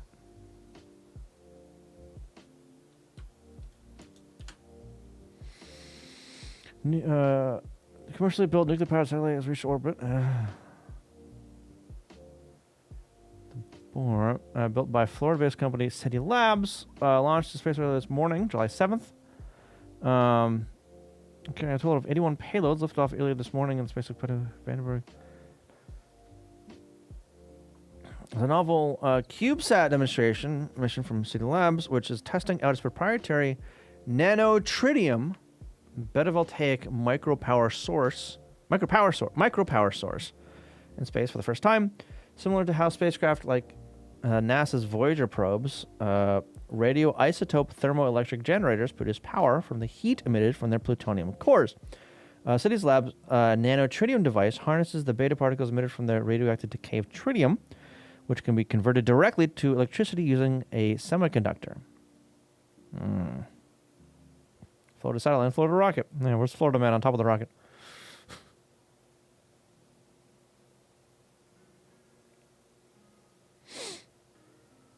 Hardcover wood chat? Yeah. Oh, there's a bit more to this. Okay. It's designed as a Pathfinder mission to test the feasibility of City Labs' new technology, which is meant to provide continuous power to spacecraft without reliance on solar energy. Though its tritium core isn't actually the power source, the CubeSat is still dependent on solar power for general operations. City Labs' technology could help introduce new vehicles capable of exploring places that current spacecraft can't operate for long periods of time, like permanently shadowed regions at the moon's poles. The moon's south pole specifically has come into focus as the target region for NASA's Artemis lunar landing missions. An abundance of water ice there and its potential for extraction as a resource makes the lunar south pole particularly suited for long-term habitation of the moon. NASA is actively funding the development of nuclear reactor technology to support that goal.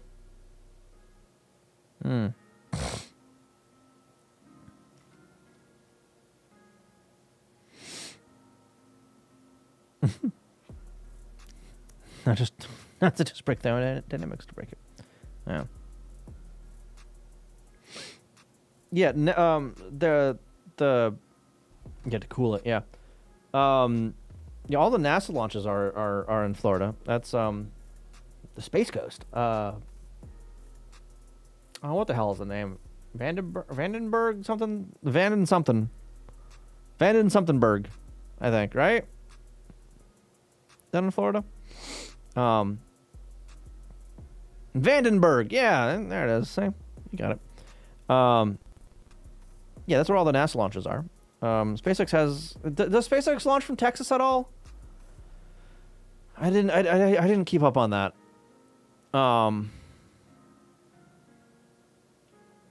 Yeah, I think there may have been some launch stuff historically in California, right? For NASA.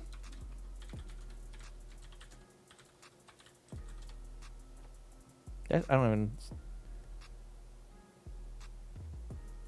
Oh. Hang on.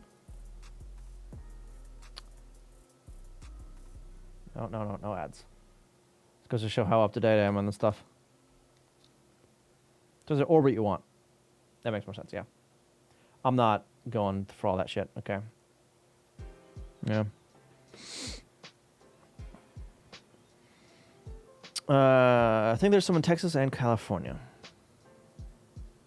From the mountain in a state that doesn't have any mountains. Amazing. Didn't SpaceX buy the rights, got rid of the launch tower, and no one else could ever use it again, and then abandon it? They got the rights to one of the launch pads that historically launched the shuttles, I think, right? And did some bulldozing bullshit to it. I haven't kept up with SpaceX stuff. I haven't kept up in a while. Can you take a guess where Europe launches their rockets from?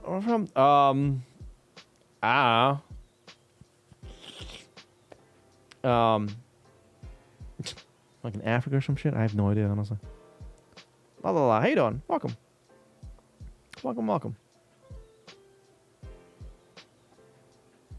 Oh, you know, now that you mentioned that sounds familiar.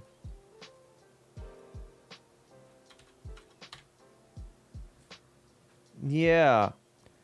I know there's some. Isn't there some political tension with that? Overseas Department and Region of France. Okay, on the northern coast of South America. No, really? I thought there was. Some colonialist level kind of stuff. I could be wrong. I probably am wrong. Yeah.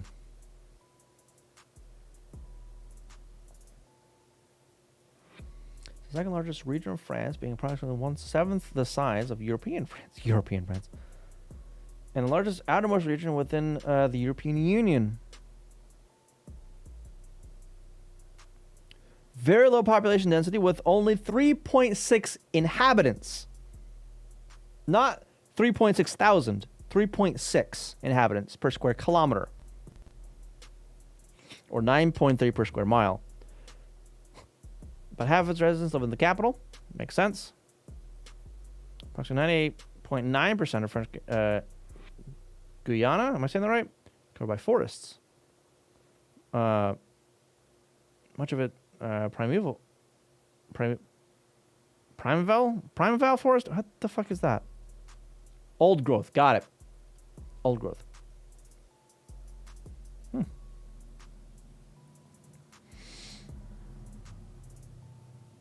New California is having some issues. New California? According to the French, it's not a colony. It's an integral part of the French state with representation in its National Assembly. Okay. Oh yeah, SpaceX not launched from Kennedy Space Center this year. SpaceX launched 26 missions from Kennedy Space Center. Center's launch pad 39A in 2025, including 4 human space flights. That era is coming to an end. A massive crane has been put in place this week. When was this? February this year. They will soon remove the crew access arm, which is in need of repairs, from the historic launch site that hosted most of the Apollo and Space Shuttle missions, as SpaceX shifts plans for all future launches of its Crew Dragon spacecraft to its neighboring pad at Cape Canaveral Space Force Station. So far in 2025, SpaceX has flown 7 times from SLC-40 and 0 times from KSC.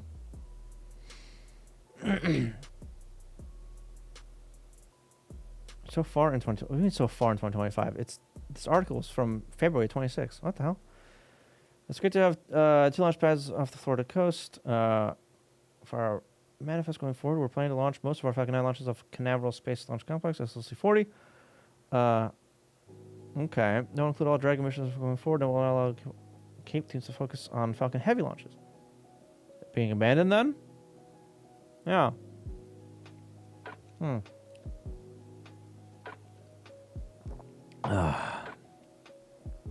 I mean, it arguably is a French colony to this day, but that's nothing new. According to the French, it's not a colony. Basically, all former colonies are like that. French ones, at least. Their stuff is so integrated that once Algeria became independent, they had to remove the 71579 representing them. The what now? Is it bad that we have to question if an article is written by AI? Yeah.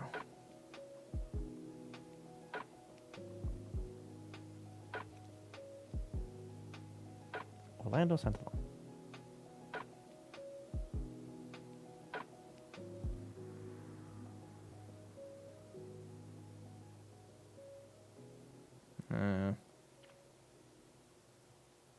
Hmm. 71 out of the 579 seats in the assembly. Okay. Seems like they're repairing and upgrading the launch pad, though, because it's saying so far in 2025 into for 2026.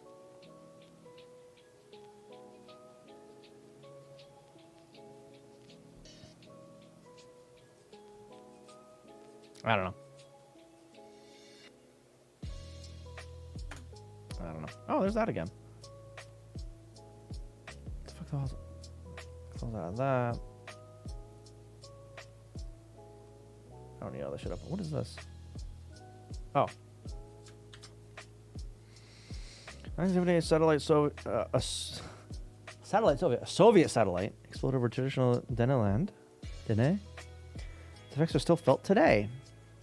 Oh, really? That's an ominous fucking picture. 3 people in gas masks standing in front of a prop plane. So even French Polynesia, known for the island of Tahiti, is representatives in the National Assembly, even if it's pretty much on the other side of the world.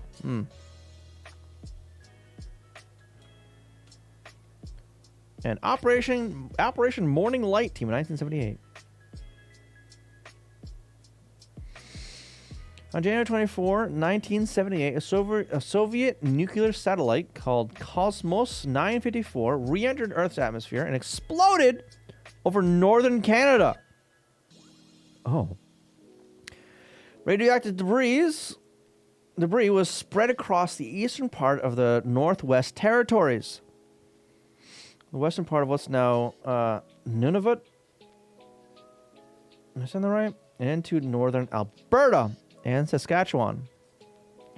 A joint Canadian-American recovery team spent most of the year searching a 124,000 square kilometer area. The recovery effort was known as Operation Morning Light.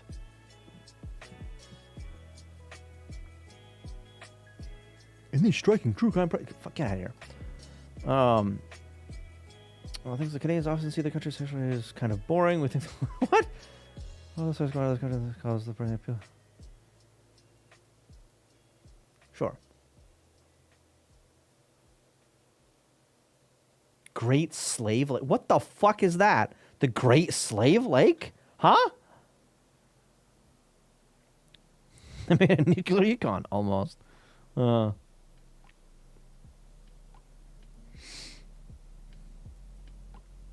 People live in the southern eastern... What the fuck is this? Why is it called that?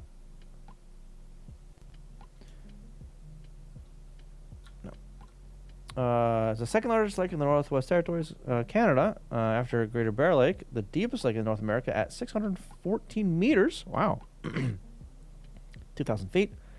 And the 10th largest lake in the world by area.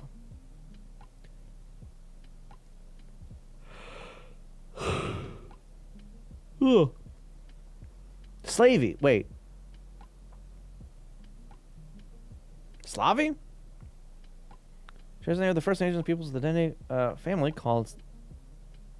Okay, so I'm not saying that correctly then. Full stop. By their enemies, the... Wait, what? Oh, no.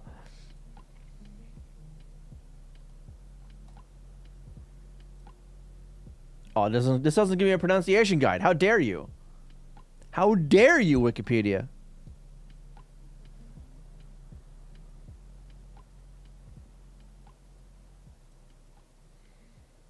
People, they're almost name. Exonym. Okay. Translation of that. The name given to the den by a Cree who sometimes raided and enslaved their less aggressive. Okay, so I was saying it correctly, unfortunately. Yay. The names of the Slave River, Lesser Slave River, Great Slave Lake, and Lesser Slave Lake. Good God, they were not nice. they just fucking laid that on. And uncreatively, I might add. Fun fact, while most Dene languages are north in Canada, the weird outlier is Navajo.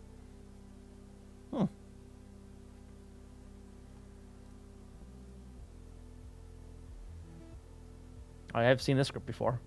Didn't,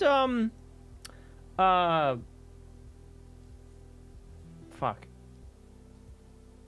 Tom Scott do a video on these? On that script and language? Nope. Yeah. No, 350,000. Wow.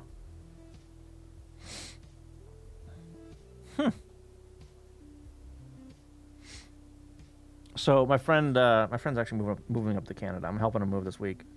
And apparently, they have like language classes that teach this. Which I find fascinating. I think I'd rather learn this than French.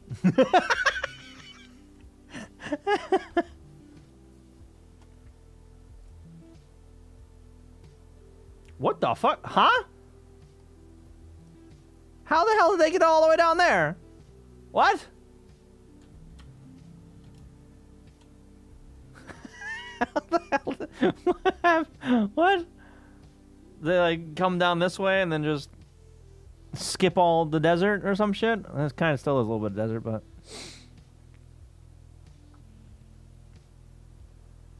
Dog rib. North Slavey. South Slavey. God, that's such a mean name. Kaska. Dakel. little thing called rivers. Well, no, there's a fucking mountain range right here. Isn't there?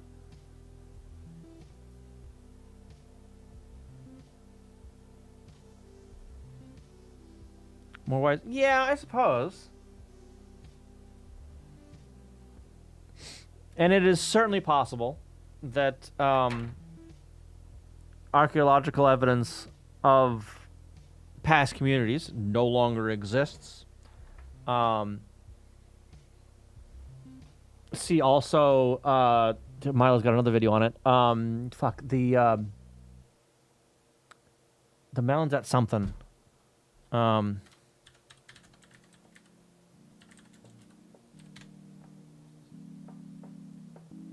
on, YouTube.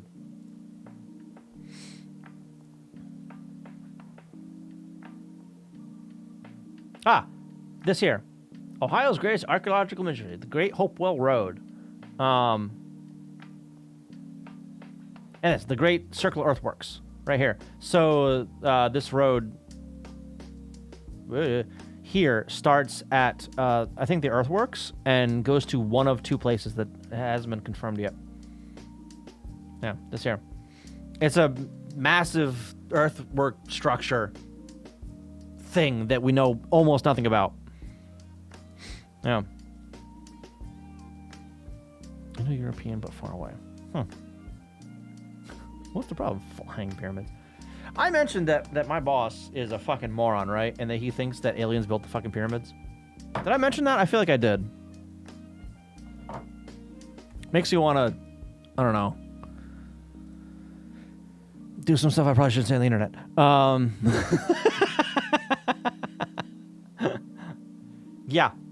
Yeah.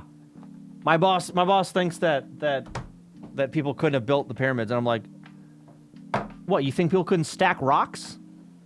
Is that what you're thinking? You think that people couldn't stack rocks? Oh, they built pyramids. Have you actually looked at either one of them? Because they're different. I don't know if your lead-infused brain can understand that.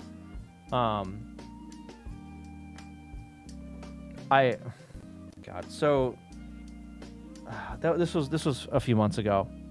He brought me out to dinner because I don't know. He I don't know.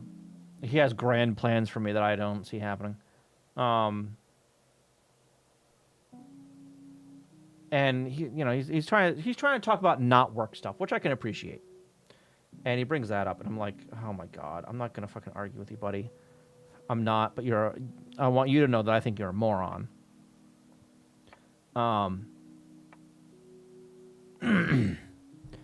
There's unfortunately a lot of people in history that don't want anyone else's history to be remembered, and so actively erased it. Yeah.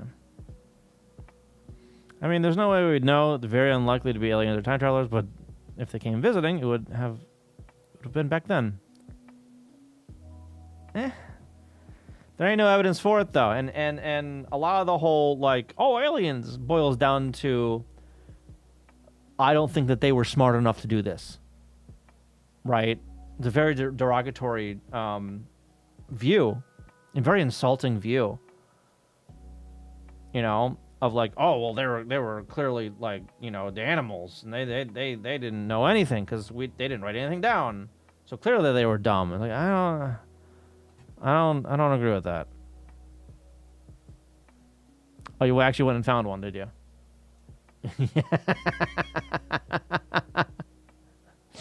The river basins. Boils down to a failure of imagination. Yeah. Just getting all the workbooks. So your boss thinks the ancient Egyptians are actually aliens. Probably. I didn't probe him enough to find out because I didn't want to find out, honestly. Here we go. Yeah, the major rivers. Probably came along these? Yeah, if anything, they would have come down one of these. Right? So, more feasibly down the Missouri to, you know, in the Mississippi River Basin, right? And then up one of these. Yeah. Oh yeah, I love this visualization. Even the Area 51 aliens were just Air Force's Special Vehicles Division, and human children trained to operate the smaller ones who crashed.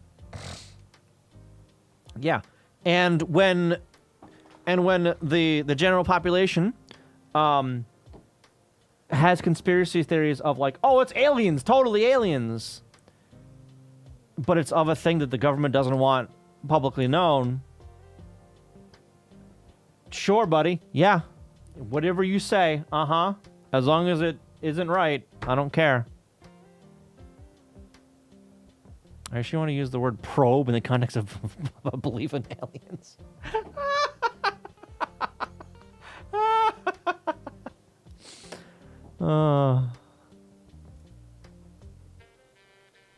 People thought this was a heli.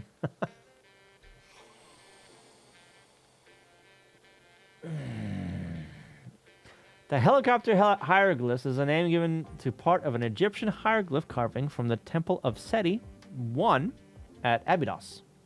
I'm probably butchering those names. It is a, whatever the fuck that word means, how do you pronounce that, relief with two overlapping inscriptions, the titles of Ramses II, superimposed on those of his father and predecessor, Seti I. They've been wrongly interpreted as an out-of-place artifact depicting a helicopter and other examples of advanced technology in pseudoscientific ancient astronaut circles.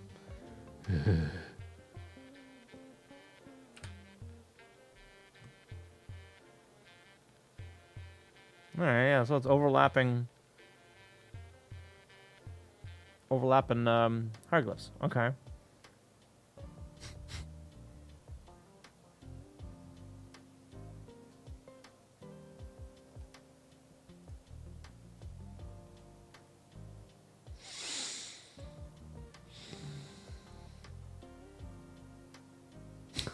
A penchant for putt stuff. Sometimes I get the basement map. They're selling 36 by 24 inch for $50. Oh wow, that ain't bad. Dendrolite. The dendrolite. The fuck?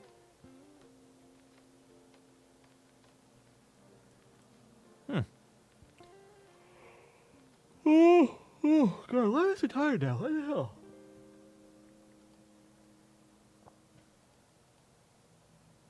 Oh, did I export that shit? Let me double check that before I yeah, Workbook 04, okay. Cut.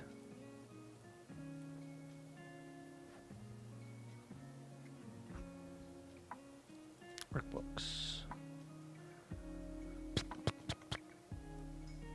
Science, third grade, fourth. Great. Raw. At the home of Nut. Nut.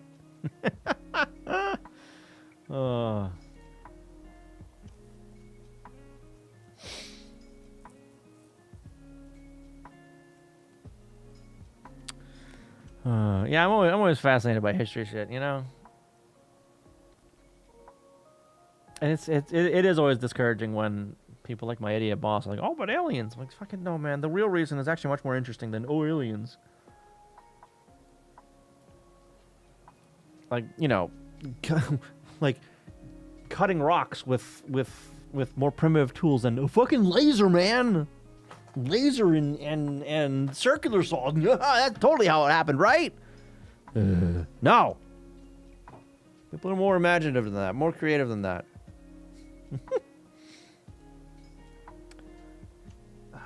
I'm not sure I want to go on the next one tonight because that's my back is already killing me. All right, let's see about starting to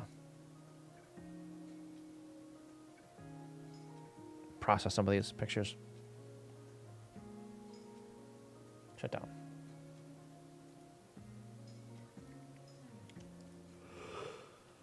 Oh, fucking hell. God damn. Ugh.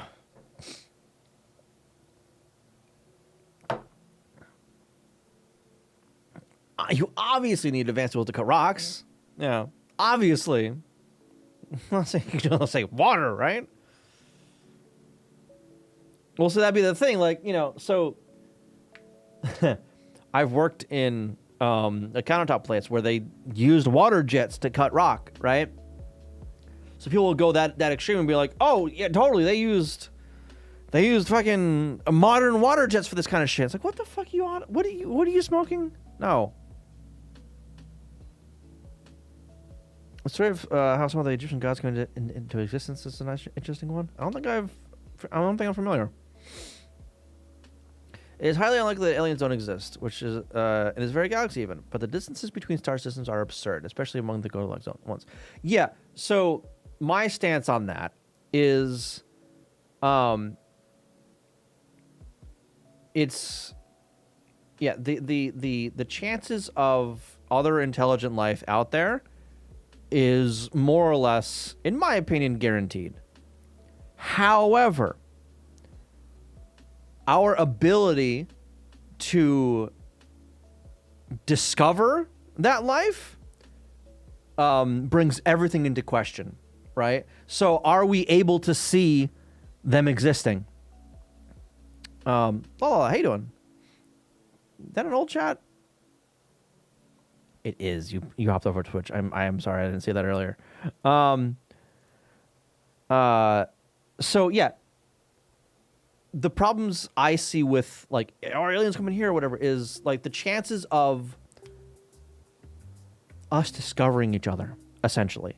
Because the universe is so fucking vast and large, even if right now there's dozens of intelligent life on in solar systems in our galaxy,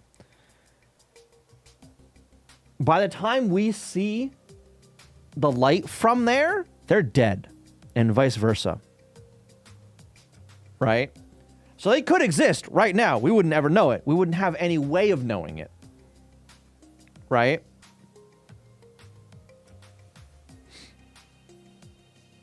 And then there's also the, like, okay, well, do we even have the technology to find their fucking planets?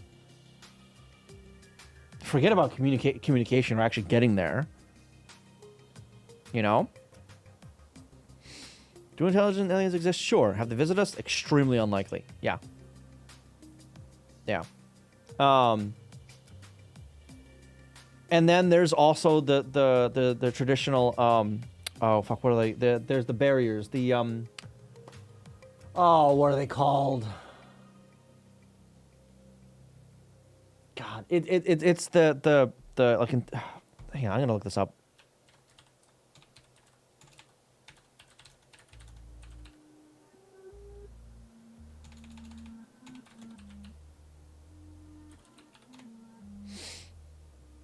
The Great Filter. That. I think? No. Kind of.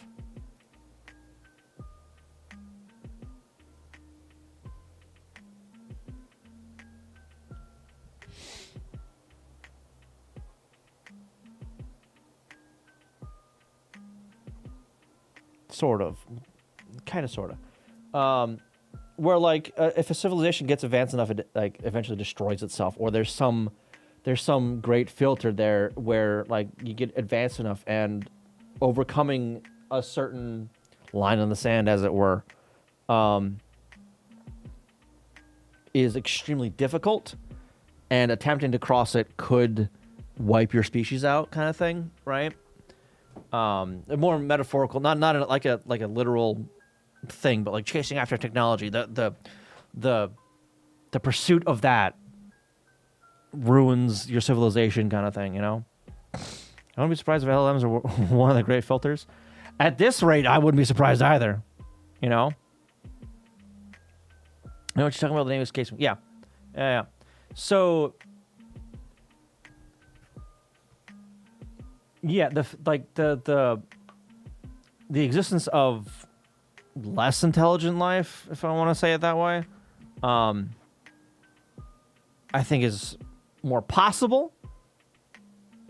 But that stage of life isn't like sending radio waves out into space kind of thing. You know, they're not spacefaring, right? An example of that would be like if we go to Europa, right? It's got the subsurface ocean, and there's fucking, you know, octopuses down there, octopi, however, whatever the plural of octopus is. Obviously, it wouldn't be, you know, the same as here, but you get what I'm saying. Like, you know, subterranean or life in the subsurface ocean, either microscopic or megafauna, you know? There could be a lot of that out there, and we're not going to be able to necessarily see that from a distance, you know? Especially if it's on, if that exists on Europa, and we can't see that now with our current technology, there's no way in hell we'll be able to detect that in a remote system, right? Even SETI has only ever received one signal. Just noise from the pulsar. Yeah, exactly.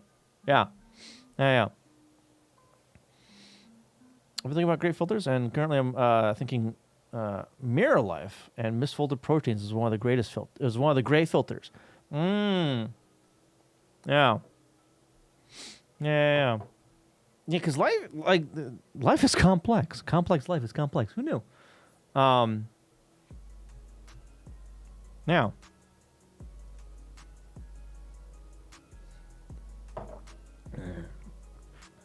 Some bottlenecks are harder to get through than others. Yeah.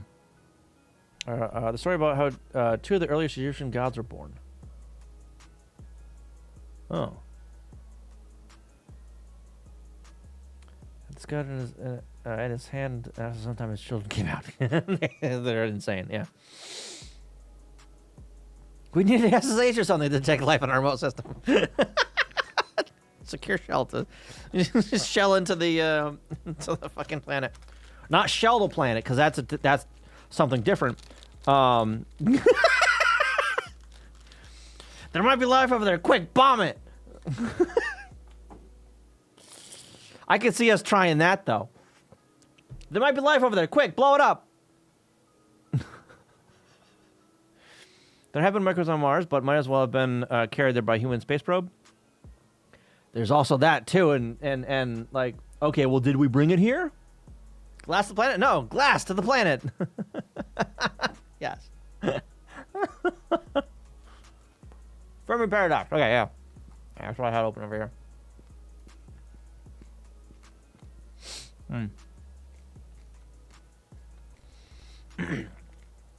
The apparent inconsistency between the lack of conclusive evidence of extraterrestrial civilizations and the apparently high likelihood of their existence.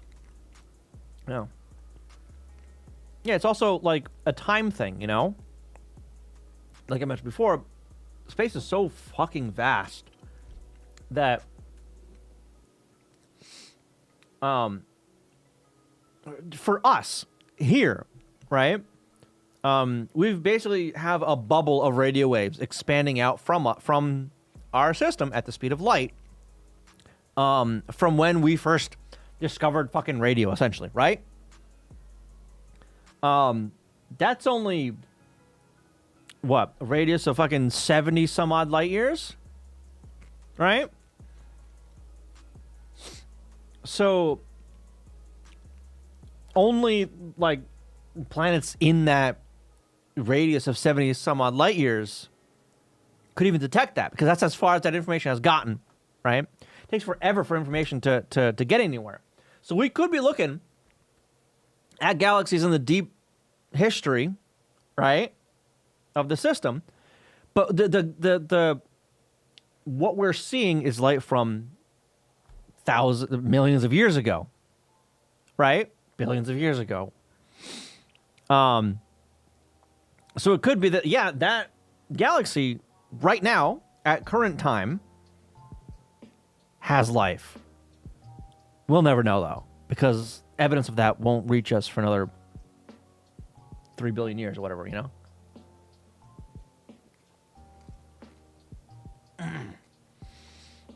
Once send a probe to our closest star with our current tech, count at least 400 years. Yep. Exactly. Exactly. And that's one of the not paradox, but more of a conflict kind of with the idea of like a generational ship, right? A ship in science fiction where you get a large group of people on the ship, they all fucking hibernate and send it off to this star A, B, C, whatever the fuck, right? By the time it arrives there, it's already populated because 100 years after you left, the technology caught up enough that they could reach that destination long before you'd ever get there. Right? Is that would that be a paradox level stuff? Like, am I using the right word for that? Yeah. Oh, I don't know if I'm using the right word for that.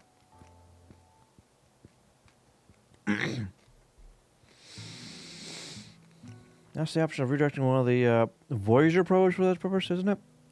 I don't think they can redirect Voyager for anything. The Voyager probes are barely even sending any communication back, if at all, right?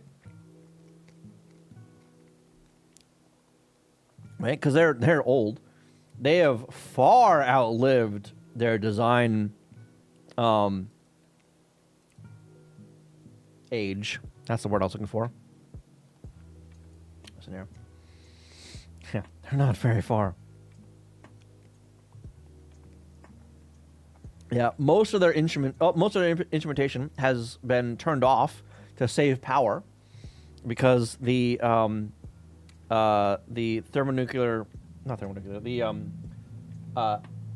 nuclear decay power source has decayed enough that it's running out of power. So they've had to power down a bunch of shit to keep like the main communication thing online, you know? The image is a log scale, yeah. Yeah. And it's like just barely passing into interstellar space, right?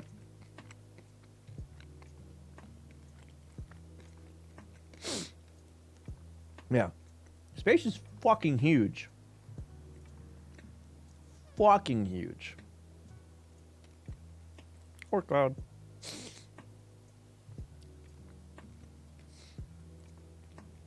Yeah, and a bunch of the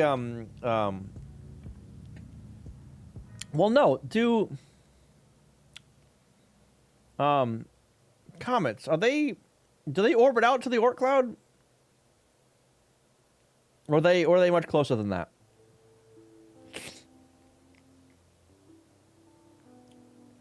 Kuiper Belt.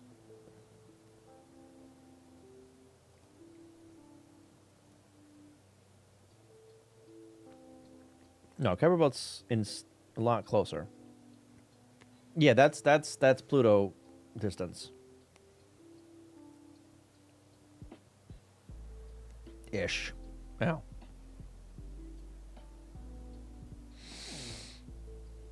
It's not going to get past the Oort cloud. That's our safety net. Safety net? Safety net.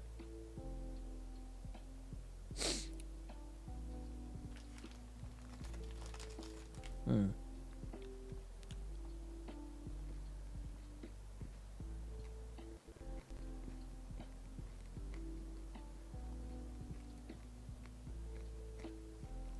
Whew.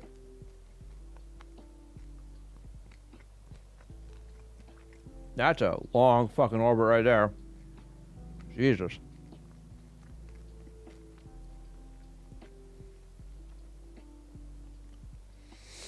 Their orbits are so distant that they never cross the Kuiper Belt. Wow. Neptunian object with a large semi-major axis. A distant perihelion in a highly eccentric orbit. Similar to the dwarf planet Sedna. What's your orbit? Way the fuck out there. Okay. Jesus.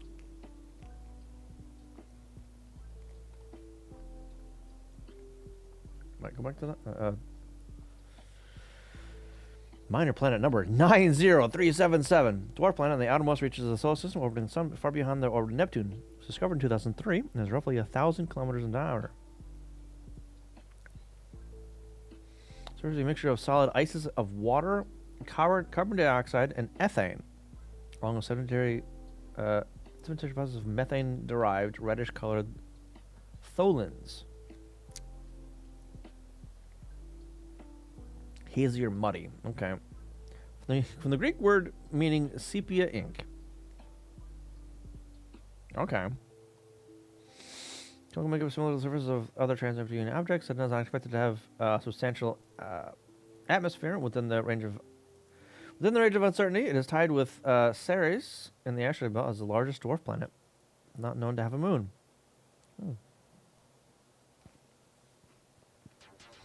Owing to its lack of known moons, Sedna's mass and density remain unknown.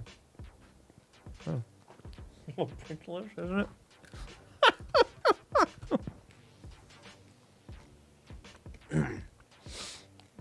This is a backup plot in the series. Colonists got a license for a planet and set out. But they also established a trust back at Earth. It was a breakthrough in propulsion.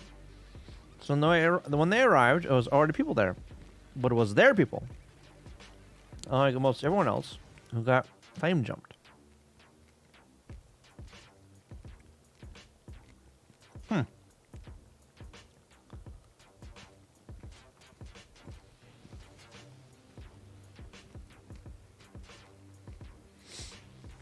Jupiter, Sedna, current position, inner Oort cloud. Oh. Space is fucking big.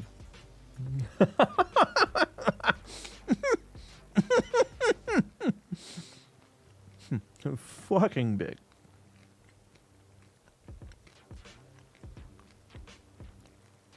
No. And I think that like there's a decent chance that, if not certainty, that other systems out there have this kind of structure, right? We'll just never know from where we're sitting. You know? Yeah. It could be that every star system is surrounded by an Oort cloud. But we'd never know, because we can't see that shit. You know? Not from where we're sitting, anyway.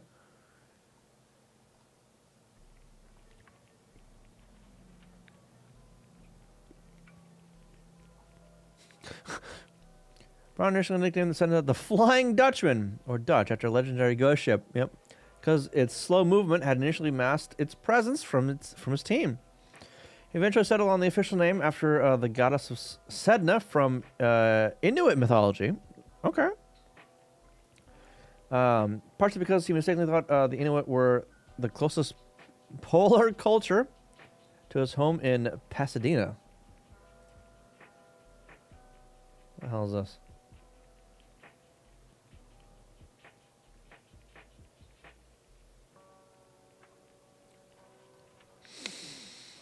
And probably because the name, I'm like, Kuar? No, that's too many vowels in a row. Would be easily pronounced by... Thank you, sir. Brown further justified his choice of naming by saying that the goddess Sedna's traditional location at the bottom of the Arctic Ocean reflected Sedna's large distance from the sun.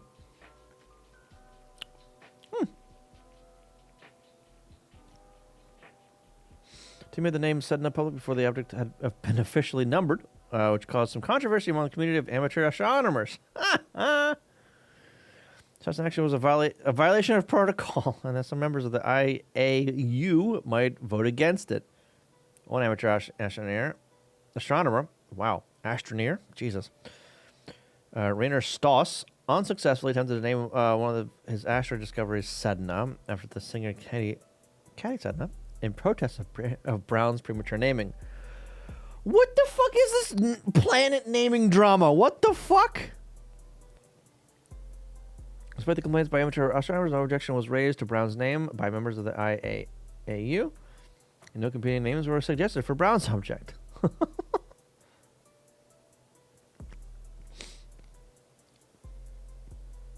No matter what field you're in, there's always going to be fucking drama. Spiteful German, of course.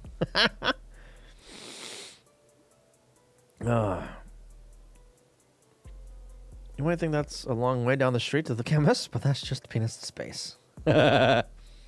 Quote from Hitchhiker's Guide. Would make sense. Reference to the initial solar disk which formed the solar system. Yeah. Considering we can even see our own Oort cloud well, good luck seeing any other stars. Famous pale blue dot, which just shows how tiny we are. Yeah. Yeah. Yeah, like I said, space is fucking big.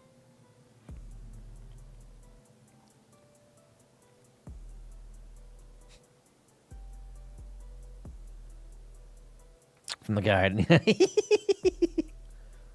the fuck are these? What is this? Excuse me. Freely accessible. Huh?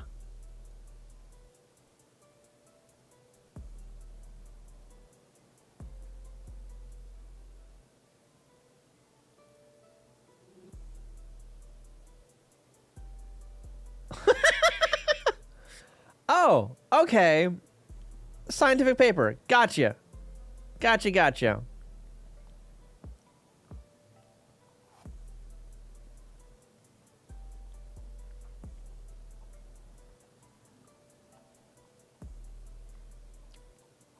Colorful graphs.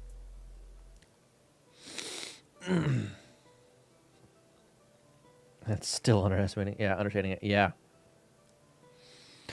Hypothesis. Every planet in the habitable zone containing water also has life. Every planet that has life develops multicellular life at about the same point in its history, and so on.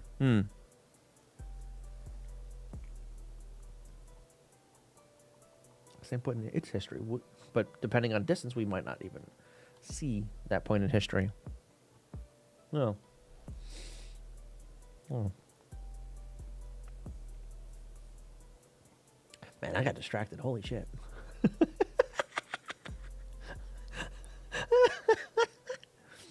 I mean, I was scanning science stuff, so I guess we're still on the same subject, right? Generally. I mean, that was more of biology. Exactly, yeah. Yeah, what does this one go over? Does this one go over fucking, like, evolution or some shit? I don't know. It's got a picture of a frog. A lot of pictures of frogs, actually.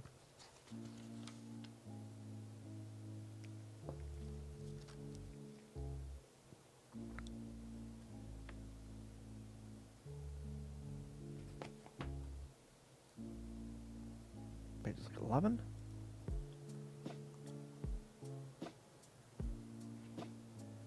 The hell are these? Are these petri dishes? That's a face. That's a picture of the moon. What does it say? Let me translate this. The complexity of known life forms follows progression. That's the unexceptionality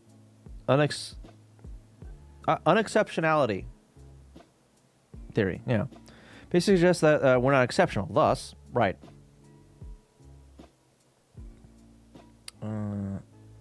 Translate. What are you saying?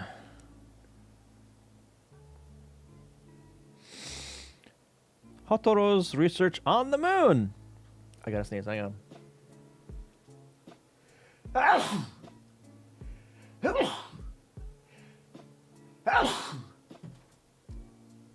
Okay, I'm good. All right. Is this kind of no? I have to manually do stuff because it scans book edge stuff, right? So I've got to actively do stuff with it. It's not sheet fed, you know. All right. The moon is very bright, but if you look closely, you'll see that there are dark and bright areas. Yeah. Full moon morning. If you chase with the duck ears, you can see all sorts of shapes. This is interesting. Okay, I'll write it down. Clown, dancing person. Looks more like a monkey to me. Okay.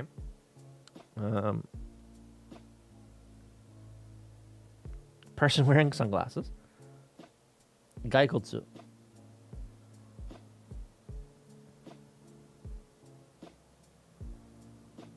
Gaikotsu. I don't know what that means. What does that mean?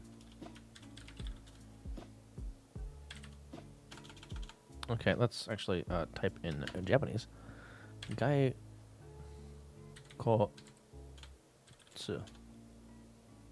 Skeleton? Oh, yeah, okay. Yeah. All right. I have a Mustang scanner from the 1990s.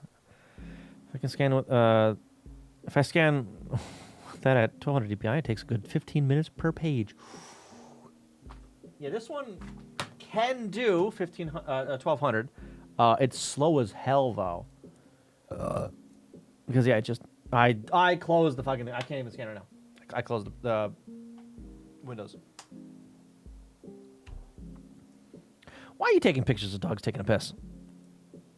A Skeletor is.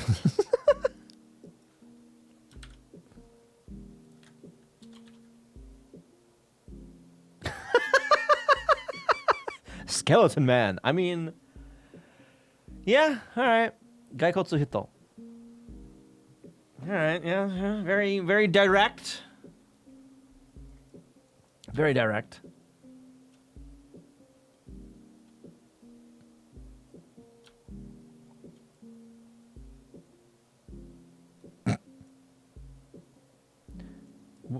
Why are they putting stamps on this? What? Hito no Jin. Yeah, Jin is just the standalone word. Hito is like the suffix, right?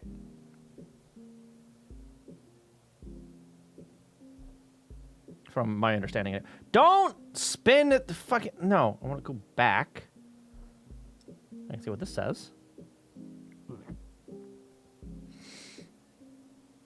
Clover paper. Oh, I see. Opposite way, is it?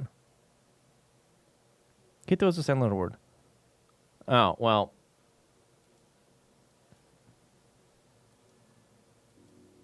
All right. Gaikotsujin. Then again, this is Google Translate MTL, so. Gaijin. Right, yeah, okay. So I had it backwards. I really need to get back into language study stuff, honestly.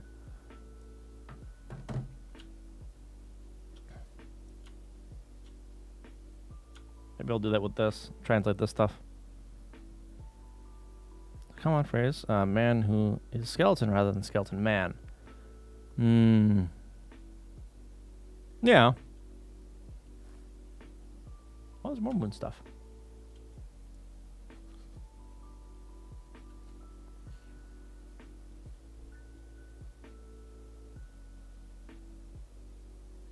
Part of the moon I saw. Part of the moon I saw in a library book.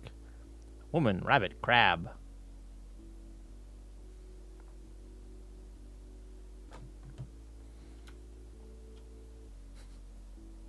Everything comes back to crabs. I think I fired up this one because this tape at one point. Cause I remember seeing this guy and not knowing how to continue.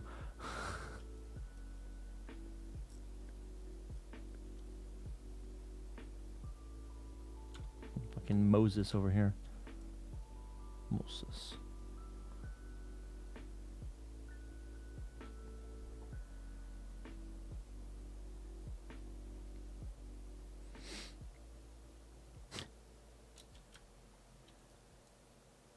All these are unused. So whoever's kid got these, they was never used. Wasted money.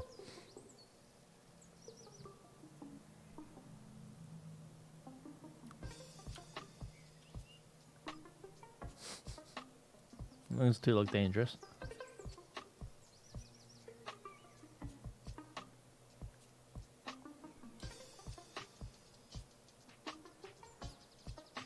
have a no in the middle?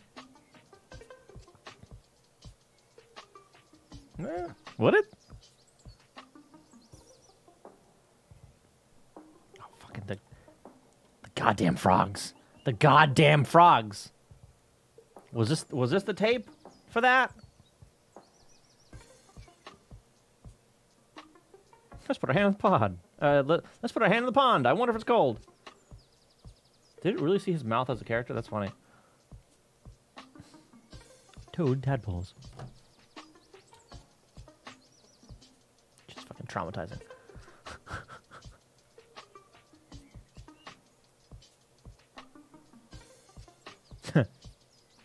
Don't break it! Don't let out the mercury.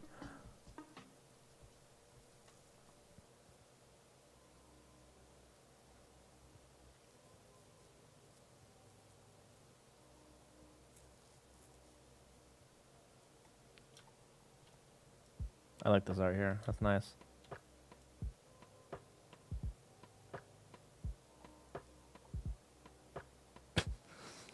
This guy's fake. Yeah. Got the same face over here too. What the heck? Oh, that was a crap scan. Crooked as hell. I cut off a bunch up here that I could have gotten. I think this is better. Horse kicking the kids. That's not nice.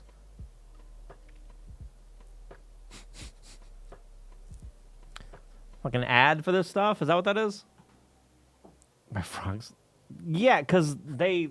there's a clip of it from, 5 years ago at least, where I'm playing through one of the tapes, and one frog mounts another. I'm like, oh, wait, shit. Oh, my God. And then the next scene, there's eggs spewing everywhere. I'm like, oh, my God.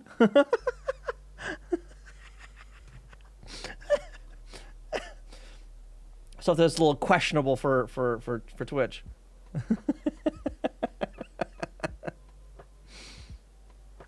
And then later on, a few years later, like last year or something like that, I found another one of those tapes that had that. And it happened again, because, I don't know.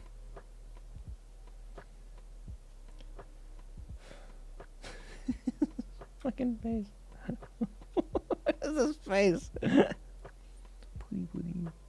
Oh, he's so sad. He's going on educational, kind of twice even. That's the way I'm spinning it, yeah. Oh, here's some of the fan art. What's all this say? Is it good enough handwriting to pick up? Professor's mother? What? I can't pick up the bottom text. And yeah, I don't think that's what that...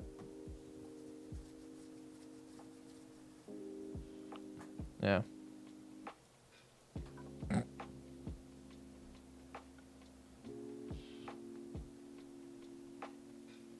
He's my tambourine boyfriend? What? A flower, hello. What?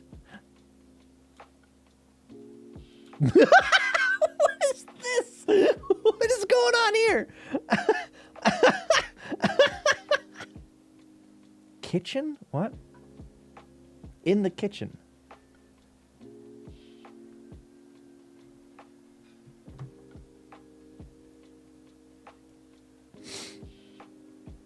It's getting considered for 12-year-olds, yeah.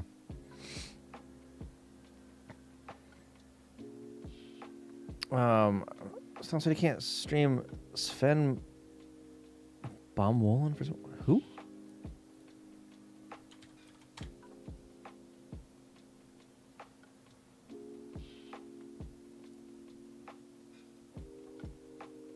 Huh. Like a farming sim, right? But with livestock.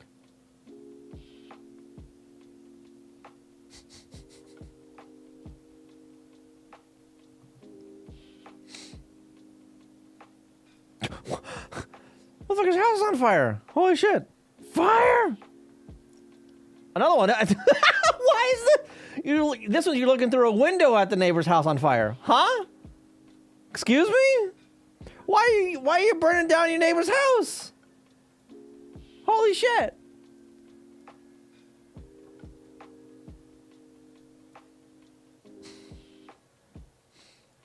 Oh, no, that is burnt down.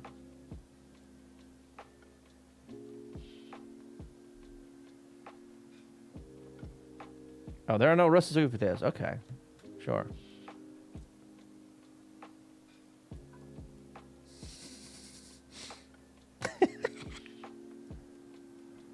Baba.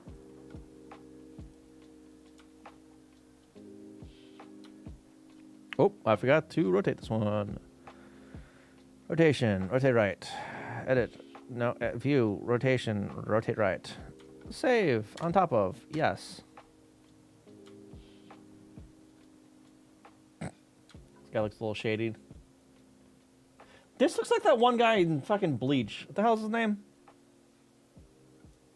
It's been so long since I've watched that show. There it is! No, you are Sven, the black male sheep, and you have to make the white lady sheep happy. Oh, okay. I see. Is this your card? Urahara. Maybe. Okay, maybe if I type in not Japanese.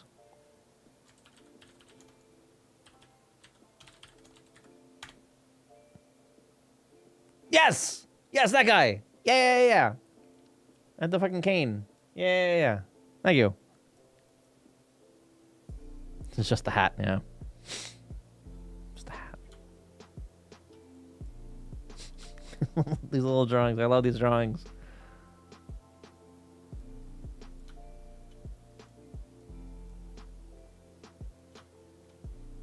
This fucking face again.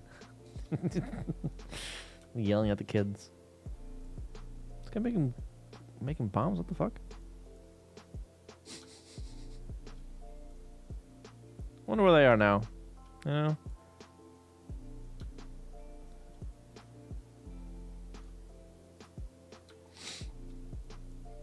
Yeah, these kids that drew these things. I wonder where they are now. I wonder what they're up to. Nut. This is the fuck is that? A cigarette? What is she? Delicious. Okay. Oh, he's cooking something. Okay, yeah, all right. Oop.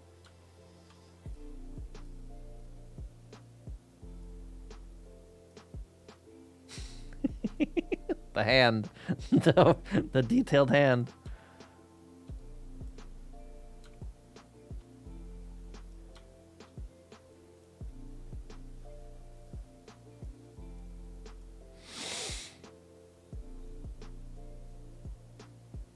Are these? No, these are printed. These are all printed.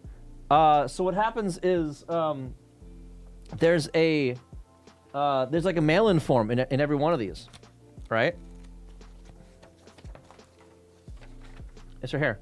There's a mail-in form that has like it's graph paper, right? I didn't really scan this one this time around. It's graph paper. So you draw on it, you tear it out, right? There's a little tear on it too. This one's larger than the rest. And there's a fucking mail-in form right here. This guy. So it's fan art that the kids send in, and it's printed in the workbooks. I think every single one of these has them. Yeah. So this isn't previous owner. This is printed. And like back here, it's so the kids are given the same prompt, right? Hang on, actually.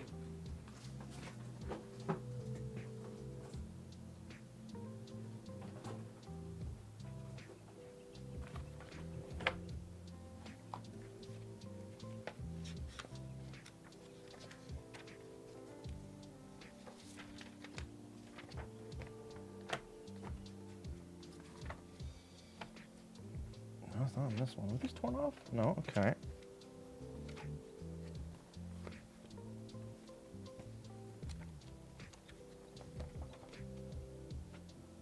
Could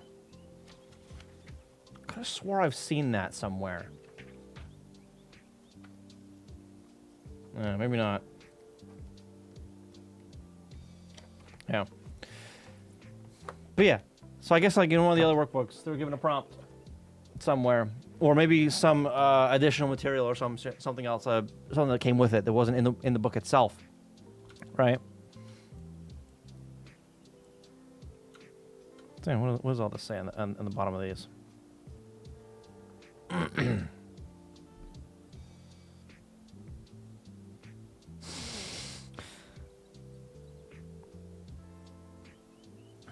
Ghost of Winter, that's out of season. Maybe it came to warm up. Came to warm up because it's cold outside. Second one, the middle one. My father's house is just fine. I just had to call him. What? Oh no, hurry and get your buckets and gather together. Everyone hurry. House on fire over here.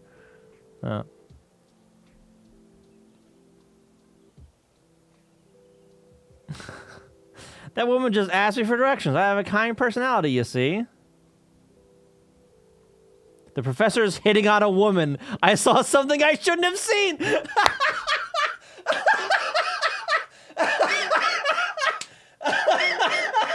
What? That was unexpected. Okay. My teacher's hitting on somebody. I shouldn't be seeing that.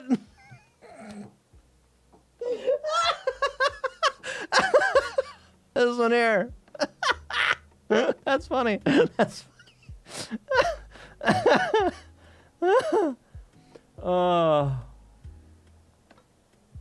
The bird has been orbiting through my room again.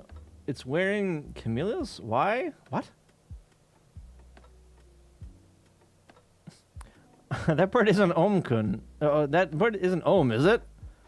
I wonder how many lottery tickets he bought. Ohm being the mascot.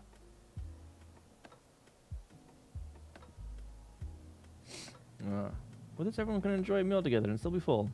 Okay. I can't with that. It looked like a Santa-san. I'm happy, but it fell from the eco-cons. And it's the season. It fell from the air conditioner. Okay. I wonder when Santa Claus started living in the chimney. Chimney? That ain't no chimney. That's the aircon. What the fuck? Oh yeah, okay, and these are the names. These are the names beside it. Right? Kyoto Prefecture, Joe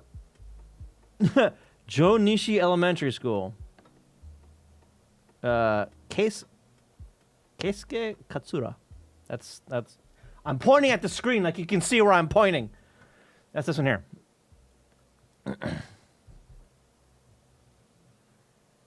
Hokkaido.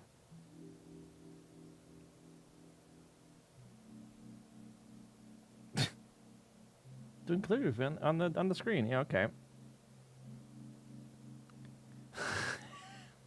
If Tambourine finds out, it'll be a disaster. I'm going to run away.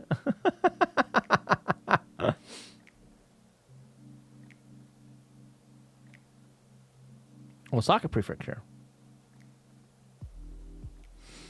Let's eat rice cakes quickly before they spoil. In my heart, I'm not being stingy, Mom. I'm being greedy and wanting to eat.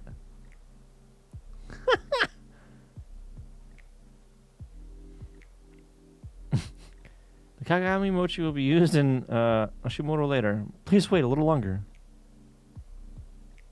Well, he's called Saint A Claus. Aomori Prefecture.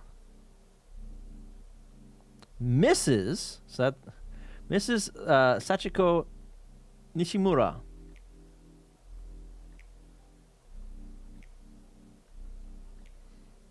Sweet bean paste mochi I was hiding is gone. The sweet bean paste mochi I was hiding is gone. It's too late. You're gonna eat this by yourself, aren't you? What? I figured something like that would happen, so I ate it first.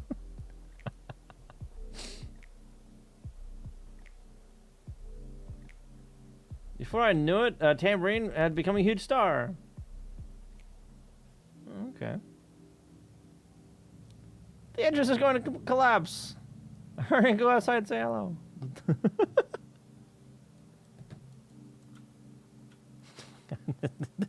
This is my favorite, though. This is my favorite. Deja was hitting on somebody. I saw something I shouldn't have seen. Fuck. What was this one say?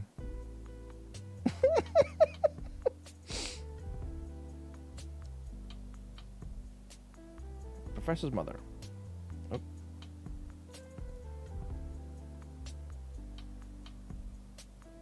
My mom wanted to meet all of you Starbow kids too.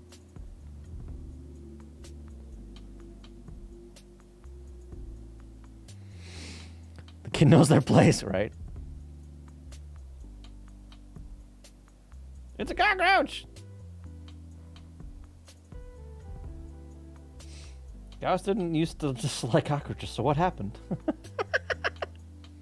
Oh, oh. And this one is behind me. You can't really see it very well. He's my tambourine boyfriend. Hello, everyone. Yeah. He's quite the pretentious guy, isn't he?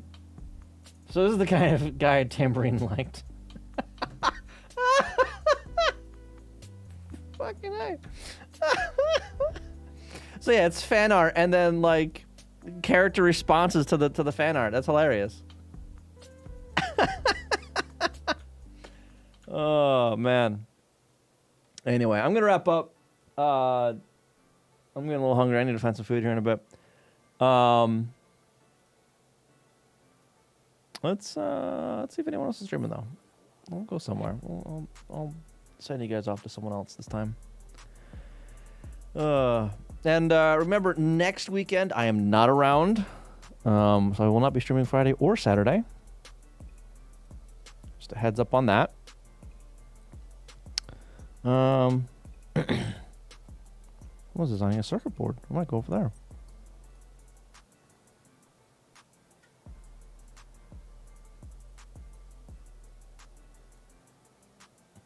Yeah, we'll go over there. From the time when even education material could get fan art, right? You ain't getting that today. Well, I mean, I suppose you might, but you're not gonna get it mailed in. That's for sure. It's gonna be on AO3 or some shit, right? Good Twitter. But yeah, so I will not be back this coming weekend. Again, I'm helping a friend move. I will not be in town. I should be back the weekend after that. Not sure what I'll be doing. We'll see. We'll find out. Thank you guys for being here. I appreciate it as always.